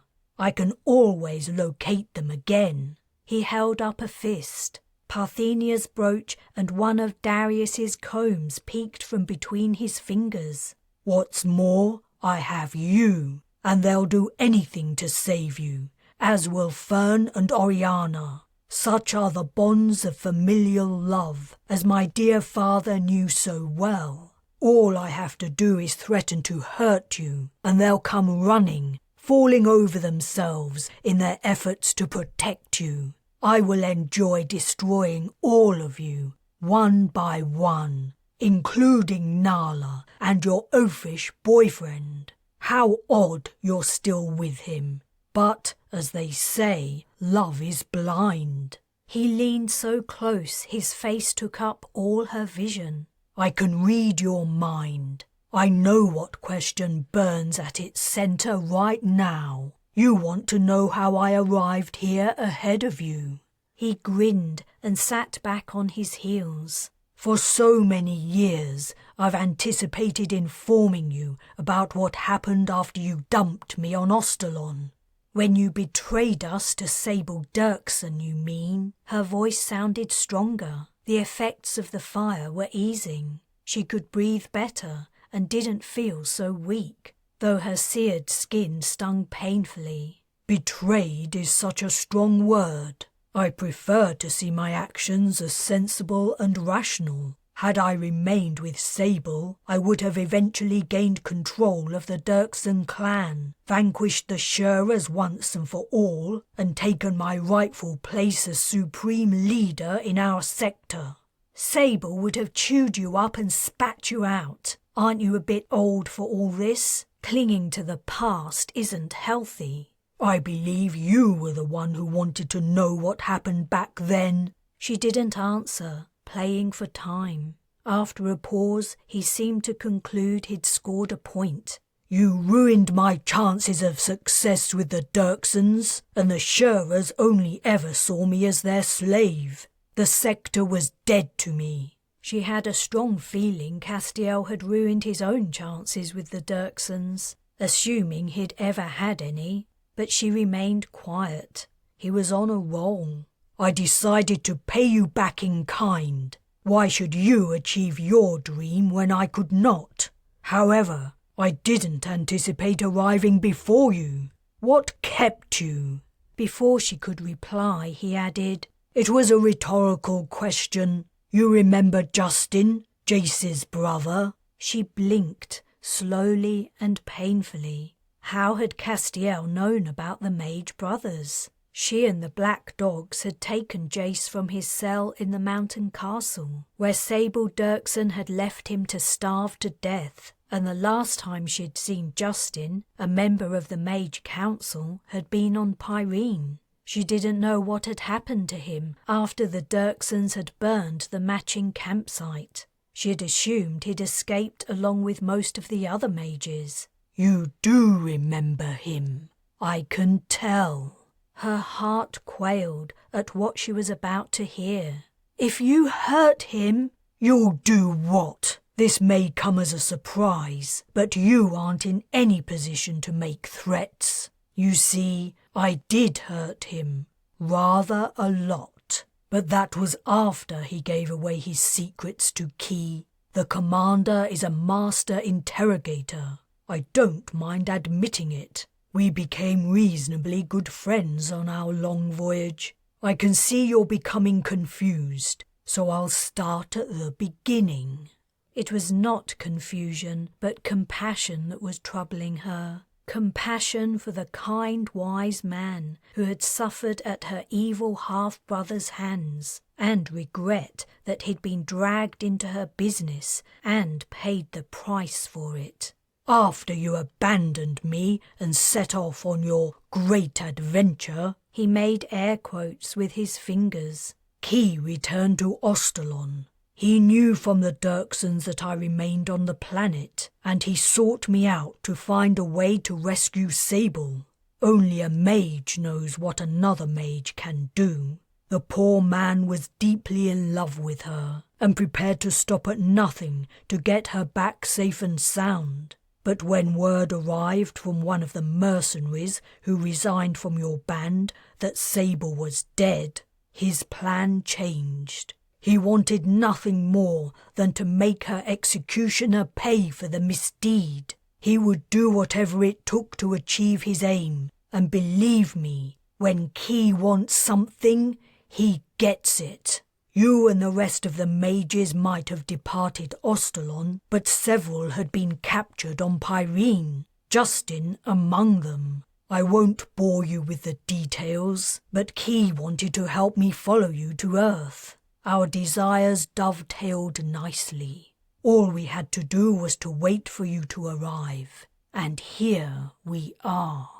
So Justin had known Earth's true coordinates all along? She had never even thought to ask a member of the council. But then again, she hadn't even known there was a council until she'd gone to Pyrene. She had another pressing question. The woman at the ancient mage's hideaway in the mountains, she's your daughter? He grimaced. "Letitia bears an unfortunate resemblance to our dear departed mother. I'm not surprised you understand now who she must be." Letitia? What a pretty name. You must love her very much. She was being sarcastic. Castiel was incapable of loving anyone except himself. His grimace deepened. "She's useful. She's a mage, as you must have noticed, and not a bad one. Due to Mother's neglect of my education, I couldn't teach her myself, but the mages here have done a reasonable job." So there were more mages on Earth, and Castiel was in contact with them.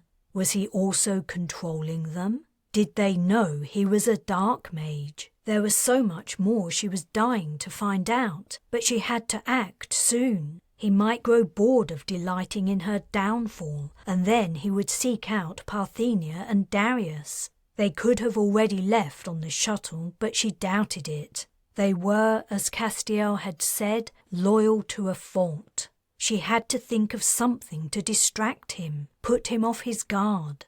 What better distraction was there to a narcissist than to get him to talk about himself? You're an old man. Isn't devoting your entire life to getting back at me a little excessive? You must have better things to do. "Don't flatter yourself. I've done plenty during my sojourn on Earth. Plenty. Dealing with you and the sad wastes of space who are our siblings is merely a pastime. I will take great pleasure in introducing you to my empire before deciding whether to—" She thrust a hand upward and fastened it around his throat. The simple movement sent waves of agony down her arm, but she squeezed hard, sealing off his voice and breathing. Castiel flailed, attracting the attention of his men. But before they could reach her, she threw him on his back. Snatching the flask at his side, she ducked a rifle butt aimed at her head. No one was firing. As she had hoped, they didn't want to risk a shot while she was so close to their lord. Tearing the lid from the flask, she swigged elixir and tossed the container aside. At the same time, hands grabbed her shoulders and wrenched her to her feet. But she'd snatched Castiel's weapon from its holster. She aimed it at him. "Release me, or he's dead!" The hands left her. Maintaining her aim, she quickly scooped up the items Castiel had been holding, which had fallen from his grasp. In her hand were Parthenia's brooch, Darius's comb, and a button that must have been torn from her jacket during the struggle in the detention centre in Bridgeford. She stared at her half-brother, sprawled on the ground. She had a short window of time while the elixir she had swallowed would retain its effect. What's it to be, Castiel? Transport for me or split for you? The arrogant confidence in his eyes wavered. You won't do it. You wouldn't dare. Your own death would follow mine in an instant. But terror underlay his words. They'd both witnessed his father's horrible demise at Mars' hands. The satisfaction of knowing I'd removed you from the universe might be worth it. She closed her eyes. You don't have the guts to kill me, Carina Lin. Run back to our brothers and sisters if you like. I'm enjoying our game of cat and mouse, but I'll also enjoy bringing it to its inevitable conclusion. Chapter 24.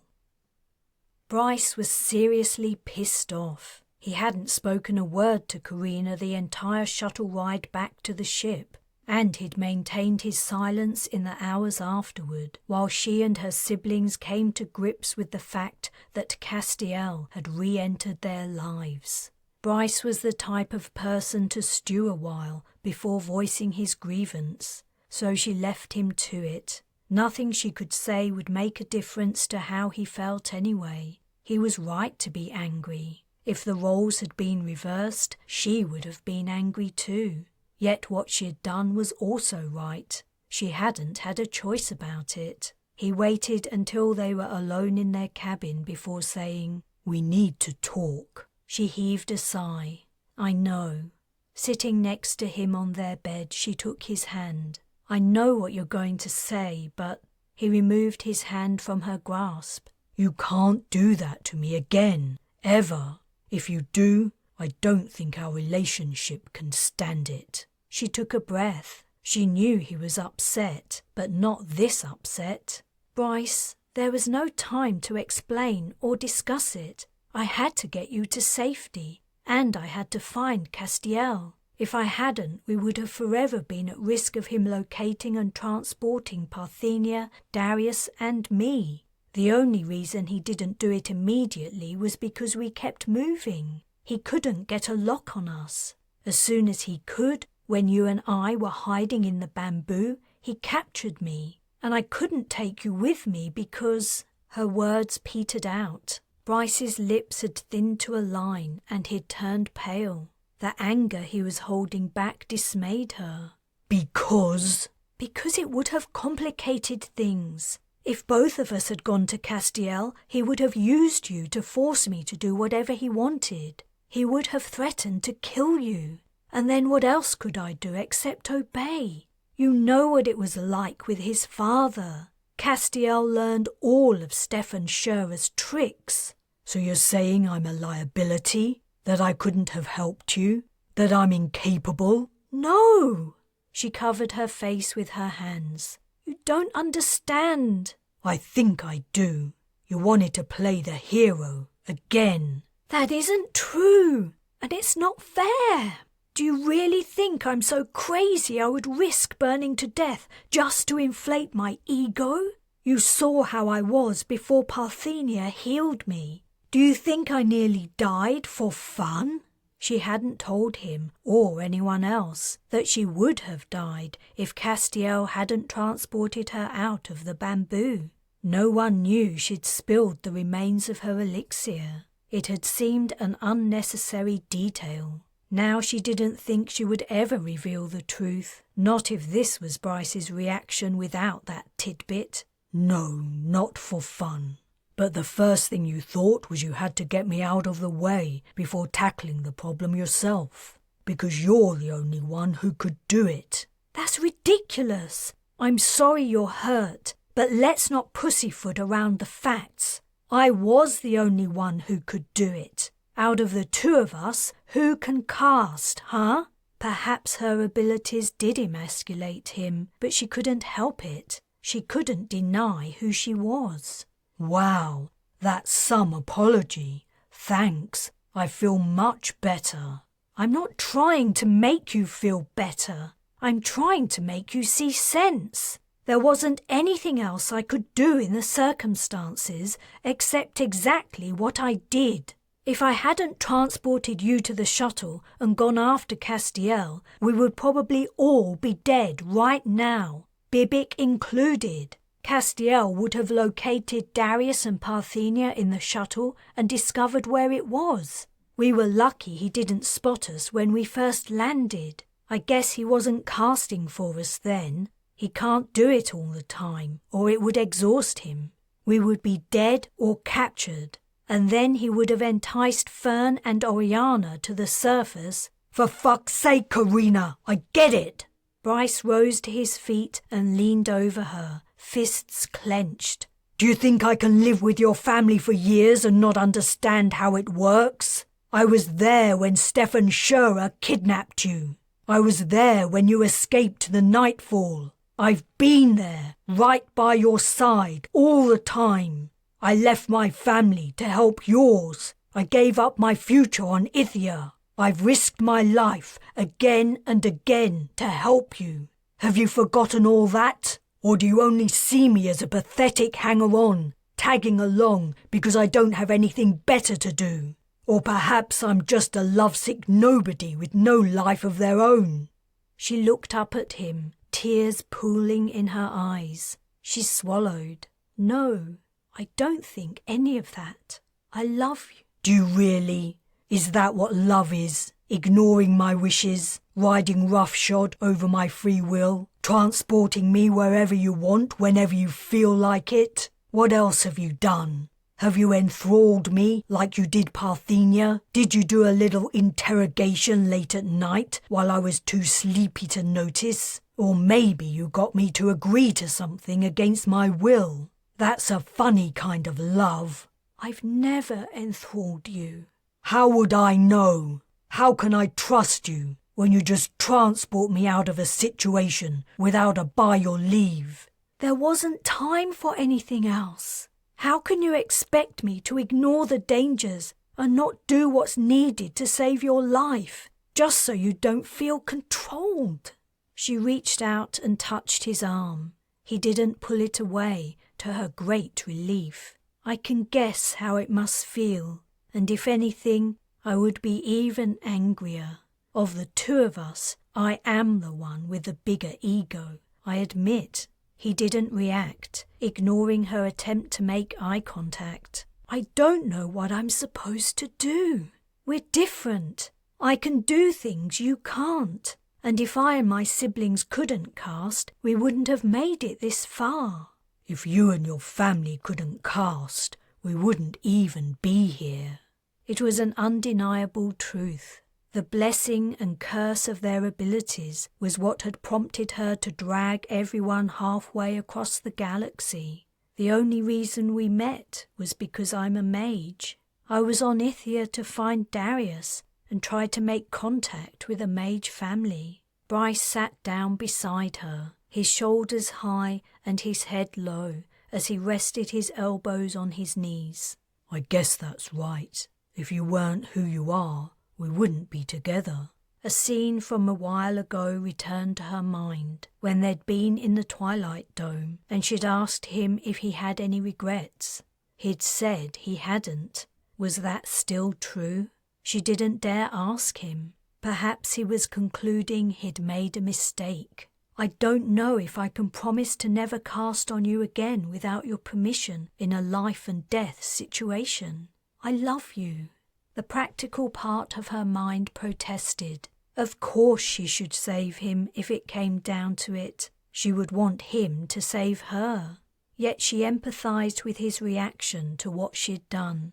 For once, she managed to not speak the quiet part out loud. He took her hand in his, but his focus remained downward. Gently, he rubbed it. I don't know how to make things better either. Maybe we can't. She stiffened, dreading what might follow. It's funny. I love that you're a mage. I love that about you.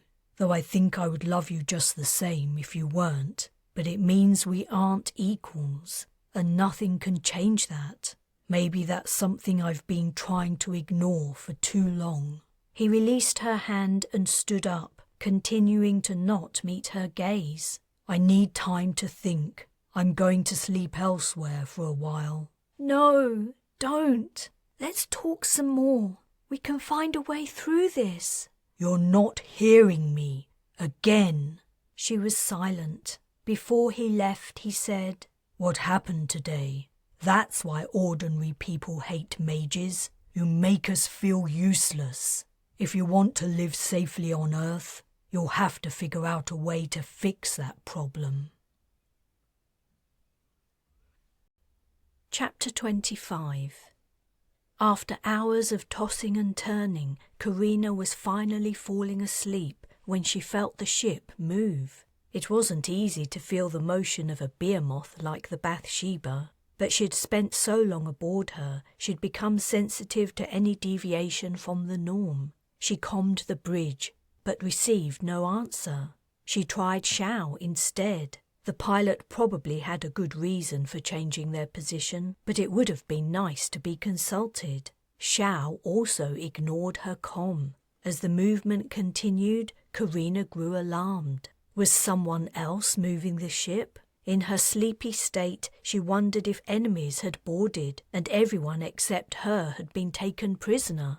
It was a wild thought, but no other explanation sprang immediately to mind. She couldn't check if Bryce knew what was happening, not after their argument and his request for her to leave him alone. She commed Parthenia. To her relief, her sister answered quickly. "What's wrong? I was sound asleep." "You're okay?" "Of course I'm okay." "Is Bibic with you?" "Yes, why?" "Have you noticed the ships moving?" "No." "No, she—" "Oh, you're right. She is. How odd." Carina cut the comm. If Bibic wasn't flying the Bathsheba, it had to be Shao, or perhaps a trainee pilot. Maybe that was the explanation, but it was risky to practice maneuvers in the current situation. One thing she knew for sure, she wasn't going to get to sleep until she knew what was going on. She got out of bed, pulled on a robe, and walked to the bridge. Shao ducked her head as she walked in. Van Hasty was here, and so were Jackson, Rees, Mads, Burkan, Ola, and Pamuk. Even Chertang was present. He'd managed to give Cheapy the slip. "Well," Carina said, "isn't this quite the delegation? Is anyone going to tell me what's going on?" Everyone looked at Van Hasty, except Shao, who kept her gaze steadfastly ahead. "We decided to take matters into our own hands," Van Hasty said, a defiant look in her eye. "We?" Carina had a strong suspicion the merc had persuaded the others to gang together and back her up. "And that means?" Had the Black Dogs decided to give up the idea of settling on Earth and return across the galaxy? Jackson cleared his throat. "We're gonna take out that place your asshole little brother is running. One blast from the obliterator should do it, and take him out at the same time. Then your problems will be over and we can go planetside." That explained Chertang's presence. He was the weapons operator. "Are you all insane? Shao, stop the ship!" Shao looked at Van Hasty, who shook her head. "Shao," Carina repeated. "Do what I said. That's a direct order."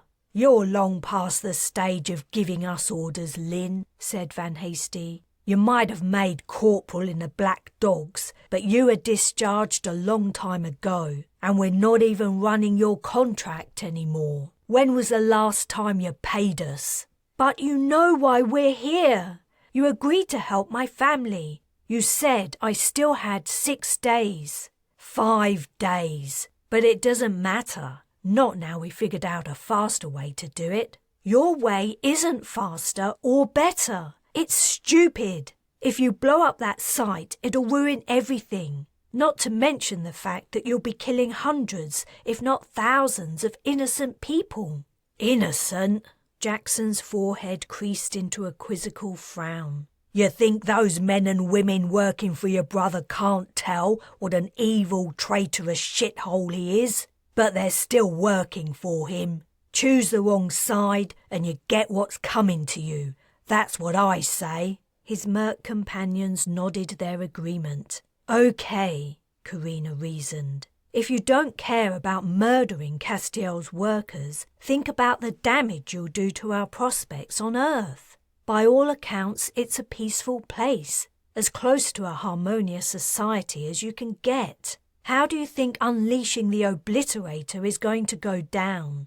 What kind of introduction is that? How will the people of Earth see us?" A puzzled look passed between the mercs. "Why should we care?" Van Hasty asked. "Because we want a new life, a different life, an end to all the violence and killing." "We do?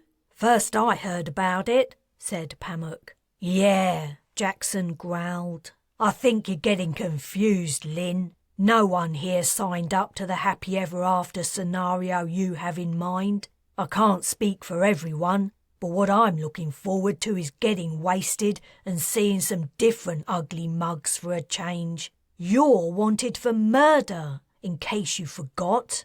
Jackson was another problem to be overcome. While Earth might be peaceful, on the surface, it was also technologically advanced. Jackson was known to the authorities. He wouldn't last 5 minutes, even in a small town, before being picked up. "Aren't you a little old to be getting wasted? Don't you want to settle down?" Another look passed between the dogs. This time it was incredulity. Jackson gave a great bark of laughter and doubled over, clutching his sides. His companions seemed to find her comment equally funny. The atmosphere in the bridge reverberated with their whoops and giggles, until finally Jackson pulled himself together sufficiently to squeeze out, "Good one, Lin." The Bathsheba had to be nearly out of the moon's cover. Soon she would be visible to anyone on Earth who happened to have a telescope pointing in the right direction. Perhaps whoever had covered up the movements of the spy space vessel would do the same for the colony ship. But she didn't want to take the risk. "Shao, please, stop the ship!" The pilot shrugged helplessly. "It's 7 against 1. Sorry." "Chertang!" Carina appealed to the pickup from Lakshmi Station. "You could refuse to fire. Then we might as well stay behind the moon." "Someone else could do it. And besides, Van Hasty's promised she'll get Cheapy off my back." "You would kill hundreds of people just to get rid of a nagging ex-girlfriend?" "Like I said, if I don't do it, someone else will. And she's really annoying." The mercs nodded vigorously. Carina opened a comm. "Darius?" He was still awake, probably playing games on his interface. "Hi, Carina. You're up late. Could you cloak the ship? I'll explain why later." "Oh, sure." "A waste of time," Van Hasty commented as Carina closed the comm. "They'll know our position as soon as we fire." "We're not firing." How could she make them see sense? It wasn't only her family's happiness at stake. The hilarity the mercs had expressed at the idea of living out the rest of their lives as ordinary, law-abiding citizens wasn't shared by them all. It wasn't hard to keep track of general opinion in the closed confines of a starship, and her impression was that most of the passengers were hoping to integrate into Earth society and finally begin living normal lives. The bunch of dogs on the bridge were diehards, holding on to their military mindsets. Were their old habits also responsible for their decision to wreak havoc on Earth? Maybe it was only that, after a long monotonous voyage, they were simply itching for a fight. The ship had to be entirely out from the moon's cover, and Darius's cloak wouldn't last forever. "You can't do this! We came here to start a new life, a better life." Van Hasty shook her head. "You were always a dreamer, Lin.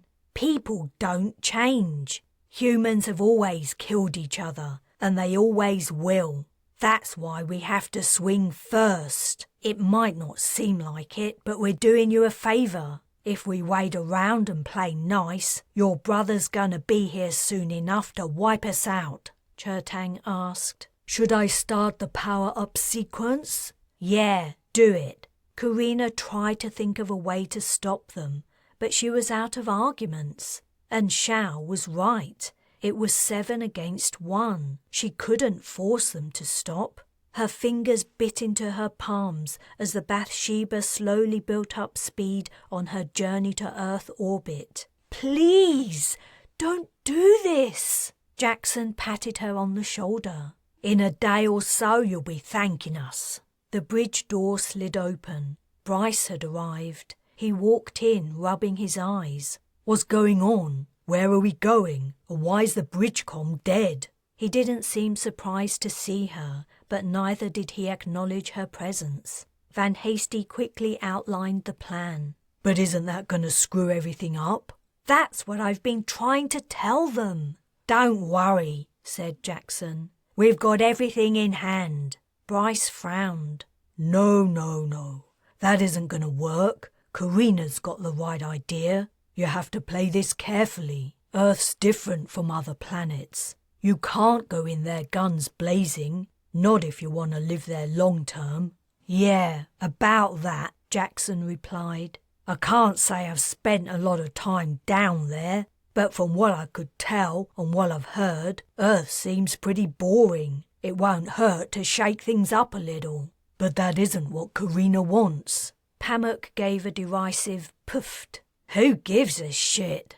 Adding, sorry, but you know what I mean. I do, and so does her family, and more than half this ship, I bet, including the Marchonish women.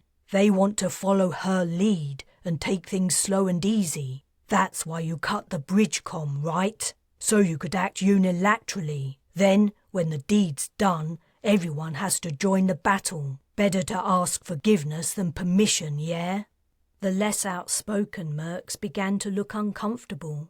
Jackson's expression was pensive, but Van Hasty remained defiant. Who the hell are you to lecture us? You're not even a black dog.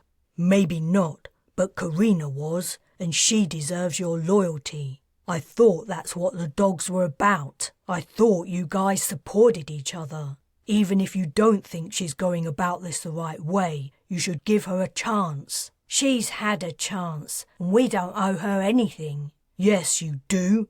You all owe her your lives. If you're talking about all the shit that's gone down after Cadwallader accepted her miserable assignment, I'm not. I'm talking about before then. He turned to Carina. You never told them, did you? She actually didn't know what he was referring to, but she didn't want to let on. Not now he seemed to be getting through to the mercs. No, I never did. It was just before the mission to rescue Darius from the Dirksons. Bryce continued to them. You were supposed to be protecting an embassy. Only your old boss had signed you up to a bum deal. The enemy had far greater numbers, and you were going to be massacred. She remembered now, though she didn't recall telling Bryce about it. The event must have come up in one of their many conversations about their pasts. It had been the first time she'd been forced to make a cast while on duty that couldn't be easily explained away. Jackson's eyes widened as he stared at her. That was you? During the embassy siege, when it had become clear all the mercs were about to die if she didn't do something drastic, she had transported the enemy soldiers a fair distance away, giving the dogs time to escape. You mean when? Van Hasty's shoulders slumped. I was pinned down, no way out. Toast. Then the hostiles were gone, vanished. I couldn't believe it. All these years, and I never put 2 and 2 together. How dumb is that? Did Cadwallader know? He figured it out after I'd hired the dogs to help me on Ostalon, and I had to explain to him what I can do. Captain Speedle knew, though. I had to tell him I was a mage to explain how I knew Darius's location. I remember Speedle, said Rees. Good guy, Pamuk said. I was there at the embassy, got wounded. A medic told me I nearly bled out. Damn. Silence filled the room. After a few moments, Xiao said, "Shall I, return the ship to her previous position?" Yeah, Van Hasty answered grudgingly. The mercs began to file out. Chertang got up from his seat and trotted up to Van Hasty. "We still have a deal, right?" Carina thanked Bryce. He didn't answer, only gave her a pained look as he left. Chertang still at her heels, Van Hasty was the last to depart the bridge. Before the door closed behind her, she said, 5 days. Chapter 26. Officer Matt was missing. Apparently no one had given him an earcom, and his cabin assignment didn't appear on the manifest. In a ship as vast as the Bathsheba, it was going to be hard to track him down. Carina had tried the places she might expect to find him, the Twilight Dome, all the refectories, gyms, and various entertainment centres, but he wasn't in any of them. Asking around, she discovered that in his short time on the ship, he'd become well known and well liked, though she got the impression most of the passengers thought he was a little crazy. That was probably due to his belief that everything around him was part of a gigantic hoax, but no one had seen him since the previous active shift. She cast her mind back to the last time she'd seen the man from Earth. It had been at the debriefing Van Hasty and Jackson had crashed, along with Ava. Ava had taken Matt with her when she left, telling him she would find him a cabin. Carina calmed the Marchonish woman, but she didn't answer. Why does everything have to be so hard? She checked with the sickbay staff. Ava's shift didn't start for several hours. Cursing, she set off for the woman's abode. The Marchonish women had taken over a small section of the living quarters. Understandably, after their experiences at the hands of their planet's menfolk, they'd been nervous around the mercs, who were mostly male, burly and loud. The men had also avoided the women, not knowing how to treat them. They were used to female mercs, who were clear and often physical in their rebukes if a guy tried to take things further than they wanted. Over time, some of the men had learned how to be quieter and gentler and to listen a bit better, and relationships between black dogs and the newcomers had formed. The Marchonish women's section had begun to empty somewhat as couples moved into double cabins in other areas, but a few of the women remained, including Ava. Carina guessed her friends helped her out with childcare while she worked. She rang the door chime. After waiting a minute, she rang the chime again.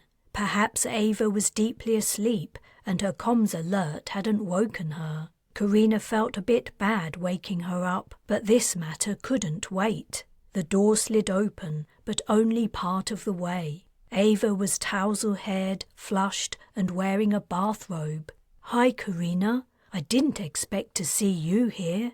Sorry to wake you. I'm looking for Matt. Do you remember which cabin he was assigned?" "Oh." Ava's flush deepened. "Why do you want him? Is it urgent?" "Yes, very."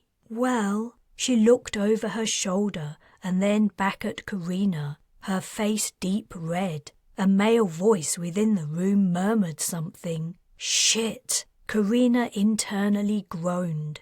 "I'm really sorry to disturb you. I'll give you a minute." "Thanks." The door closed. Leaning her back on the bulkhead, she rolled her eyes. She's only known him a week or so.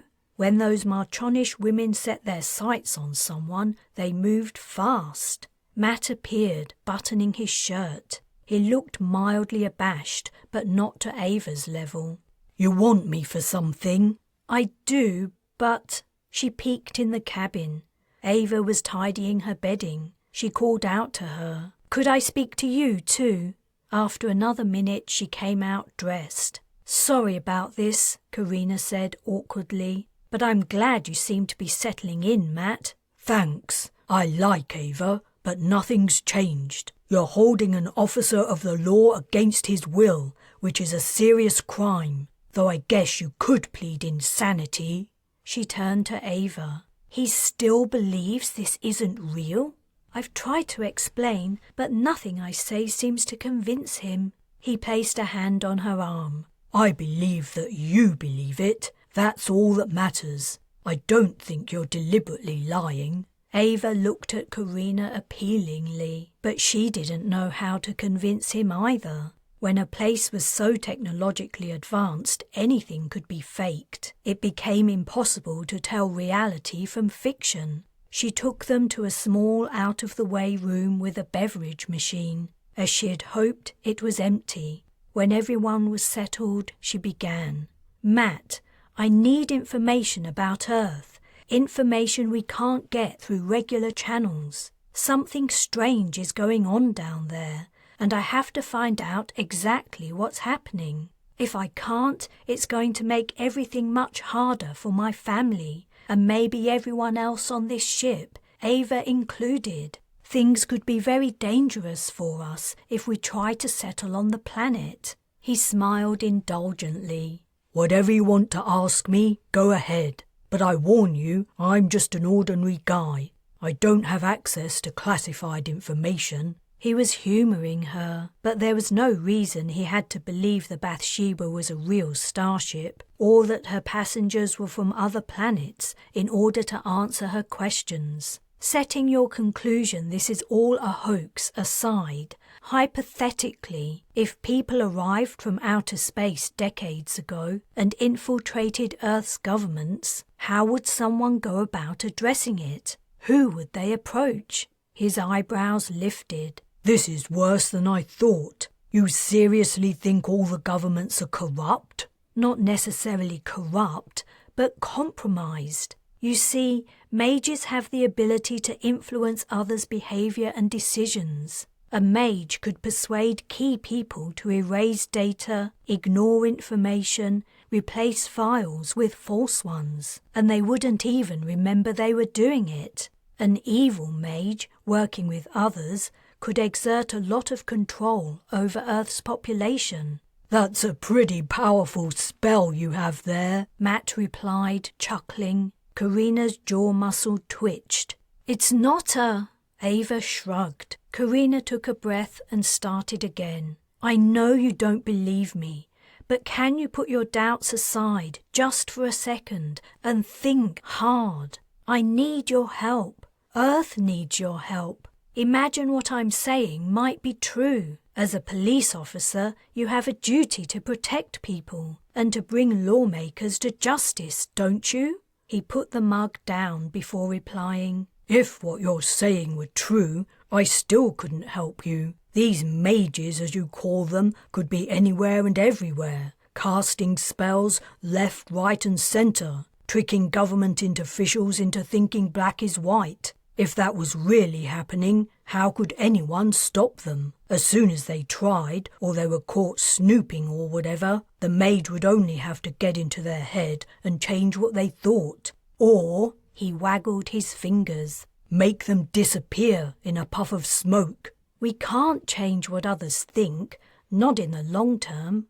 "Then disappearing people seems more likely. Whatever, it's moot. You're insane, and the sooner you let me go, the better." He turned to Ava. "I'll make sure nothing bad happens to you. You're a victim here."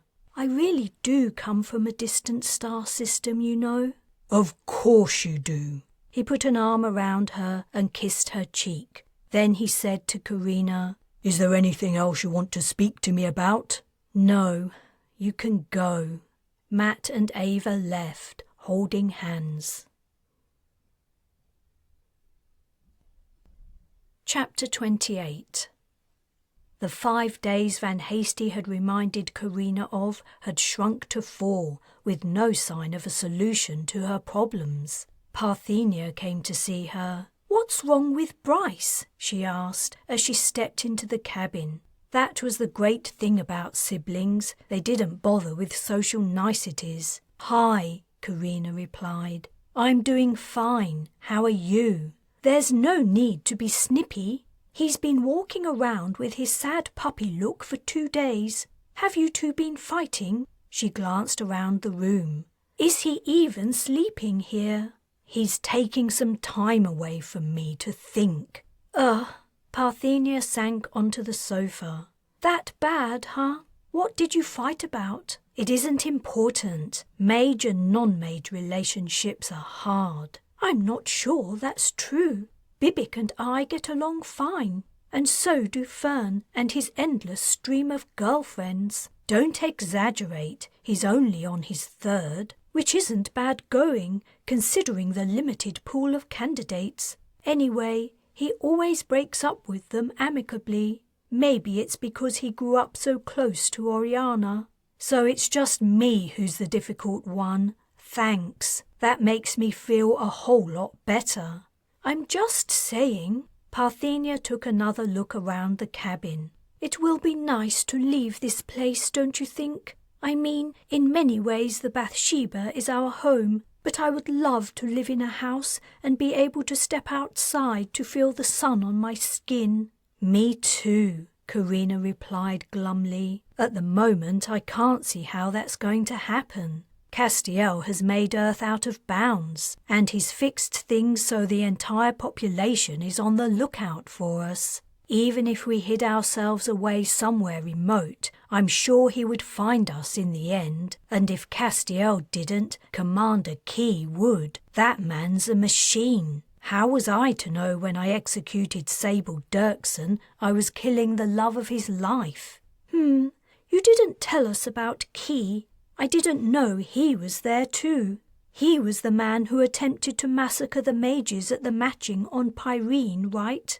That's him, though he would have been working under Sable's orders. I must have forgotten to tell you Castiel mentioned him. Our lovely brother had a lot to say. I had a feeling he'd been rehearsing his speech for years. You also didn't tell us that it was Castiel who got you out of that fire. No, it wasn't. Parthenia gave her a hard look. All right, it was Castiel who transported me. I'd spilled my elixir.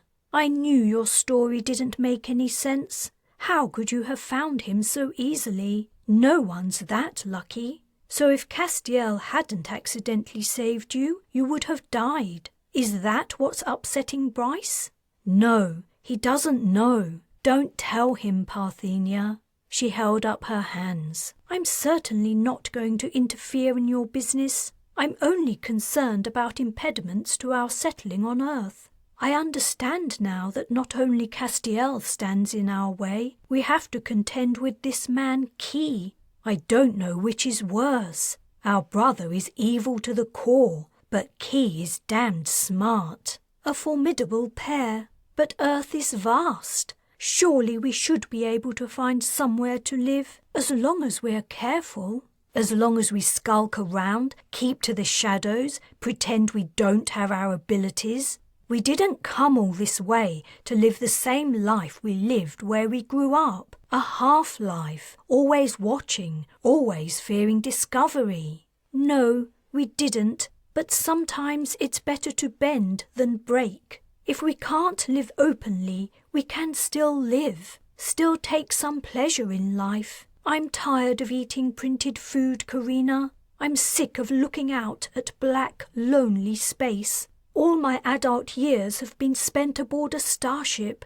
I need something new. I need to live. She swallowed and added, even if it means never casting again. You would give up who you are?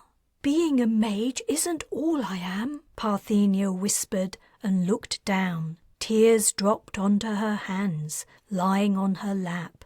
Carina's sister had learned from a young age to suppress her true emotions. If she had worn her heart on her sleeve, her father would have known how much she hated him and loved her mother, drawing his wrath down on both of them. Covering up how she felt had become a habit. For her to be in this state meant she was near the end of her tether. Carina moved next to Parthenia and hugged her.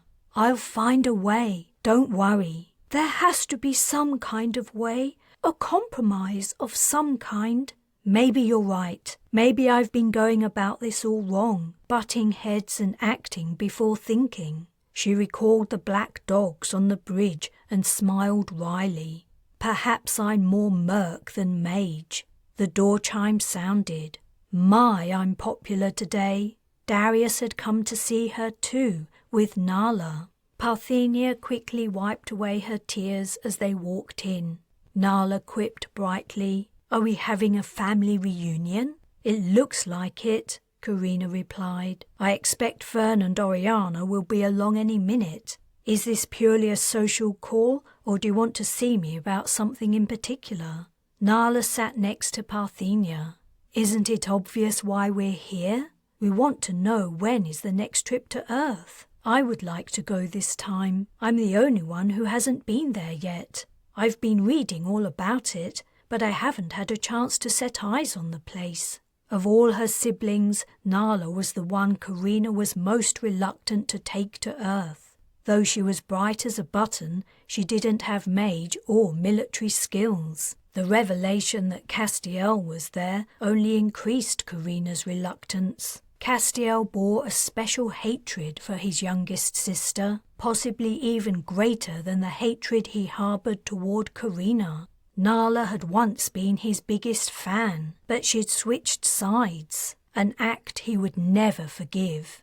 "I don't want to return to Earth without a plan," said Carina, "and I'm all out of ideas. As Officer Matt pointed out to me a few hours ago, Castiel seems to have everyone with any influence on Earth under his control. He's discovered and enlisted mages there to his cause. They're all working for him. What can we do against hundreds, potentially thousands of mages?" "He's enlisted them to his cause?" Nala asked. "That doesn't sound like Castiel. He was never the persuasive type. He would have thought it beneath him." Carina frowned. "I'd just assumed. Believe me, I know our nasty brother better than anyone. I would be very surprised if Castiel has used diplomacy to recruit a workforce. That isn't his style." "You're right. He must be controlling them somehow." "If we could find what he's doing," Darius said, "maybe we could put a stop to it. Then Earth would be a friendlier place to us." "It would be a huge task, though," said Carina, "and we wouldn't know where to start. We have no contacts. We don't know anyone down there who can help us discover how Castiel is exerting his control. If we reveal that we're from out system, we'll—" She frowned again. "We'll what?" Parthenia asked. "Are you thinking about the general alert?" "We do have friends down there," Carina blurted. "There are people who will believe us." "Ha!" Nala grinned. "You mean the Exodus testifiers. They would be ecstatic if planetary colonists turned up on their doorstep. It would prove they weren't cranks. They would be vindicated." "But wouldn't it put them in danger from Castiel?" asked Darius. "He could kill anyone who associates with us." "Yes, we would have to be careful. We would have to let them know the stakes." Yet somehow she felt sure the testifiers would agree to help them. Chapter 28. The journalist who had written the article about the Exodus testifier was as unscrupulous as they come. It had taken little more than prompting and the promise of exclusive rights to a recording for him to give up the real name and address of his interviewee. What proved a lot harder was reaching the man. The address was many kilometers from the site where it had been safe to land the shuttle, and traveling by public transportation was out of the question. Not only was no one from the Bathsheba chipped, the surveillance systems would be primed to pick up Carina, Bryce, and Darius's faces due to their arrest on the first visit to Earth. Neither did they dare risk transporting, and so they had to walk to the testifier's location. He lived a great distance from Officer Matt's little town, in a city on another continent, yet the place resembled their initial experience of Earth. No motorised traffic travelled the roads, only mechanical conveyances, and many people simply walked. Delivery bots trundled the pathways, carrying their loads to their destinations, ignored by pedestrians. Metro stations were everywhere. The subsurface had to be a honeycomb of tunnels. The ambient noise was minimal, only the chatter of voices, the clanks and clinks of bicycles and larger pedal-driven vehicles, and the faint hum of the bots. Trees and shrubs lined the streets. It seemed a plant grew in every available space, including the rooftops, which were a sea of long grasses. As they walked, Carina didn't spot anyone tending the vegetation. It appeared to have been planted, or perhaps grew naturally, to thrive in the local conditions. Nala spent most of their journey vacillating between open-mouthed wonder and childlike excitement. Bryce didn't speak to Carina as they walked, though not because he was punishing her. He wasn't like that. He was only melancholy. So was she. The end of their relationship seemed to be looming, and she didn't know a way to save it. Their fundamental differences had overcome them. Perhaps it was always this way with mages and non-mages in the end.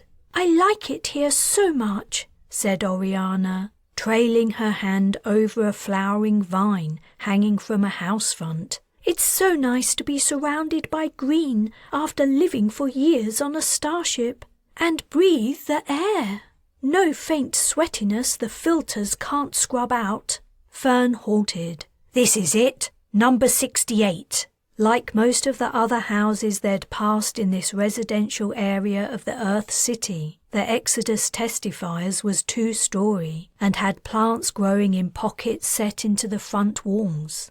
The vegetation was unkempt, unlike many of the other homes. It was clear the householder wasn't interested in the upkeep of his vertical garden. In fact, the plants seemed to be weeds that had sprouted there opportunistically from blown-in seeds. "Do you think he'll offer us a drink?" asked Oriana. "I'm so thirsty. Perhaps I could ask him for one. Do you think he'll mind?"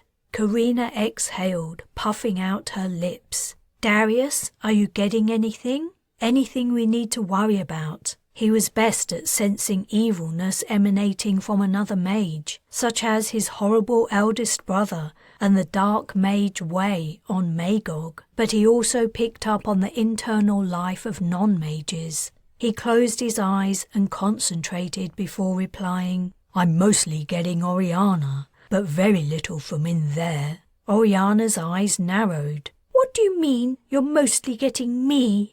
Hoping Darius's impression was a good sign, Carina pressed the chime. Grey-haired, mid-50s and well into middle-aged spread, the article had said, though the testifier's name was not John Markham, but Alfie Binger. The door opened, revealing a man fitting the description. He was even wearing a cardigan and slacks. "Sorry," Alfie said, his gaze quickly taking in the 6 people on his doorstep. "I'm not interested." As he closed the door, Carina shoved her foot in the gap. He looked down at the impediment preventing him from dismissing his unwelcome callers, and then up into her face. "We aren't selling anything," said Carina. "We want to talk to you about Exodus testifiers." His expression hardened. "In that case, I'm definitely not interested. Are you here because of the article? I did not give permission for that to be published.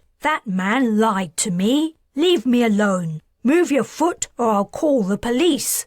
We only want to talk to you for a few minutes. Let us in and we can explain." "Absolutely not. Stop pestering me and go away." "We're here because we want to be testifiers too," Oriana said brightly. "We've seen the evidence and we believe it. Please let us in. We've walked so far and I'm dreadfully thirsty." "You want to join the association?" Alfie asked suspiciously. "But you're foreigners." He pointed at their translators. "Join it in your own country." "We live here," said Carina. "We aren't reporters. Think about it. Why would a media station send 6 people to talk to you?"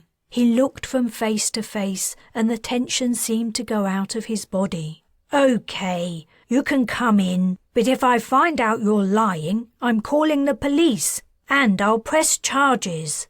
Alfie Binger's home was as cluttered as the article had implied. Boxes and stacks of printed material stood on each side of his hall. The only available floor space was dedicated to a path 1 person wide. They followed him in single file to a lounge area, similarly filled with stuff. There was more variety here. As well as boxes and printed sheets, models of starships stood on every flat surface and hung from the ceiling. Pictures of starships and their crews in uniform, smiling, festooned the walls. The piles of rations the article had mentioned filled the sitting areas. "You're related, aren't you?" Alfie asked as he moved the ration packets onto the floor. "I can see the family resemblance." Straightening up, he added, looking at Bryce, "But not you. Are you the feisty one's boyfriend or something?" Carina was tempted to reply something, but she kept her comment to herself. "What can you tell us about the Exodus? We don't know much, and we were hoping you could fill us in." It seemed a safer opening gambit than immediately revealing the real reason for their visit. "Oh, before we start," said Oriana, "could I please have some water?" Fern tutted. Alfie's suspicion appeared to resurface. "All right, but you mustn't touch anything." Bryce was navigating obstacles in order to look more closely at the pictures on the walls. "Oriana, could you stop thinking about your own comfort for once?" Fern complained. "This is serious business." "Carina," said Bryce, "look at this." Oriana replied to Fern, "How can I concentrate when my mouth is like your armpit?" "You have no idea what my armpit's like," Fern retorted. "Oh, shut up," said Nala. "Both of you." "Carina," Bryce repeated. Alfie returned with a glass of water, which he handed to Oriana. "Thank you so much." She gulped it down. "That's much better." "Please sit," said Alfie. "Sit down, everyone." They squeezed into the scant sitting space except for Bryce, who remained at the wall, hands in pockets, as he scrutinized an image. "What do you already know about the Exodus?" Alfie asked. "I'm just asking because there's no point in me repeating anything to you." Just the basics," Carina replied. "That people used to leave Earth to colonize the stars. But we've forgotten about it, right? There isn't much evidence left. Do you know why?" Alfie lifted his hands in a gesture of bewilderment. "Beats me, but the evidence is there for anyone who looks for it. I suppose the establishment doesn't like having its views challenged." "Carina, look at this," Bryce insisted. Turning to him, Alfie said, "You like that one, do you? She's one of my favourites too. Not the most beautiful example of her kind, but special nonetheless." "Where did you get this picture?" asked Bryce. "It's in the National Archives. A perfect example of historians ignoring what's right under their noses. They say it's an artist's creation, a work of the imagination. All I can say is, if I was an artist, I would draw something that looked a bit prettier. It's very utilitarian, right? If you study the picture closely, it's perfectly obvious what everything's for." While Alfie had been talking, Carina had worked her way across the crowded room to Bryce's side. He was looking at a 2D representation of a starship. It took less than a second for recognition to dawn. The drawing was simple, without schematics, as if the creator had only wanted to record the external appearance of the ship. The background was plain white, not a starscape as the real backdrop would have been. A ship this vast could only have been constructed in space. Her pulse beating in her ears, Carina turned to Alfie. "This vessel, what do you know about her?" "The ZSS Hangxingde. She was the last colony ship ever built. I bet you didn't know that, huh?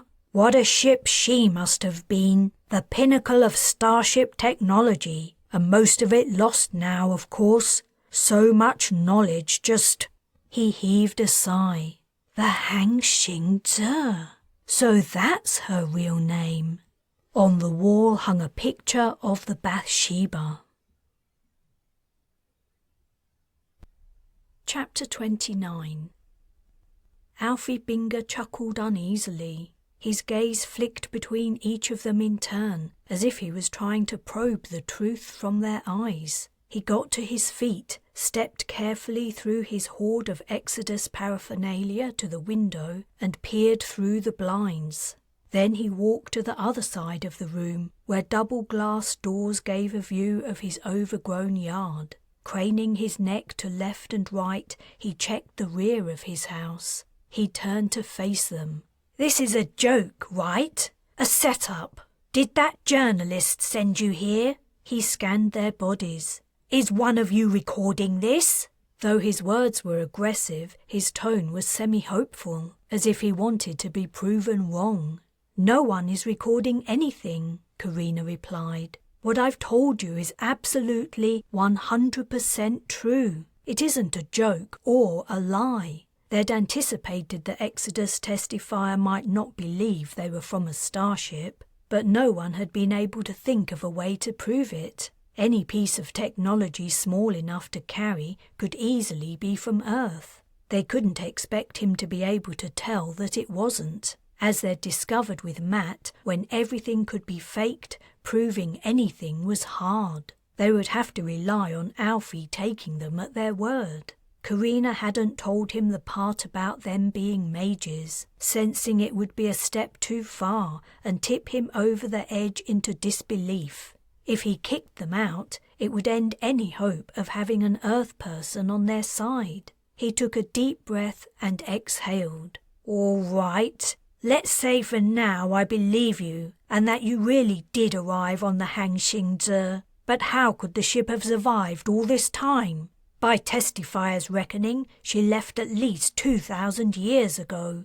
2,000 years in Earth time, Carina said. You're forgetting the time dilation effect. While thousands of years passed here, the Bathsheba, the Hangxing, might only have been in existence for hundreds of years. We don't actually know how old she is. All we know is she's very old, and she has tech that's unknown in my galactic sector. She meant the self-repairing surfaces she'd noticed after the battle for the ship, but there was more about the Bathsheba that she'd never seen before. She'd never discovered what was original and what had been installed by Lomang. Now she knew the truth about the ship's origins. She suspected none of it was Lomang's doing, and it was all the peak of Earth's colony ship technology. The galactic sector where you're from? Alfie asked. You mean there's more than one? There are 4 I'm aware of. There may be more. Humans have been spreading across the galaxy for a long time. He rubbed his forehead. It's a lot to take in. I want to believe you, I really do. But if what you're saying is true, how come you're the first to return? And why don't we receive communications from these hundreds of colony worlds? That's what people always say when arguing with testifiers, and to be honest, I've never had an answer. When it comes to Earth, we had to travel a very long way to get here. We've lived 10 years on our journey, but we've spent even longer in deep sleep. Deep sleep? Is that like hibernation? I've read about it.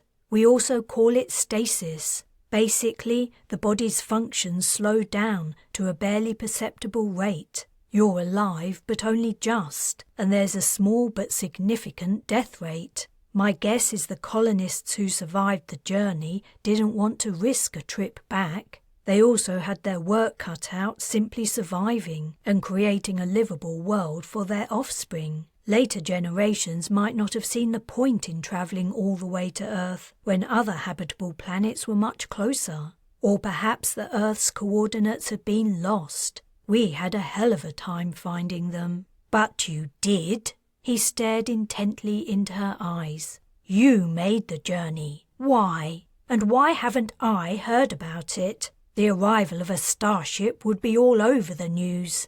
Would it? Carina asked. It seems to me from what you've said that people in power don't want to acknowledge there might be human life on other planets. There is that, but the Hang Xingzi is huge. There's no hiding her. Someone would have spotted her by now. Are you saying that governments have silenced everyone who's seen her? She's behind the moon. Right, he drawled, considering.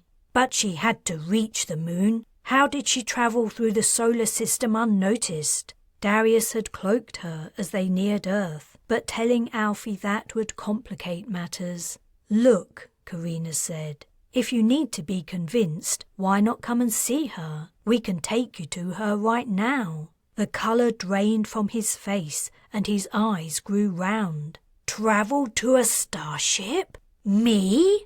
We arrived by shuttle, but we had to leave it on the edge of the city. Our pilot is waiting there. We can take you to it, only we can't travel by public transportation. We have to walk. Fortunately, he didn't question the part about avoiding the metro system.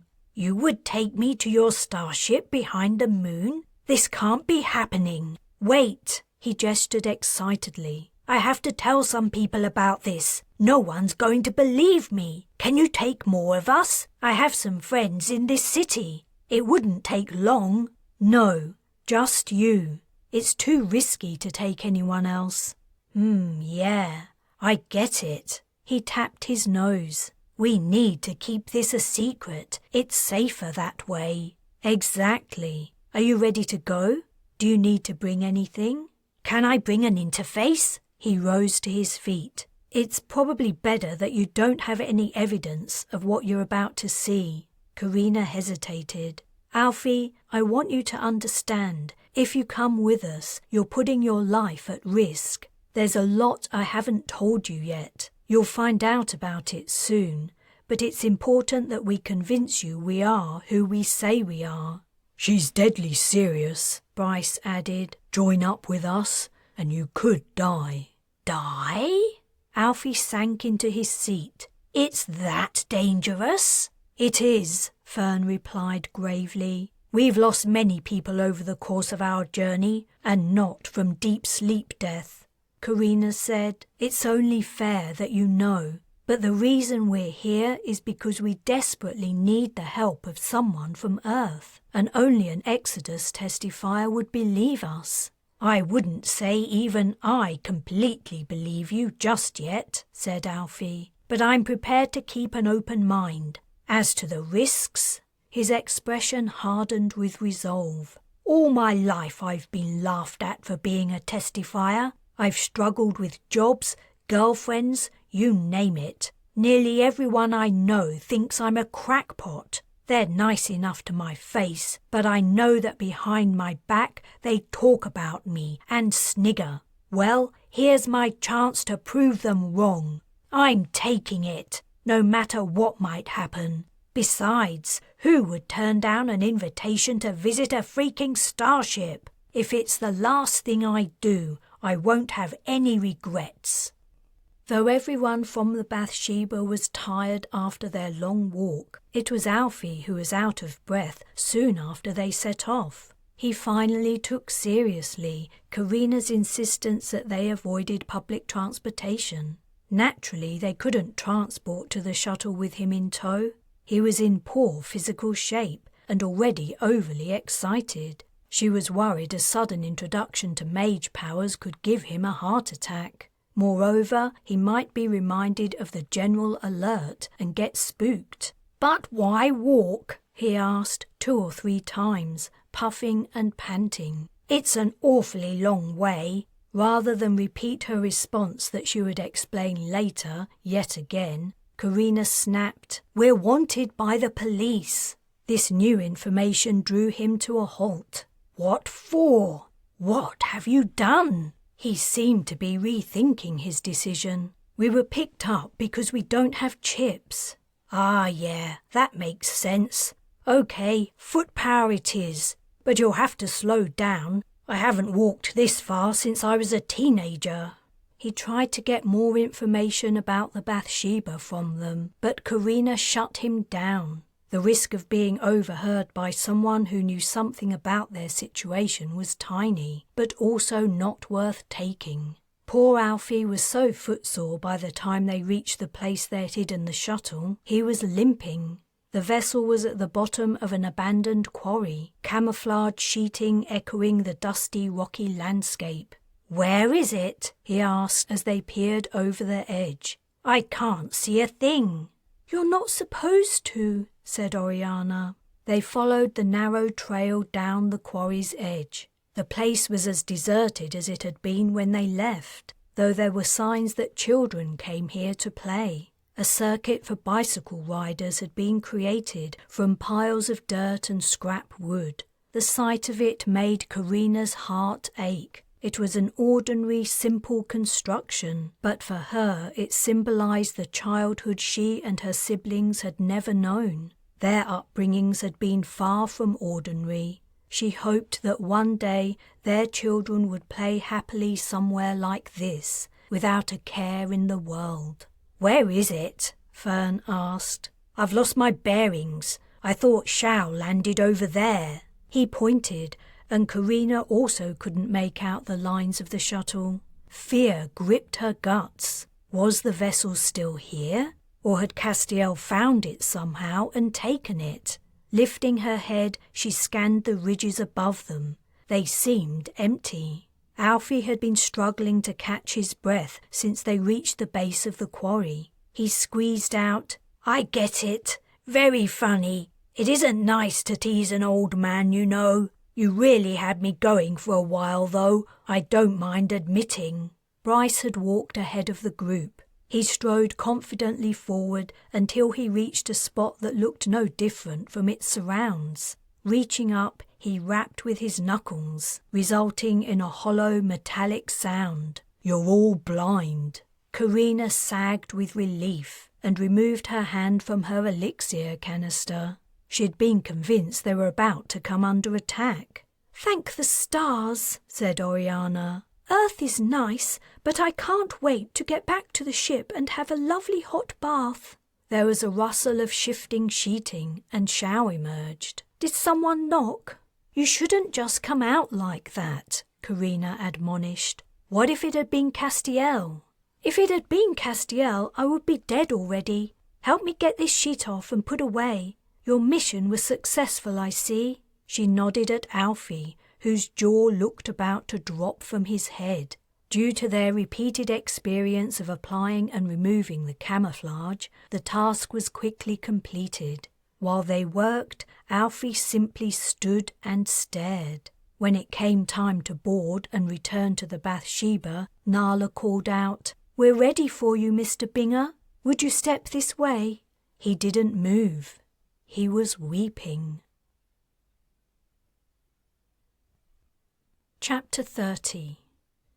Watching the two Earthmen facing off would have been funny if the time remaining to solve the Mage's problems hadn't been so tight. Matt and Alfie sat on opposite sides of the mission room, glaring at each other. Van Hasty and Jackson were here too, as well as Bryce, Nala and Ava. Somehow they all had to come to a decision about how the coming days would play out, but the Earthers' disagreement was getting in the way. "You stupid young pup," Alfie said. "You're sitting inside a colony ship, and you won't believe the evidence of your own eyes. How much more convincing do you need?"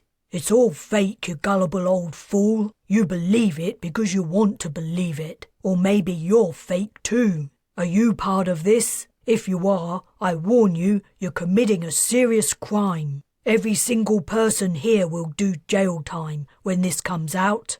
"Alfie," Carina said, "whether or not Matt believes the Bathsheba is real is beside the point. We've tried to get his help, but he won't take us seriously because he thinks we're tricking him. That's why we brought you here. We've explained the situation. Can you think of any way you can help us? Is there a person or an organization we can approach who will be able to root out our enemies and eliminate their influence?" She had 3 days.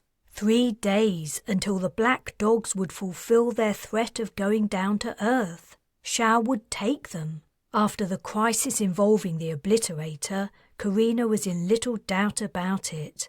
And if Shao refused, Bibic would do it. The mercs let loose on peaceful Earth would trigger scenarios she cringed to contemplate.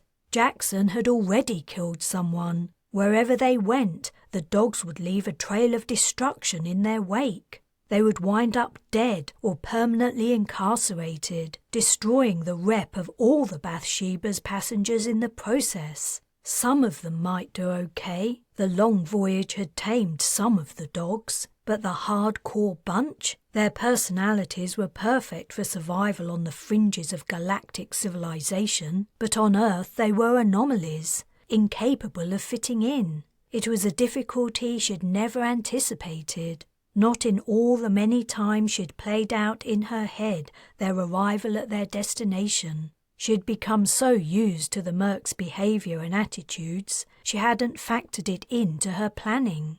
Now they represented as much of a problem as the mages, though an entirely different one. "It's hard for me to say," Alfie replied after considering for a few moments. "I'm just an ordinary man. I don't have friends in high places. Even my friends don't have friends in high places." "But you know how things work, right?" asked Carina. "Where I grew up I was a nobody, a street rat, but I could have told you who was pushing the buttons on my planet.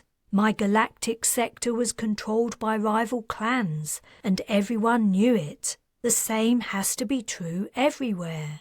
There have to be people on Earth who hold the real power, people we can approach to fix things without too much bloodshed." "I told you before," said Matt. "Assuming this fantasy you're all playing out is true, approaching those people isn't going to help you. Not if your brother is manipulating them." "I could suggest a few names," said Alfie. "Maybe that would help." Matt snapped. "Don't encourage them. You'll only get yourself in trouble. Aiding and abetting a kidnapping is a felony." "Some names would be a great help," said Carina. "Nala, could you take notes?" Yet as she spoke, a sinking feeling hit the pit of her stomach. Despite Matt's skepticism, he made a good point. The web of Castiel's influence had been woven over decades, with the help of mages. How could she hope to ever tear it down, let alone within 3 days? Alfie wanted to see the deep sleep chamber again. He'd already seen it on his first quick tour of the ship. Carina had felt obliged to show him around a little before springing the reason for his invitation. She hadn't told him about mages yet, and she wasn't sure he fully understood their difficulties, but at least he seemed prepared to help. Hoping she might gain some further insights about Earth, Carina agreed to return with him to the chamber. While he peered into an open capsule, she stood in the centre of the vast space, recalling the first time she'd set foot on the Bathsheba. She and Cadwallader had extracted the security codes to enter the airlocks from Lomang, and she'd used one to open the hatch that led directly here. The battle with Mezban's soldiers for control of the ship had taken place in this spot. "You really spent years inside one of these eggs?" Alfie asked. "It isn't as bad as it sounds. You're entirely unconscious. It's like going to sleep and waking up again. It's better for the body to return to consciousness regularly, so we spent years awake too." "Do you factor deep sleep years into your age? How old are you?" She shrugged. "It's possible to figure it out, but no one bothers. Age is just a number. That's how I think about it too." He straightened up, his rotund belly protruding, and ran a hand through his scant hair. "What wouldn't I give to travel across the galaxy? I don't suppose there's a chance you might go back one day." He grinned cheekily. "Are you proposing to come with us if we do?" "Would you have me? I don't know what I could do to earn my passage, but I'd be prepared to do anything. Clean, cook, whatever." "I'm sorry, Alfie. We won't be going back. It took us so long to get here. and people lost their lives to help us make it. I don't think I could explain it to you properly even if we had time. Your experience of life is so different from mine, so limited. How could she even begin to explain about the Shurras, the Dirksons, Lomang and Mesban, the Regians, the mage-controlled society of Magog, or any of the other myriad people and places she'd experienced? His knowledge was confined to one planet. "What do you mean, if we had time?" he asked. "You seem to be in a rush to find these people who want to prevent you from settling on Earth. But you're safe enough tucked away behind the moon. Why are you in such a big hurry to fix things? Did you see Jackson and Van Hasty at the meeting just now? The bruisers? I wouldn't like to meet either of them in a dark alley. They're mercenaries. They helped us get here, and they're my friends. But they're impatient. They want to go to Earth now. If I don't figure something out soon, they'll do it and mess everything up." "Gotcha. You're in a pickle. I hope those names I gave you are useful." "Thanks. I appreciate it.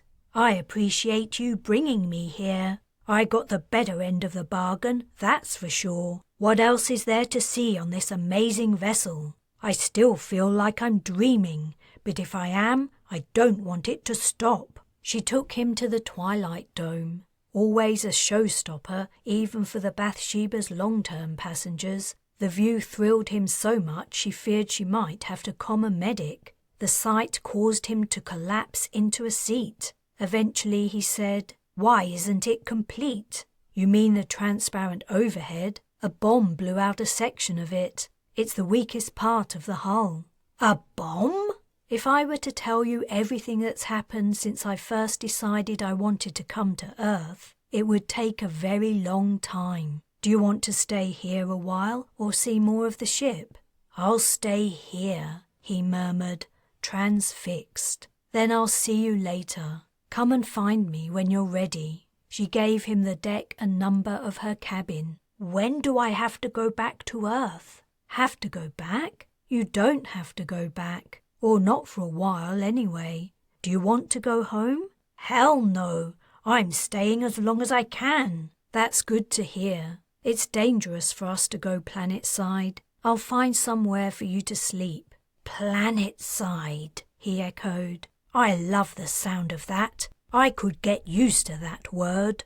"See you later, Alfie." She went to her cabin and was disappointed but not surprised to discover it was empty. She didn't know where Bryce was spending his time these days. She checked her comms, but there were no messages from him or anyone else. She didn't know what to do. It was too early to ask Nala if she'd gotten anywhere with the names Alfie had given her.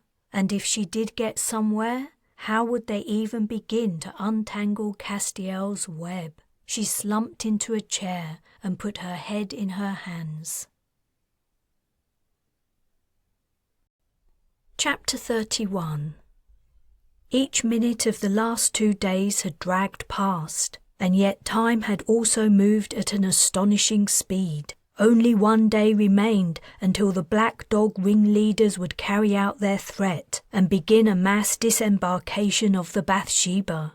All Carina's plans, everything she'd done to bring her family to Earth, the sacrifices of the people who had died, it would all come to nothing. She and her siblings would be in a worse situation than they'd been in their home sector. If they'd stayed there, they would have been forced to live in secret, but at least they wouldn't have faced the threat of Castiel hunting them down. She wouldn't have had Commander Key out for her blood.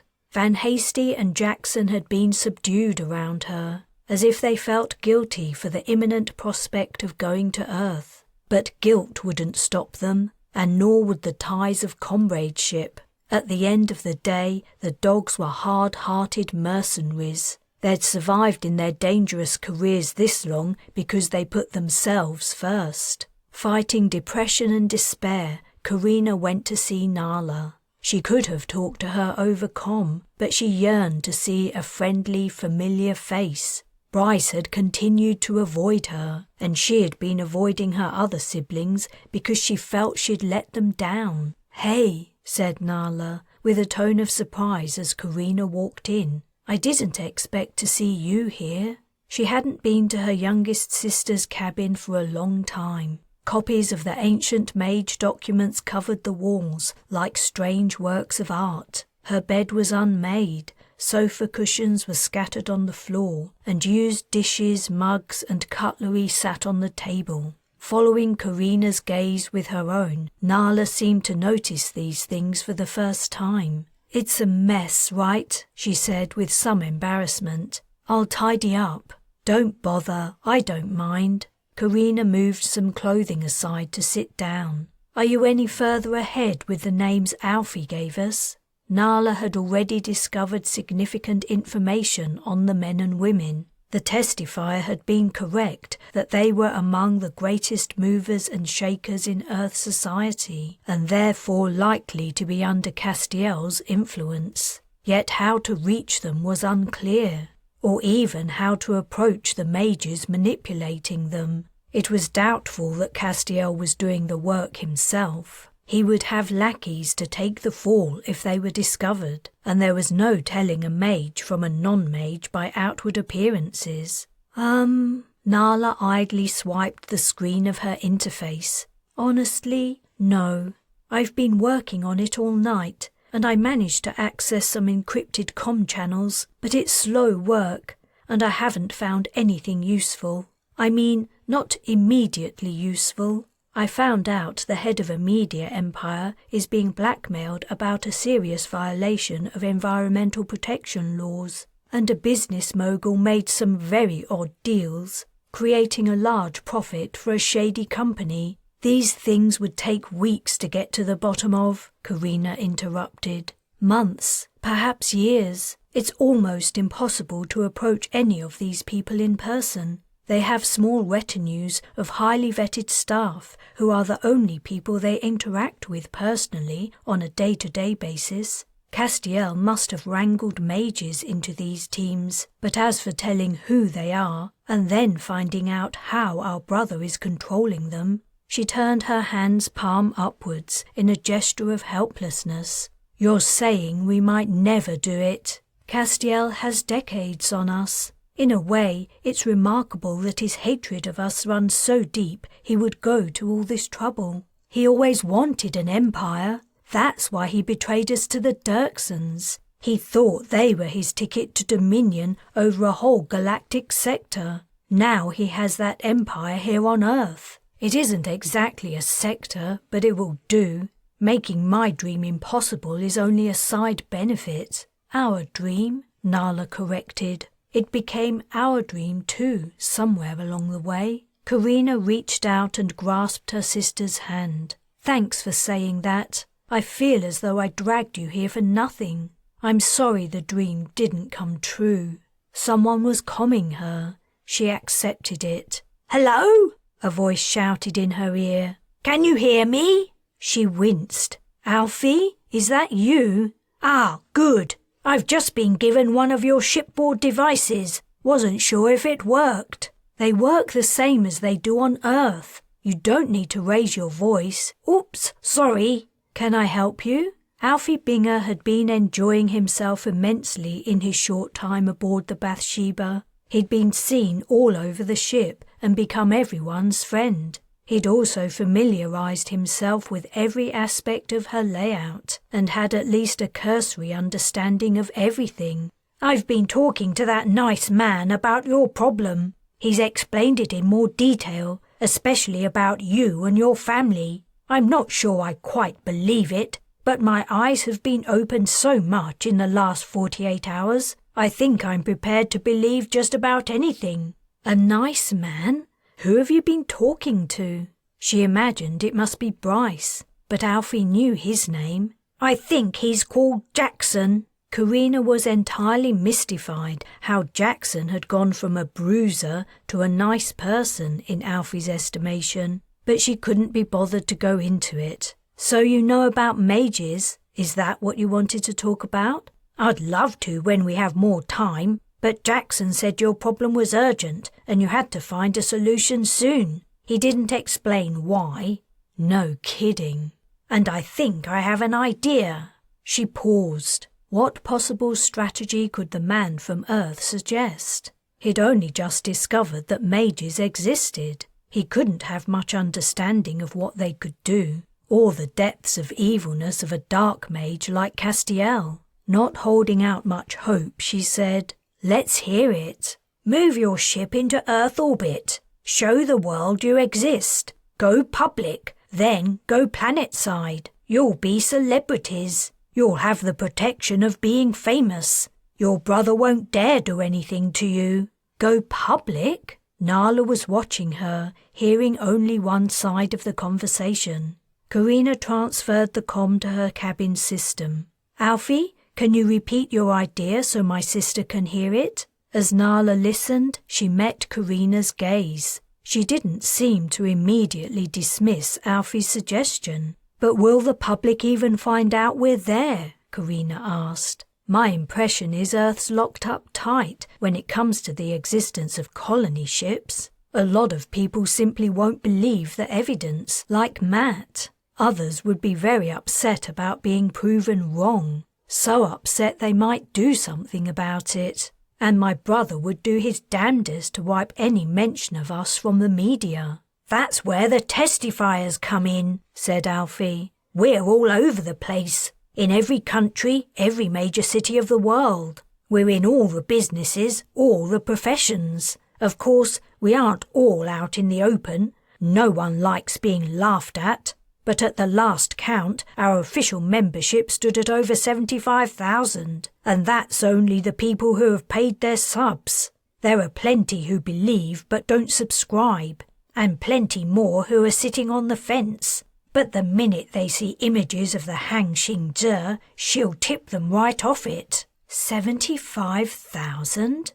The reporter who had interviewed him hadn't done his homework. He had guesstimated 10,000. Nala's features brightened with excitement. The testifiers would bombard the news stations with images, flood social media, that kind of thing. "You've got it, and more besides. Send them scenes from the ship's interior. Show them Earth viewed through the Twilight Dome. We'll overload the world with information. The return of the Hang Xing will go viral. And then there'll be no stopping you. Everyone will want to talk to you. You'll be on every talk show, every current affairs program. No station will turn you down because you'll be who the viewers want to see." "You'll have a platform," Nala said, eyes shining. "You can explain all about mages and their pacifist culture. You can suggest all the good you could do in the world, and you can set boundaries so you aren't exploited or oppressed. Mages never had a voice before."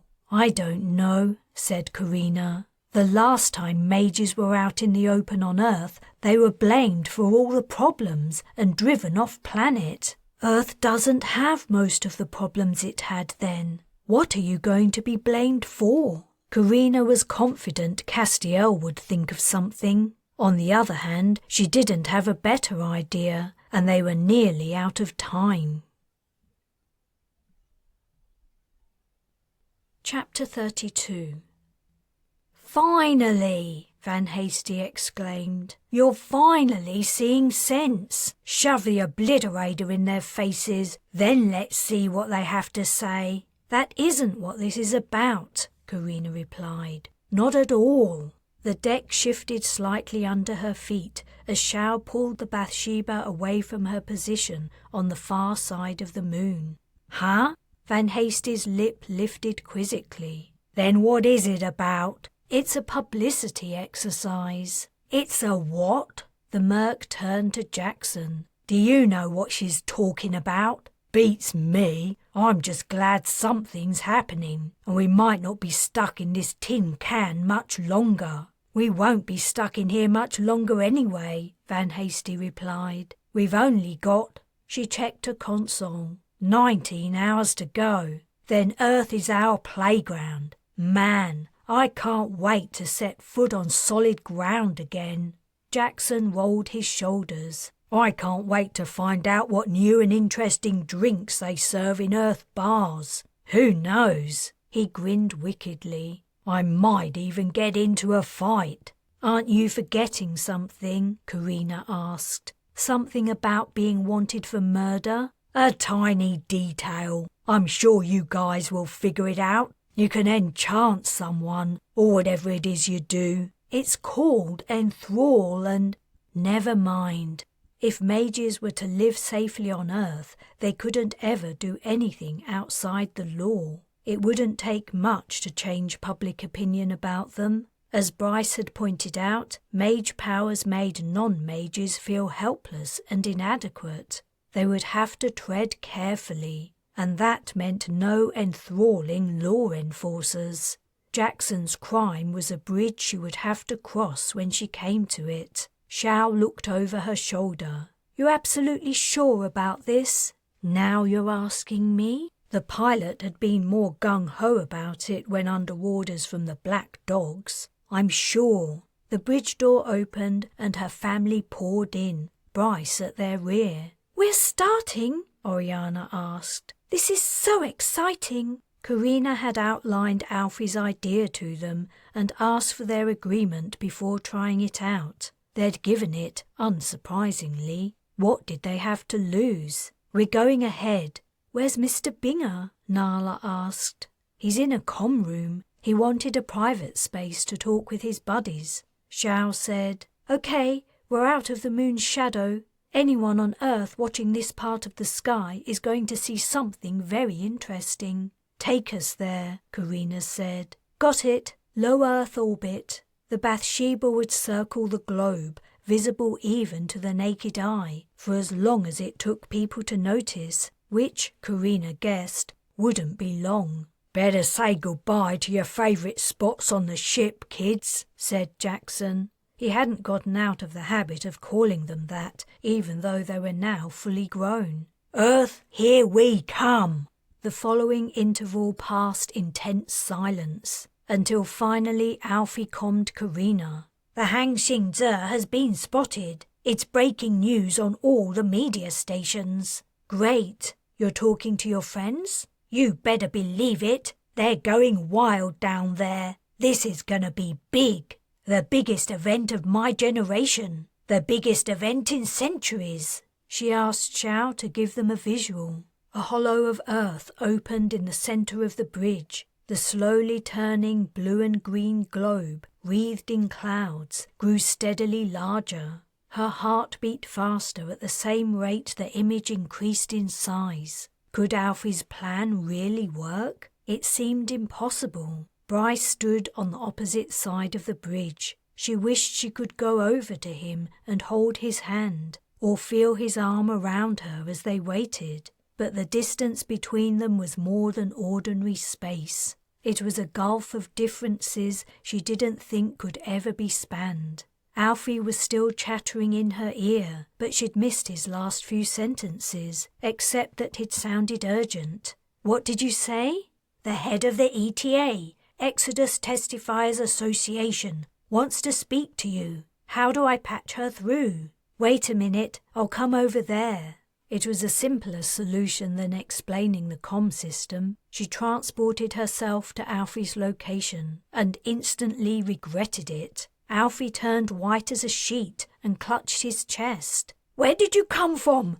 How did you do that?" "Sorry, I didn't mean to startle you. I'll talk to the person from your association." His hand trembling, he turned the mic toward her. "Hello? This is Carina Lin of the Bathsheba, though you may know her as the Hangxing Ze." "Hi, Miss Lin. I'm Frankie Longbarrow, representative of the ETA. To say I'm pleased to make your acquaintance is a massive understatement. Alfie's been telling me all about you and your ship. This is going to blow the Exodus deniers out of the water. I can't wait to meet you in person. But I should warn you, we're already getting pushback from the media. Some respected pundits are saying it's a hoax, a silly stunt, and that your vessel isn't real." "We thought that might happen. We have someone from Earth who's actually been aboard for several days, and even he doesn't believe it. And, no doubt, Castiel and his mages were at work, getting others to deny the Bathsheba's existence." "Don't worry. With the images and information Alfie's been sending us, as well as the followers we have all over the world, everyone will have to face the truth of what's up in the sky. And as soon as we can get you and your crew down here, we'll have living proof to back it up." "But couldn't they say we're actors?" The idea had just occurred to her.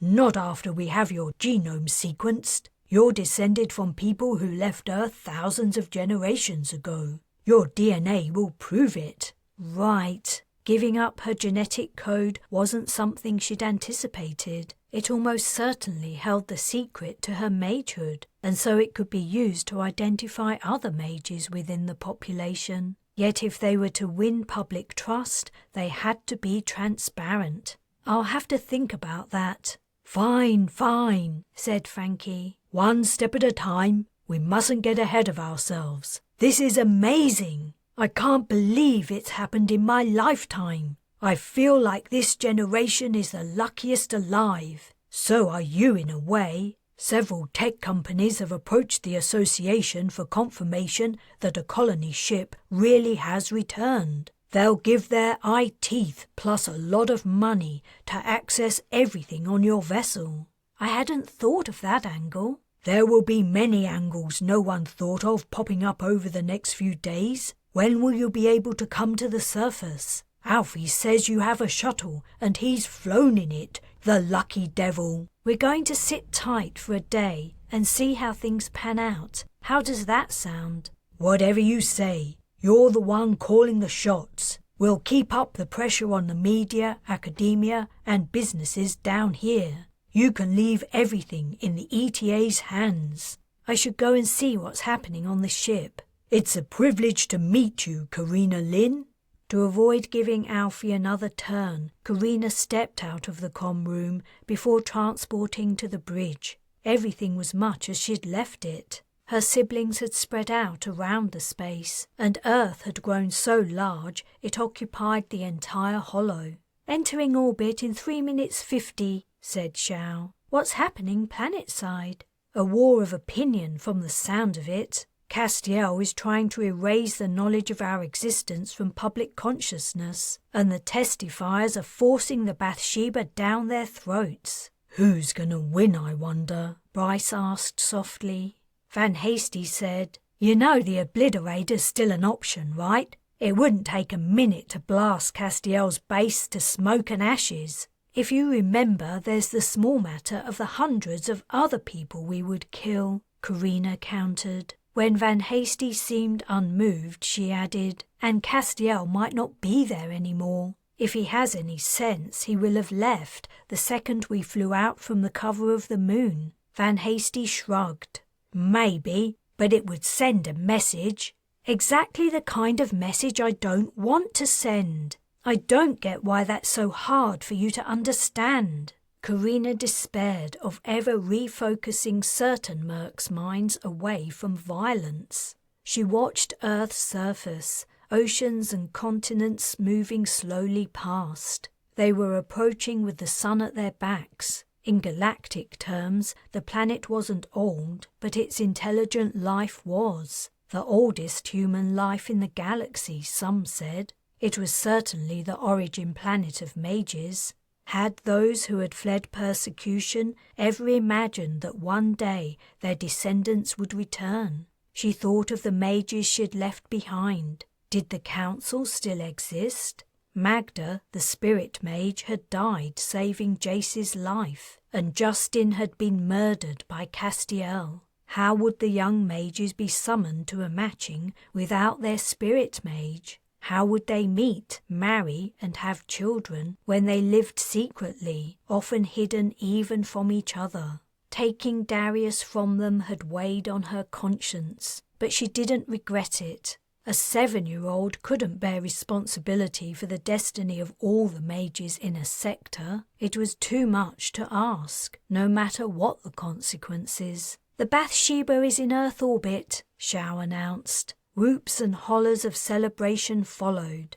An alarm blared out, cutting through the noise. The voices stuttered to silence until only the alarm could be heard. What the hell? Van Hasty breathed in disbelief, looking up from a console. Hull breach, deck 4. We've been fired on? Carina asked. Shao, any signs of ships on the long-range scanners? Not a thing. I don't understand. What about an attack from the surface? No way. We would have picked it up.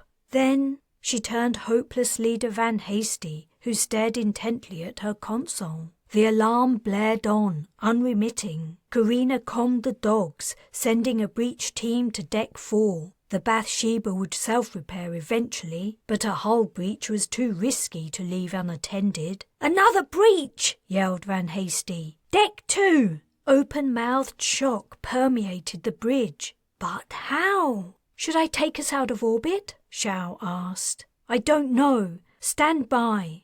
Carina consulted the data from the ship's sensors for herself. There was nothing to indicate they'd been fired upon. No record of a burst of energy in their vicinity or traces of an after effect. Breach on deck 7, Van Hasty snapped. It's the dome. The Bathsheba seemed to be splitting apart of her own volition. Splitting apart? It's split! Castiel is casting split on the ship. That can't be it, said Parthenia. The Bathsheba is far too large to be affected by split. When he used it on Ostalon, it only worked on shuttlecraft. But it isn't only Castiel, Fern retorted gravely. He has all the mages on Earth working with him. Chapter 33. The noise of the alarm bounced around inside Carina's skull, growing louder and louder. She realized it wasn't only the alarm she was hearing, but voices yelling, as the debate about what to do grew more and more heated. Shut up! I can't hear myself think! The voices quietened. Turn off that goddamned alarm too! We know what's happening! Reports of more breaches had flooded in. The bridge was sealed off, and everyone else on the ship was wearing EVA suits due to the threat of depressurization. Silence fell, but it was only short-lived. Van Hasty got up in Carina's face. We need to fire the obliterator, now! We're not taking this attack lying down! Fire it on what? The thousands of mages dotted all over the planet? If you fire that thing, you'll kill thousands of civilians. Maybe it'll make your sick shit of a brother step down. He won't care. He'll blame us, and rightly. We'll be the ones firing. No one on Earth understands about mages. They won't know we were trying to defend ourselves. Damn it, Lin, Van Hasty spat. What happened to you? You lost your guts somewhere along the way. I didn't lose anything. I gained something. The ability to think before I acted. Now back off! Van Hasty stepped away, glaring. We could try repulse, Oriana suggested. Against thousands of mages? Carina shook her head. Even Darius couldn't fend off that many casts all at once. I could try, he said. It would exhaust you, and we need you as our last line of defense. The dogs can't keep pace with the breaches, Shao reported. We need to think about evacuation. To the surface? Asked Carina. Where Castiel has a welcoming party? I can cloak the shuttle, said Darius. I hate to mention it, Shao said, but it won't accommodate more than half the passengers, and at the rate the hull is disintegrating, there won't be time for a second trip. Decide who is to go and who will stay, awaiting the Bathsheba's destruction? Who could make those choices? Parthenia said. Whoever goes to Earth might be able to hide from Castiel for some time, providing he doesn't know where the shuttle lands. Perhaps we could draw lots. Little Carina and Ava must go, naturally. Carina had almost forgotten about Ava's daughter, her namesake. Her throat constricted, and she swallowed the lump that had formed there. And Officer Matt and Alfie Binger, Parthenia continued. This isn't their fight. Alfie! Carina exclaimed. I'd forgotten all about him. She calmed the Earthman. I need you to tell me what reports are coming from Earth. Has there been any news on the state of the ship? That's what all the clamour was about. Thank goodness it stopped. It was giving me a headache. Alfie, she repeated. What's the news from Earth about the Bathsheba? An awful lot of debate about her existence, but the believers seem to be winning. According to Ms. Longbarrow, some wonderful images of her have appeared on all the news channels. Nothing about her breaking up? Breaking up? Sorry, try not to worry about it. Just stay where you are, okay? Don't leave that room. The door would seal if the adjoining passageway depressurized. She cut the comm. No one on Earth knows what's happening. I guess the breaches aren't immediately obvious, especially when most people have never seen a starship, Parthenia said. So the Bathsheba will fall apart and tumble from the sky, and Castiel's people will be able to play it off as if she never existed. Something like that, Carina muttered. And if any of us survive, said Fern, he can hunt us at his leisure. At least 3 breaches on all decks, Xiao reported. Decks 4 through 7 fully depressurized. Lin! Van Hasty barked. Make a decision, or I will. The deadly peril everyone aboard faced pressed in on Carina like the atmosphere of a high-grav planet. She struggled to breathe as fears hammered her mind, destroying her thought processes. I wish we had a way to send to all those mages, Oriana pined. If only we could talk to them and explain who we are and why we're here. Castiel must have fed them a bunch of lies, said Fern. Or he's put them in fear of their lives if they don't do what he says. Nala said, more likely he's put them in fear of someone else losing their life, someone they love. That's how he operates. But if they all stood up to him at once, said Oriana, he would have no choice but to back down. He can't defend himself against all of them at the same time. Fern sighed. There's no point in wishing. We don't know all those people. We don't have any of their personal items. How could we locate them among Earth's millions? Carina sucked in a great gulp of air. We can send to them. Darius can do it. But how? Oriana asked. He doesn't need anything to locate them. He's a spirit mage. He can summon them. A pause followed. Everyone was still. Jackson frowned. He can what? Do it, Darius, Carina urged, adding, do you remember how? You do know how to summon, right? Anxiety gnawed at her stomach as he blinked, thinking. He'd only spent a few weeks with the old mage Magda. The long days he'd attended her lessons in her tent had made Carina angry at the time. She had been jealous of the woman's influence on her brother and considered the expectations she had of him too great. But now she prayed with all her heart that Magda had taught him the cast that only spirit mages could perform. I think so, he quietly replied. I'd forgotten about it until you mentioned it. I recall learning the cast, but I never had a chance to practice it. This will be my first time. Oh, you have to reach them, Darius, said Oriana. Tell them mages are aboard the ship they're destroying, as well as lots of innocent people. Ask them to please stop, and tell them Castiel is a dark mage who will hurt them. Tell them we have another way for them to live, that they won't have to hide any more. That's rather a lot, Darius nervously quipped. Carina took her canister of elixir from her belt and set it down in front of him. In case you need extra. Parthenia, Oriana and Fern did the same. Nala kissed his cheek. Good luck. Darius looked from face to face, unscrewed the lid of his elixir bottle and drank. Carina caught Bryce's gaze. Making eye contact with him broke the dam and her tears flooded out. The last thing she wanted was for her youngest brother to carry the responsibility of saving everyone's lives. But they were out of options. She sank into a seat, wretched with despair.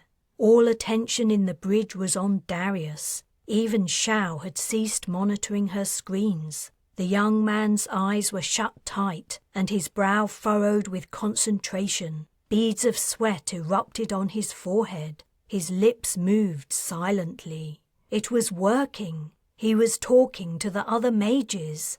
A scene from a long time ago popped into Carina's mind. A little boy with a mop of dark hair mentally conversing with a star whale, a living creature that flew between the stars, asking how it was doing and entirely forgetting the important part of the message. Darius would not forget this time.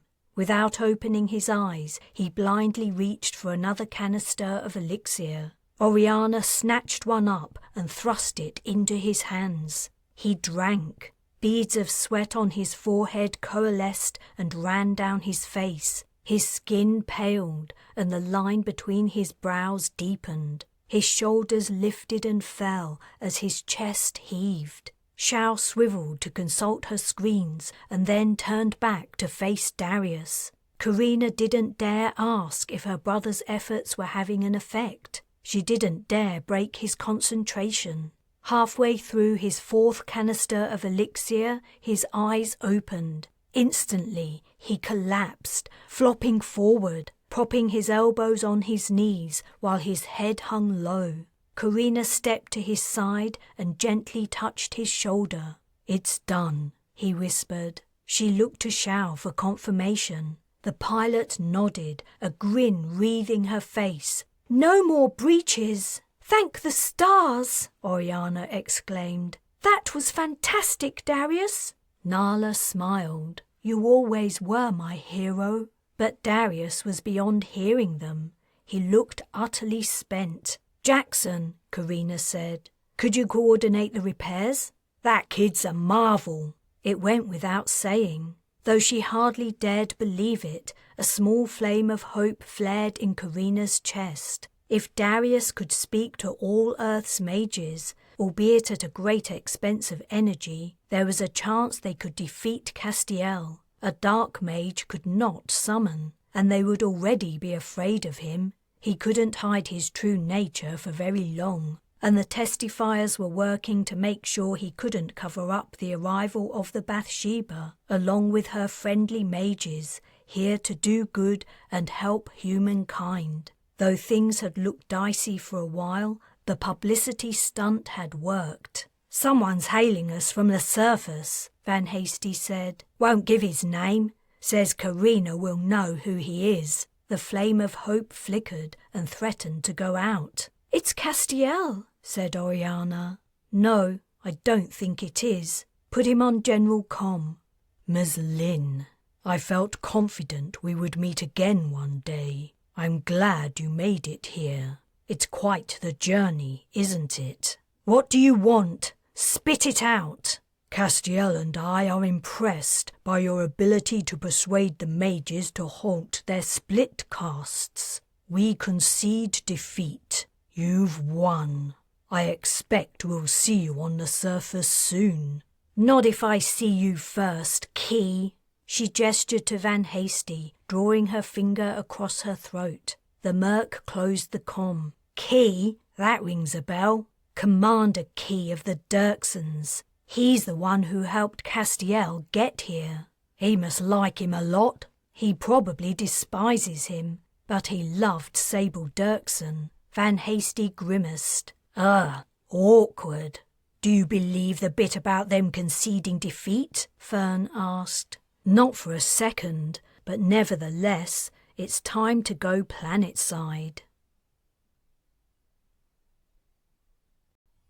Chapter 34. As the shuttle conveyed them to the planet's surface, Carina asked Oriana to switch places so she could sit next to Parthenia. As she settled in next to her oldest sister, Parthenia side-eyed her. "You want to talk to me? I've been thinking about this publicity tour the testifiers have set up." The group had become the mages' de facto agents, arranging interviews with all the major media channels and booking their transportation and hotels. It turned out some rather rich individuals were testifiers, and they were very happy to pay to be proven right. Everything seemed to be working as Alfie had suggested. The Hang Xingzhe's mages were already famous all over the globe. If anything happened to them, hard questions would be asked in high places. "What about it?" I want you to take the lead in representing us. But you're the oldest, and, to be frank, this was all your idea. The journalists will want to talk to the leader of our expedition, not the foot soldiers. You were always more than a foot soldier, but that isn't the reason I'm asking you.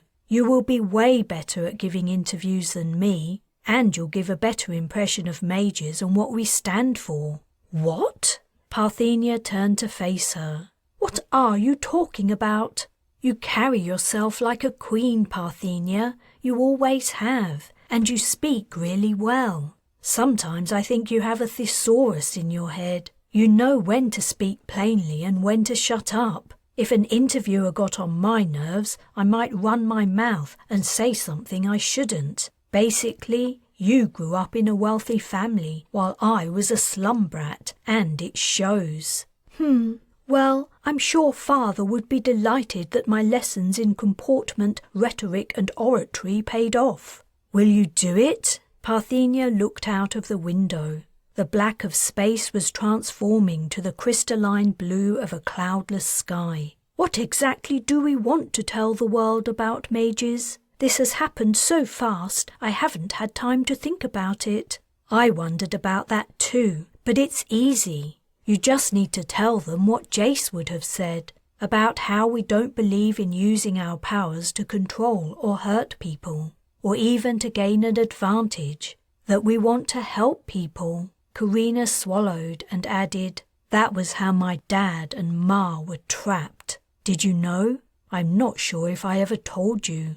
No, you never did. Though the story involved Stefan Scherer, Carina tried to keep him out of it as much as she could, as she explained how Bar had wanted to help people trapped by an earthquake, and that was how he and Ma had been exposed. Parthenia listened solemnly and didn't speak when Carina had finished. She continued, "You were close to Jace and spent more time with him than anyone else. He knew mage culture inside out. If you're ever in any doubt about the answer to a question, you only need to ask yourself, what would Jace say? But you have to be careful about the general alert. What you'll be saying will sound awfully like what the public has been told to watch out for. You'll need to spin it so it's clear mages aren't anything to do with that. You should question it, ask where it's from and who's behind it. When they can't answer, they'll look stupid and stop asking about it.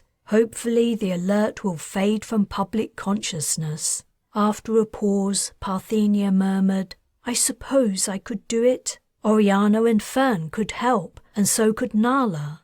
Though she isn't a mage, she could talk about what it's like growing up as a non-mage in a mage family. People will be interested to hear about that. You have to emphasize that mages aren't any better than non-mages, only different. We can make them feel inadequate, you see. That's what Bryce told me." "That's what he's upset about?" "Yes." "What about Darius?" "Darius and I."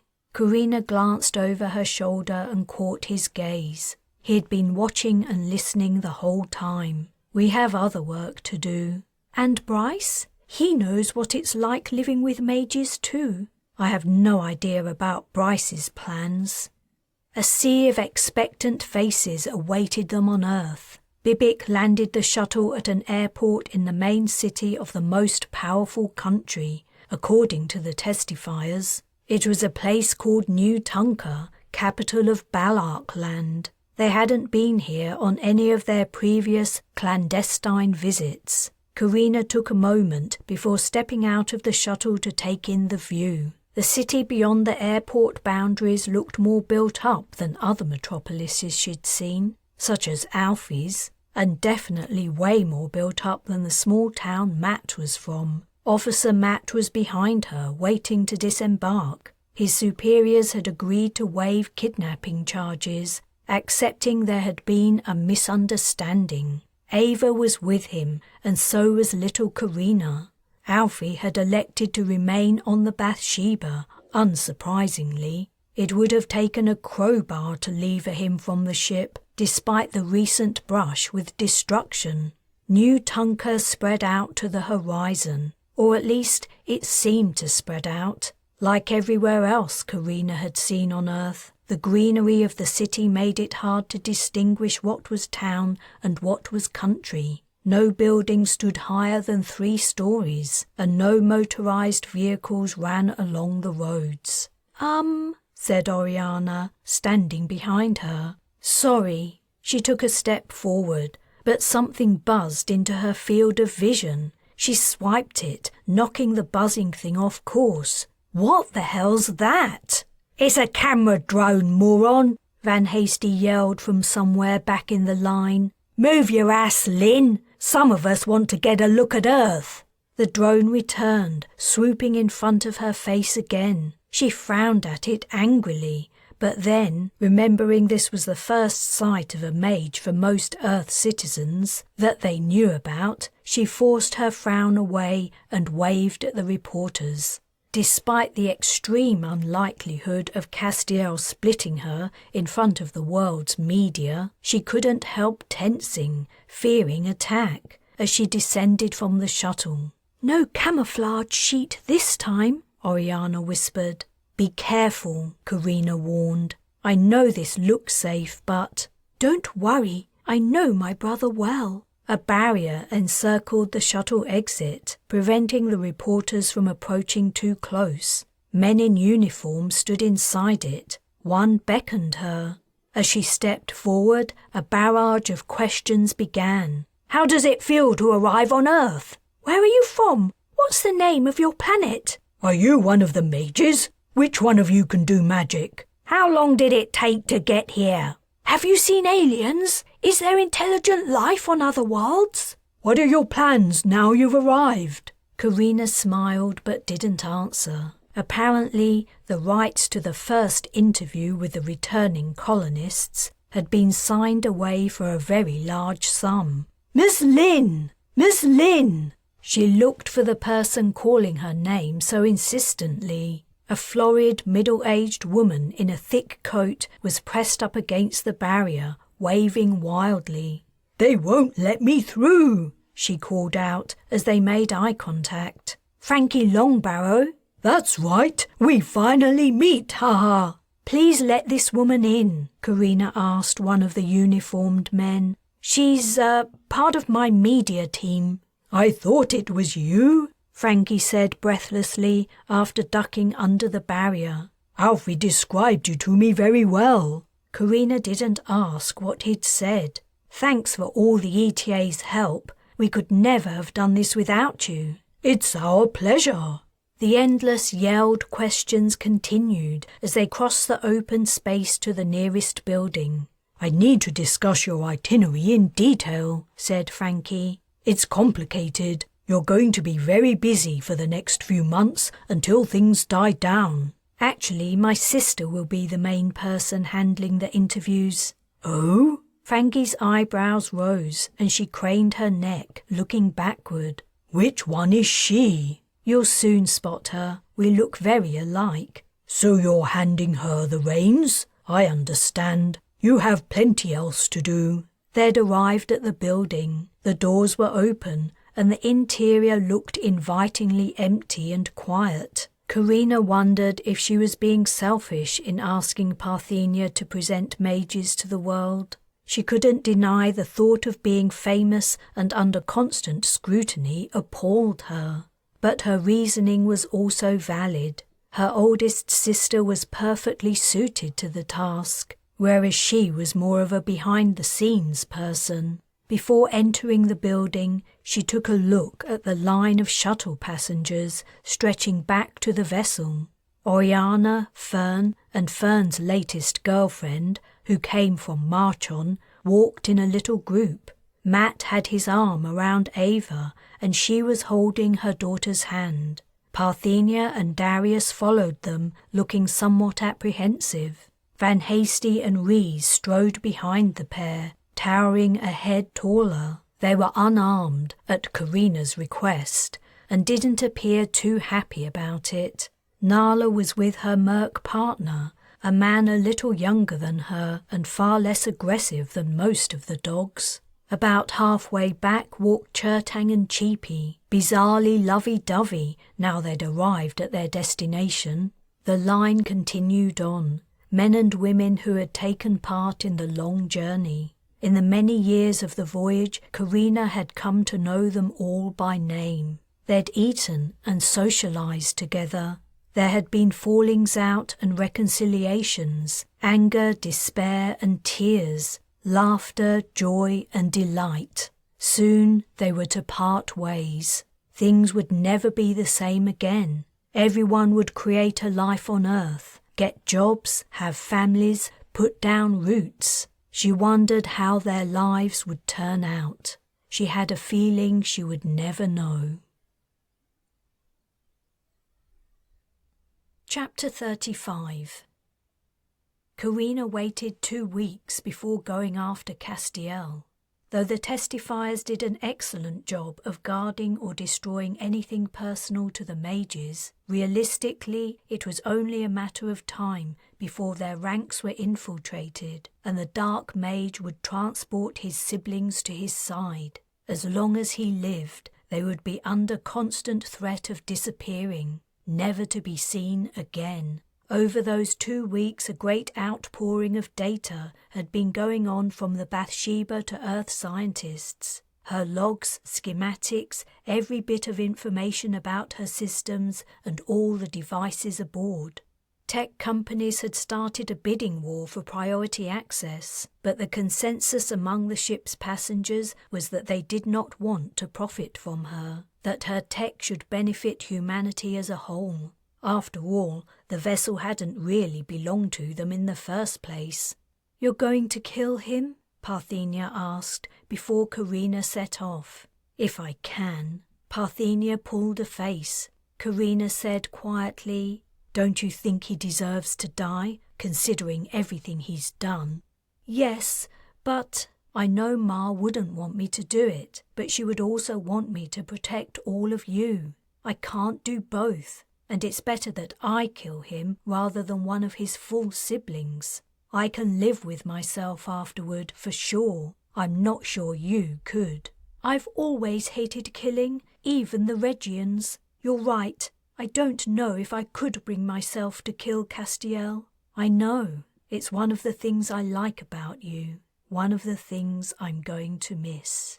Darius is going too. I saw him getting ready. I'd rather not take him, but I have to. I'm going to need him. How does he feel about it?" Carina shrugged. "He wouldn't come with me if he didn't want to. Obviously, I won't expect him to kill his brother. And Bryce? He doesn't know anything about this. You two still aren't talking? That's ridiculous. You're both being stubborn." "It isn't stubbornness. Neither of us is like that. I'd be happy to patch things up, but he isn't interested. He's moved on, and probably for the best. He'll find a nice non-mage partner on Earth, someone who doesn't make him feel inadequate just by existing. He has millions to choose from." "No, he won't. Bryce has been through thick and thin with you. He won't be happy with anyone else. You two are made for each other." "I thought so too, once. But it isn't going to work. I pushed him too far, and I don't think he can ever come back." "He will. He just needs time." Carina doubted it, but she didn't bother arguing. She had an important job to do. Near the ancient mage hideaway in the mountains, all was still. Even the ever-present wind had dropped to nothing.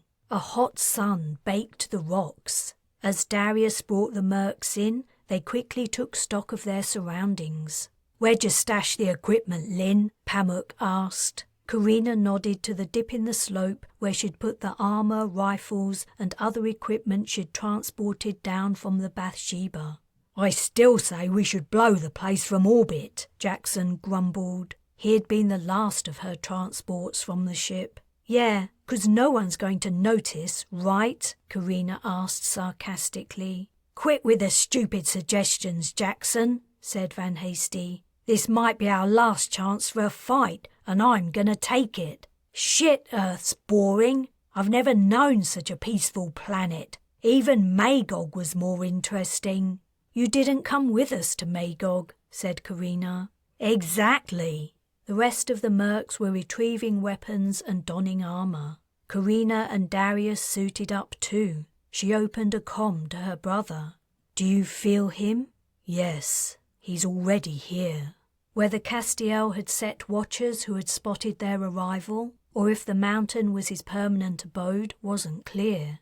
But her intuition about where she would find the dark mage had been correct. Are we transporting in? asked Jackson. Or assaulting from outside? There's only one entrance I know of, and it's only one man wide. You'll take a team, scout it out, and assess the level of defence. Remain outside to catch anyone trying to escape and await orders. What do we do with them if they come out? If they surrender, take them prisoner. What if it's your brother or Key?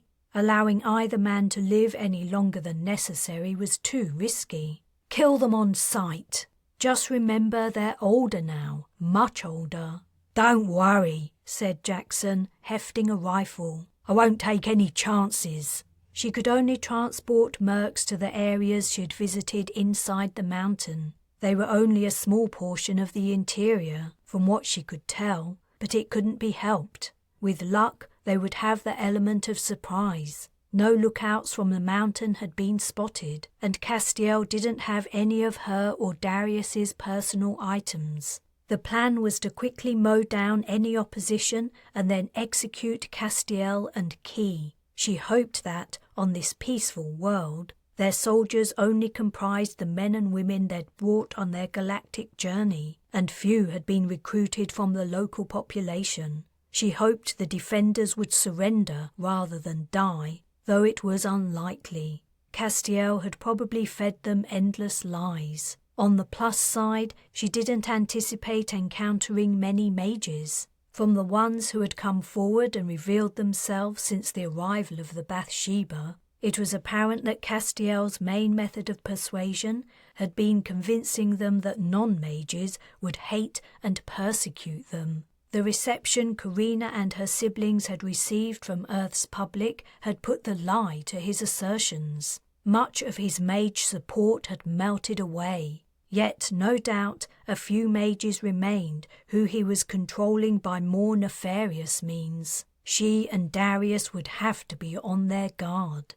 "Ready?" she asked. He nodded. "Let's put an end to this, once and for all." She began to cast. First, she transported dogs into the mountain. Then she transported herself and Darius to the great chamber with the waterfall. Already, flashes of pulse fire lit up the exits from firefights going on outside, though their hiss couldn't be heard over the roar of the cascading water. She dragged her brother to the chamber's edge, where a protrusion gave a little cover. The cavern seemed empty. The only moving things were the waterfall and the ripples in the pond at its base. "He's here!" Darius exclaimed. "He's close!" She couldn't see Castiel, but she didn't doubt her brother's words. She switched her comm to external. "Castiel, your plan has failed. We've won. You have two choices. Leave Earth forever or face the consequences of your actions." There was a moment's pause before Castiel's voice floated back, thin and faint, over the crash of falling water. "The consequences of my actions? That's rich. As I recall, it wasn't I who murdered my dear father. It wasn't I who executed Sable Dirksen in cold blood, condemning her to a horrible fate without even the justice of a fair trial. They earned their deaths, the same as you'll earn yours if you don't get off this planet. Even if I agreed with you, which, needless to say, I do not, I am sadly unable to comply. The starship we arrived on was destroyed long ago, so unless you plan on giving me yours..." He was stalling. Castiel would never agree to her terms, even if she did put the Bathsheba in his hands. She scanned the chamber. The immediate area was clear. She looked upward. The walls were smooth, impossible to scale. Castiel could transport soldiers in, but something was moving within the waterfall, a shadow behind the silver curtain. The endless rush of water had scooped a hollow in the wall. She fired. The pulse round hissed against the water, creating a burst of steam. There was the thinnest sliver of a gap between the vertical stream and the rock. A rifle muzzle poked out from the curtain. She fired again. The soldier fell without a sound, tumbling down and disappearing into the pool. "I see your aim has improved," said a voice. So Key was here too. I had a lot of time to practice.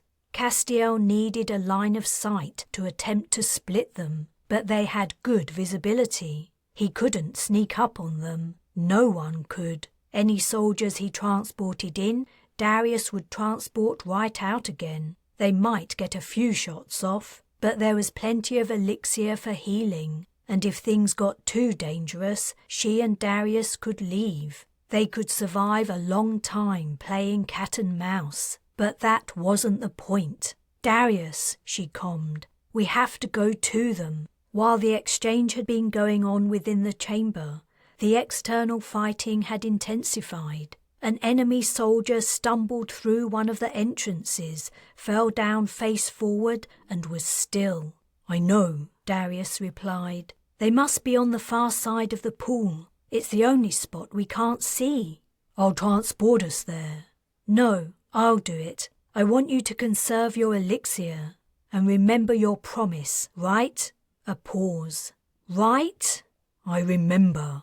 Before they'd embarked on the mission, she'd made him swear that if she was killed, he had to leave. He would need elixir to do it, and she wanted him to not use it all up in the fight. He had to reserve a mouthful to transport out of danger. She calmed Van Hasty, who was within the depths of the mountain, attacking Castiel's defenders. "I know where you are, the place with the waterfall, yeah? Stay put until I get there. Resistance is heavy, but we're breaking through." Carina waited, watching for signs of another attempt to reach them. Castiel would be growing impatient, and he was undoubtedly receiving the news that his troops were being defeated. A comm arrived from Van Hasty. "We're in. Where are you?"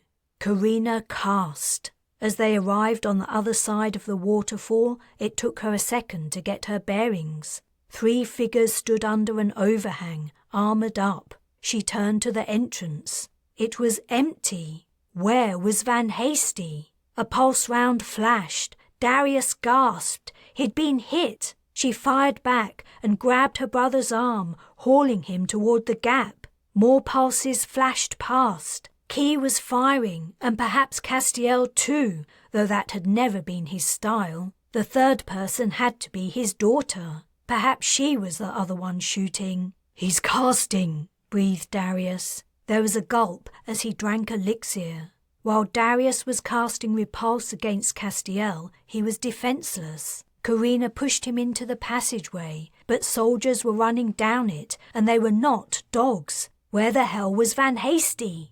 Carina pumped shots at the 3 armoured figures in the cavern, spraying them with fire, then focused on the approaching soldiers. Too late. White-hot heat exploded at her neck. She'd been hit. She fought down a shriek and struggled to hold on to her rifle and continue firing. Her suit's analgesics kicked in, forcing the painkiller through her skin, and the agony faded. But the scent of her burned flesh told her it was a serious wound. She had to cast heal, but there was no time. She needed a reprieve, but Darius couldn't help. He had his hands full repelling casts. She had to transport them and get them out of the fighting, at least until Van Hasty turned up. She sucked on the tube leading to her suit's reservoir. Nothing. No elixir had spurted into her mouth. The pulse round must have destroyed the tube. Darius! He was on his knees. He'd taken another hit. He couldn't defend himself, and she couldn't take on attackers from 2 directions. Where were the mercs? There had to be another cavern with a waterfall somewhere in the mountain, and Van Hasty had gone there. The enemy soldiers had nearly reached them. She fired into their midst. One fell, but the others rushed up, grabbed her, and threw her down. They'd torn off her armour. Darius knelt beside her, also without his suit. Her poor, sweet brother was burned. Castiel, Key, and Letitia had removed their helmets. The trio stood in a row, gazing down at their kneeling captives.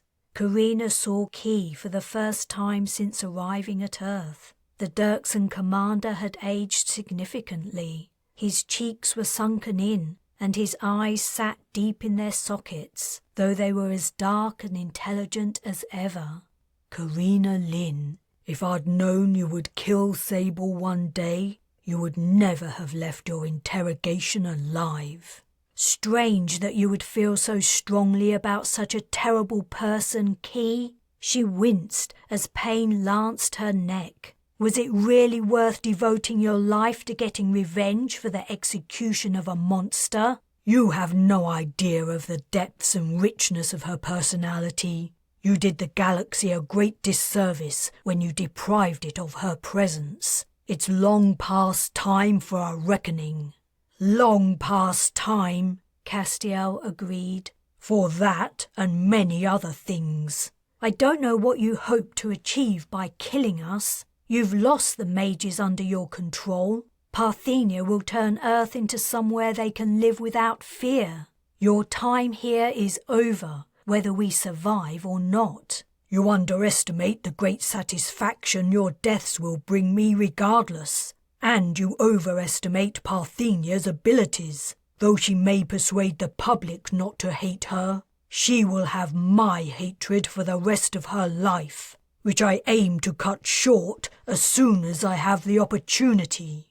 Don't do it, said Darius. We're family. You and I are brothers. We grew up together. For a long time, I looked up to you. You can still change, Castiel. You don't have to do this. He chuckled, putting away his elixir canister and pulling a gun from a holster. Sweet little Darius, mother's darling, how I hated you from the very minute you were born, before anyone even knew what a powerful mage you were. Fern and Oriana were always stupid but tolerable. You, however, was something else. I knew for a long time I couldn't allow you to exist. I'm sorry, Carina whispered. Darius bowed his head. You don't have anything to be sorry for, sis. How touching, said Castiel. I would so love to make a great display of your deaths, to show the world what should have been done to the evil arrivals from the stars. But though it pains me to say it, your mercenaries are closing in. We must make quick work of this and then retreat to a safer spot. The soldiers who had brought them to the chamber had left to defend it. Van Hasty seemed to have finally found the right place at last, though she was still beyond helping them.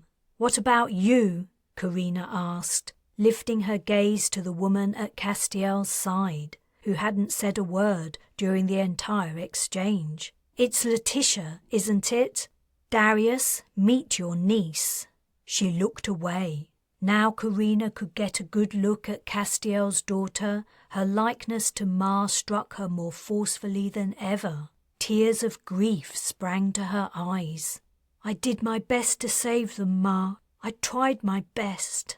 Weeping won't help you, sneered Castiel. You won't find any mercy here.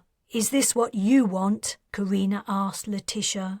How dare you address her? Castiel demanded. Be silent. He aimed his gun at Darius. Key, let's do the honours. Carina is yours, and I get to kill Darius, as we agreed. Key lifted his rifle. He leaned over her, so close she could smell his breath. His dark eyes became intense, his features concentrated fury. He hates you, Carina snapped at Letitia. You know that, right? You've always known it. She sprang upward, head-butting Key in the stomach. Air exploded from his lungs, and the old man landed heavily on his backside. A flash of light lit up the dim space. Someone had fired. Not Darius, please! Carina turned to see what was happening with her brother, but Key kicked her legs out from under her. As she struggled on the ground with the downed commander, she yelled, "Letitia, come over to our side! You can live freely as a mage!" There were sounds of fighting, but she couldn't make out what was happening. Key was trying to grab her, but he was too weak, too old, and he continued to hold on to his rifle. She forced his arm away, crying out, "You'll never please your father, Letitia! He'll hate you forever!" She twisted Key under her and drove her knee into his chin. There was the crack of shattering teeth. Blood ran from between his thin lips. A second flash ignited the cavern. "Please don't let it be Darius!" Key's head lolled and his grip on his rifle loosened. She wrested the weapon from his grasp and spun it round, leaping up. The old commander raised his hands as if to ward her off. She fired. Key was no more. She turned. Darius was down, a crumpled figure on the cavern floor. Dead? No! She ran to her brother. The horrible scent of burned flesh was rank in the atmosphere. A little way off were two figures, one kneeling, the other standing. "Don't do it, darling," Castiel pleaded. "You know I love you." "It isn't true!" Carina screamed. She touched Darius. He was warm, but that didn't mean anything. And with their suits gone, she had no elixir to heal him. The woman's head swiveled toward Carina's. Their gazes met. "You know the truth, Letitia. You know it." She returned her attention to her father. Castiel rose to his feet unsteadily. "You wouldn't dare."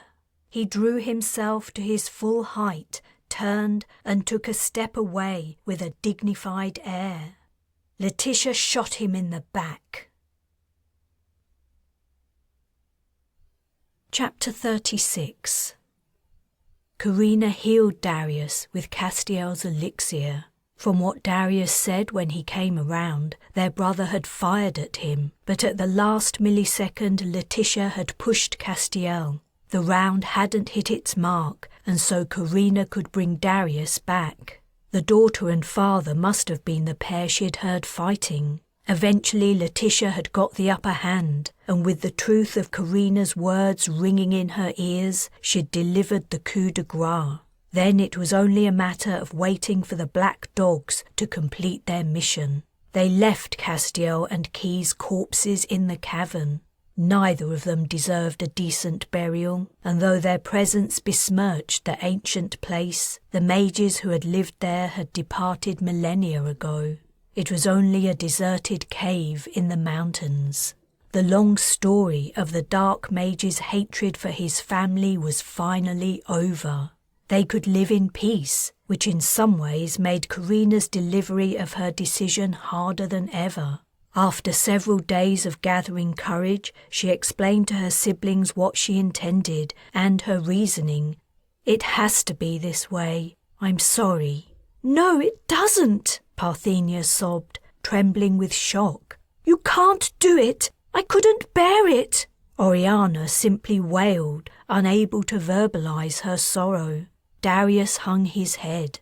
"Is this what you want?" Fern asked him quietly. He nodded. "Carina's right." Nala turned away, running her fingertips under her eyes. Parthenia asked, "Does Bryce know about this?" "I haven't told him," Carina replied. She hadn't seen any reason to. "Then I will. I bet he'll have something to say about it." "Whatever he has to say, it won't change my decision." Ever since asking Darius to use the summon cast to speak to the mages on Earth, the fate of the mages they'd left behind had weighed heavily on her conscience. They had no spirit mage, no way of coming together, and their lives were already hard and dangerous. If she could return to her sector with Darius and find them, she could tell them about Earth, the safe haven for mages. They could build colony ships and one day arrive at a true home for themselves and their descendants.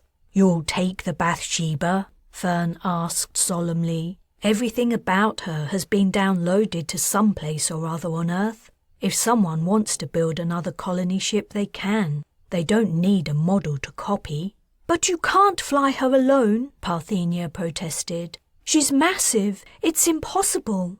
I know I can't do it alone. Shao and some of the black dogs have agreed to come along. I got their agreement before I told you. No way, Fern exclaimed. They only just got here. They don't like Earth. Don't like it? Oriana squeaked. What's not to like? Earth's lovely. They spent most of their lives aboard starships and fighting battles. There's nothing for them here. And if Jackson stays, he's going to prison. She recalled asking Shao if she would be prepared to fly back across the galaxy. The small woman had grinned and replied, You know me, Carina. I'm not interested in making decisions. I just follow orders. No, seriously, Carina had said. I know it's a big ask. You'll be giving up the chance for a peaceful life planetside. But I'm a starship pilot. You think I'm going to have fun ferrying tourists to and from the Bathsheba? I love that ship, and you're offering me the chance to stay with her forever. Why would I turn you down? Carina took Parthenia's hands. You must continue what you've been doing, building trust between non-mages and mages, and make Letitia one of the family. She's had a hard life growing up as Castiel's daughter. Her sister bowed her head and tears dripped onto their joined hands. We could all be dead by the time you come back, if you ever do. Then I'll meet your children. They will be beautiful and wonderful, like you. A great sob burst from Parthenia, and she pulled Carina into her arms, weeping on her shoulder. Carina held on to her sister as she cried. We've been through so much. And we've grown to know each other so well. I'll never forget you. For a long time Parthenia couldn't speak. Eventually she broke their embrace. I understand what you must do. It's just that it hurts so much. It hurts me too. Fern and Oriana were hugging Darius. Nala hugged Carina, and suddenly they were all hugging. What's going on? Bryce had arrived. He was looking at them darkly. Carina and Darius are leaving on the Bathsheba, Oriana said. They're going to find the mages in our sector and tell them about Earth. He caught Carina's gaze and narrowed his eyes. Then he left. Well, now he knows, said Fern. The day before their departure, Carina approached Darius. Once they left, there would be no turning around. And though her task would be nearly impossible without him, she felt bad about asking him to come with her. She wanted to offer him the option to back out gracefully, without hard feelings. Darius, are you sure about this? You have your whole life ahead of you. You shouldn't have to spend it always helping others. Some people are born to a life of service. I was, like you. Like me? What else do you think you've been doing all this time except helping mages? I always thought I was doing this for myself. Really? That doesn't sound like the young merc who rescued a frightened little boy from his kidnappers. Then she knew he was right. The Earth authorities were not aware of her plan. Telling them would have created needless complications. There would have been objections, perhaps attempts to prevent them from leaving, but in reality they had no say in the matter. Too soon, all the tearful reminiscing and promises to stay safe and live happy lives were over. It was time to fly to the Bathsheba and begin the final preparations to depart the system. The core of the Black Dogs had boarded the shuttle, except for Jackson, who, unable to show himself in civilized regions, had already been transported back to the ship. The only new passenger was Alfie Binger. He'd begged to be allowed to join the expedition. Carina had agreed on the proviso he told no one else about it. She couldn't imagine fielding the thousands of Exodus testifiers who also wanted to come along. Standing at the base of the shuttle steps, Carina was saying her final goodbyes to her siblings, drinking in the sight of them, committing their faces and voices to memory. They'd spent years in close confinement on their starship voyage, too close at times. She knew and loved them inside out. It was not enough, but it would have to be. She climbed the steps and turned to take a final look at Earth and the people it was breaking her heart to leave.